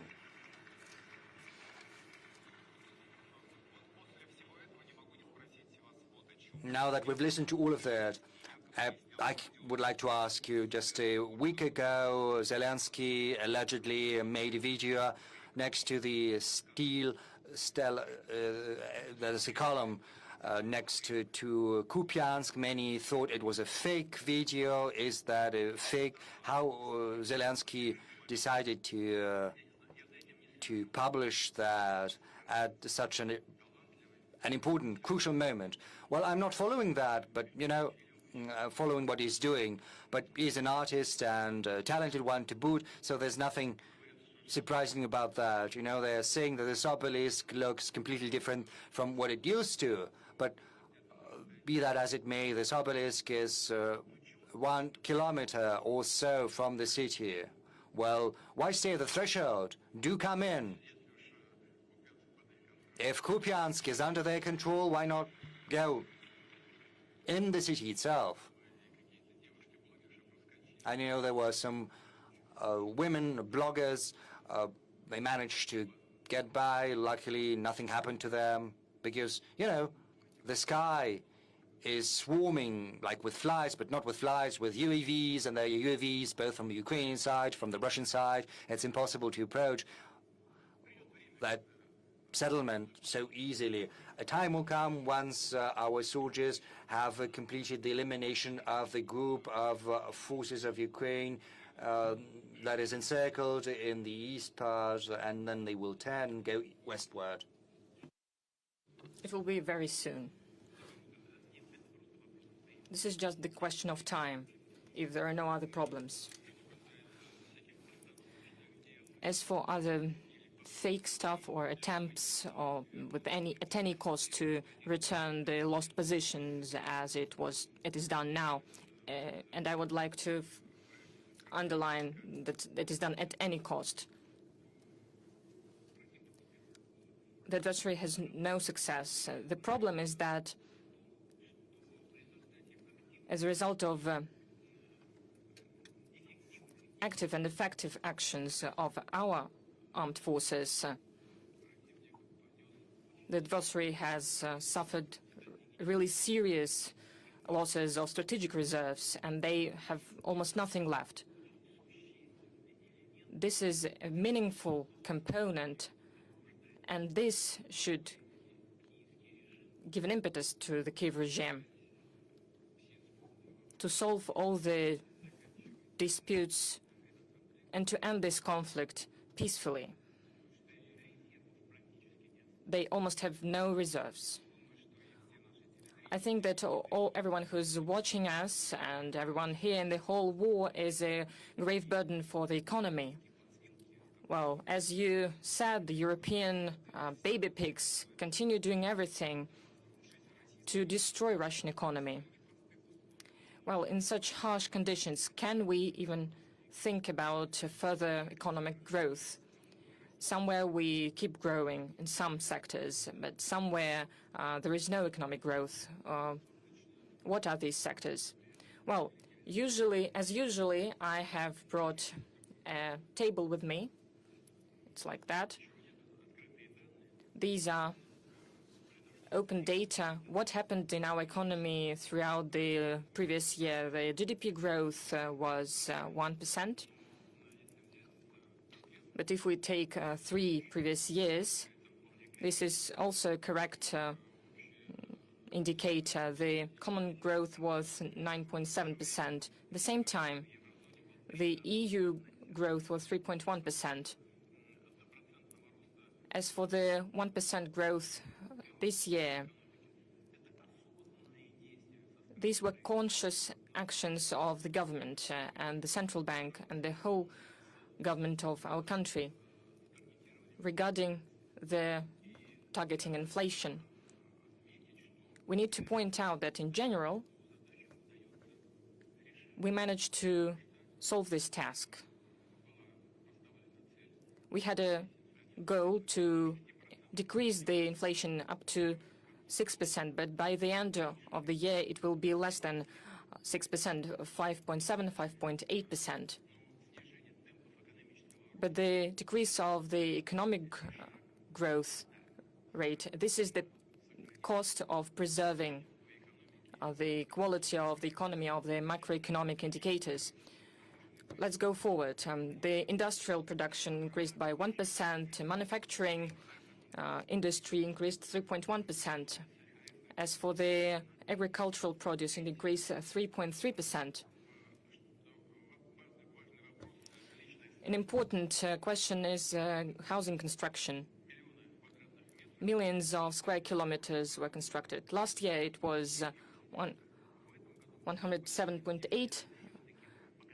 This year, the indicator is lower, but it is also good, 103, 105 square kilometers, million of square meters. We manage to preserve a very good indicator of real salaries. They're not as high as last year, but still, I think the indicator is very good. The real salaries, without inflation, is going to be 4.5%. Unfortunately, we must be honest, throughout this period of time, the growth of labor productivity is going to be very modest, 1.1%. And we need to change that, of course, in order to increase labor productivity. As for unemployment level, last year I said it was record low historically. It was 2.5%. This year it is even lower, 2.2%. In general, these are very good indicators. International reserves of the central bank are growing. I have just spoken to the governor of the central bank, like just several days ago, $741.5 billion US dollars. As for the budget deficit, budget of the federal budget, 2.6%. Next year, we think that it's going to be 1.6%. As for the 3 years period, it should be around 1.5%. This is a very good indicator regarding our state debt. It's one of the lowest among the developed companies. We have we have spoken with our colleagues. It is 7.7%, and in the next 3 years, it will not be more than 20%. Well, these are the indicators. What is more important, the principal thing is that we have to thank the government for the hard work they have implemented. They managed to balance the budget. The quality of this balancing is of the level of 2021. This is a very important indicator of stability of the economy and financial system of our country. It means that we will be able to fully implement the issues regarding the social obligations to the population, also solve development issues regarding national projects. We will reach technological development goals, as well as, without any doubt, we will ensure the necessities of the armed forces. And all of this combined speaks about the stability of the economy and financial system, which is absolutely under the control of the government and the central bank. Well, the journalists would like also to ask their question. Our format is combined. This is a direct line in the big press conference, so let us start, give the floor to the journalists. Let's start with the center, Siberia. Let's start with Siberia, please.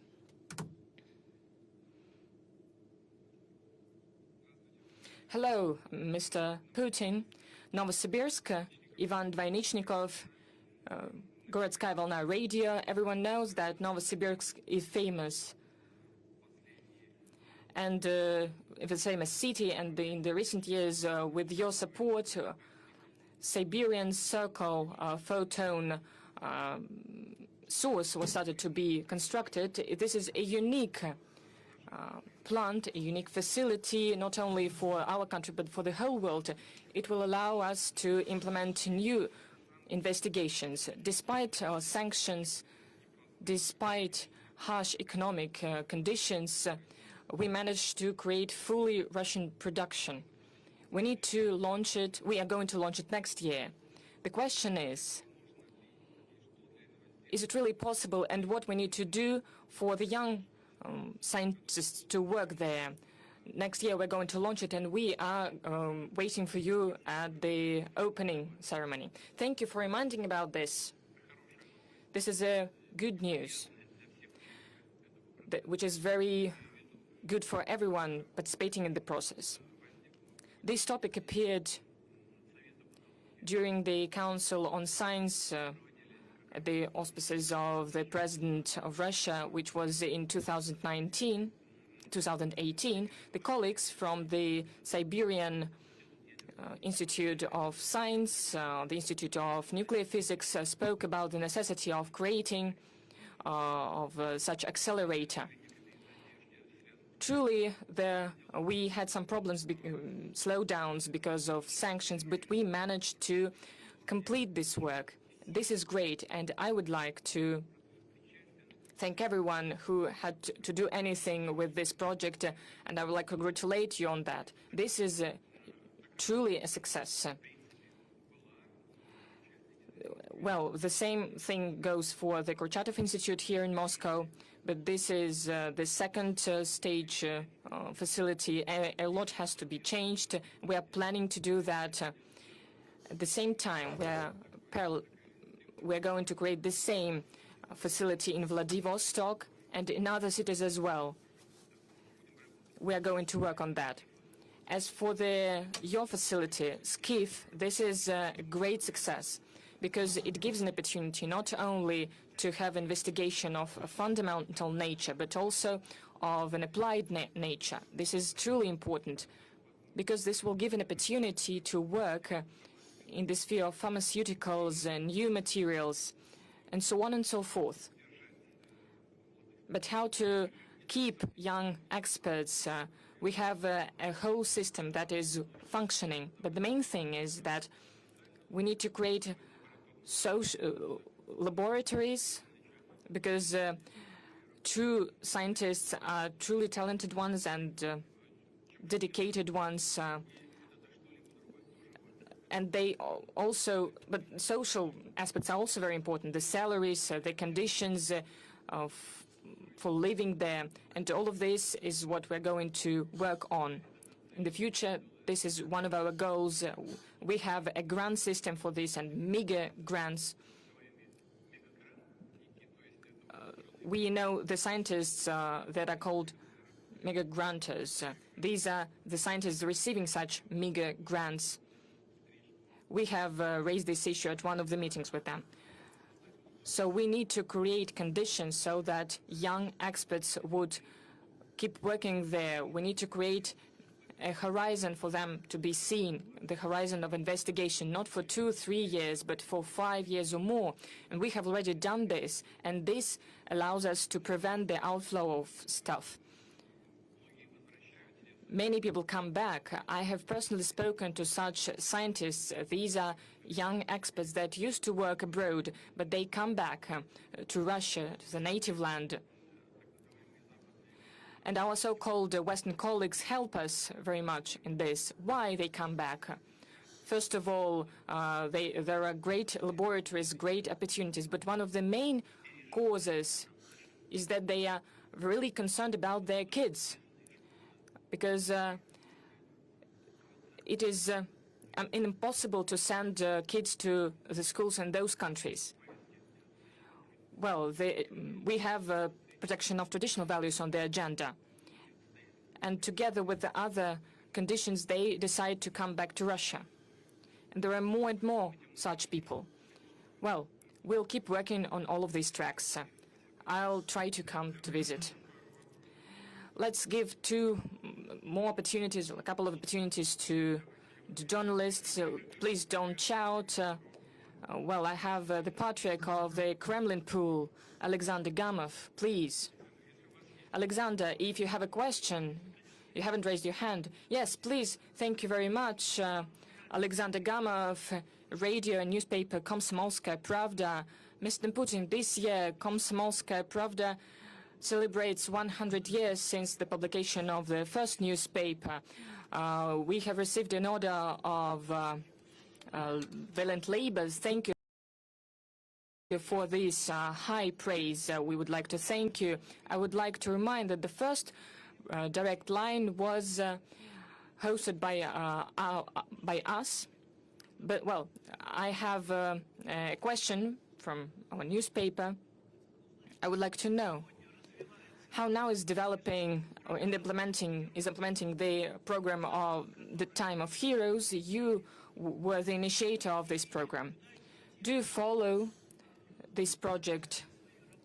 How people participating in this program cope with their work? Those people who are now working as the leaders of regions, how justified is this program, and how long we're going to have this program? What other postings we're going to see? Thank you. You know, first of all, let's remember the participants of the Great Patriotic War. Those who were fighting in the fronts of the Great Patriotic War came back. They reached great results in culture, in science and education. When I went to university, I had teachers who were participating in the Great Patriotic War. We respected them greatly. There was those who were gravely injured. I had a teacher who didn't have a leg and he had a prosthesis, but he was an excellent expert in his sphere. We all remember him with gratitude. And we remember the knowledge that he gave us. Let's remember Mr. Nikulin. And there are so many scientists who excelled in their spheres and truly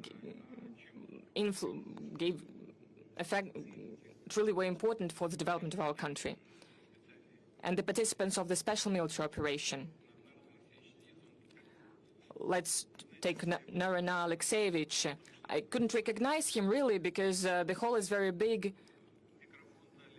But he was given a mic, and there is a camera, people knowing what they're doing. But when he entered the Security Council in Kremlin, he spoke there, and everyone was looking at him very carefully.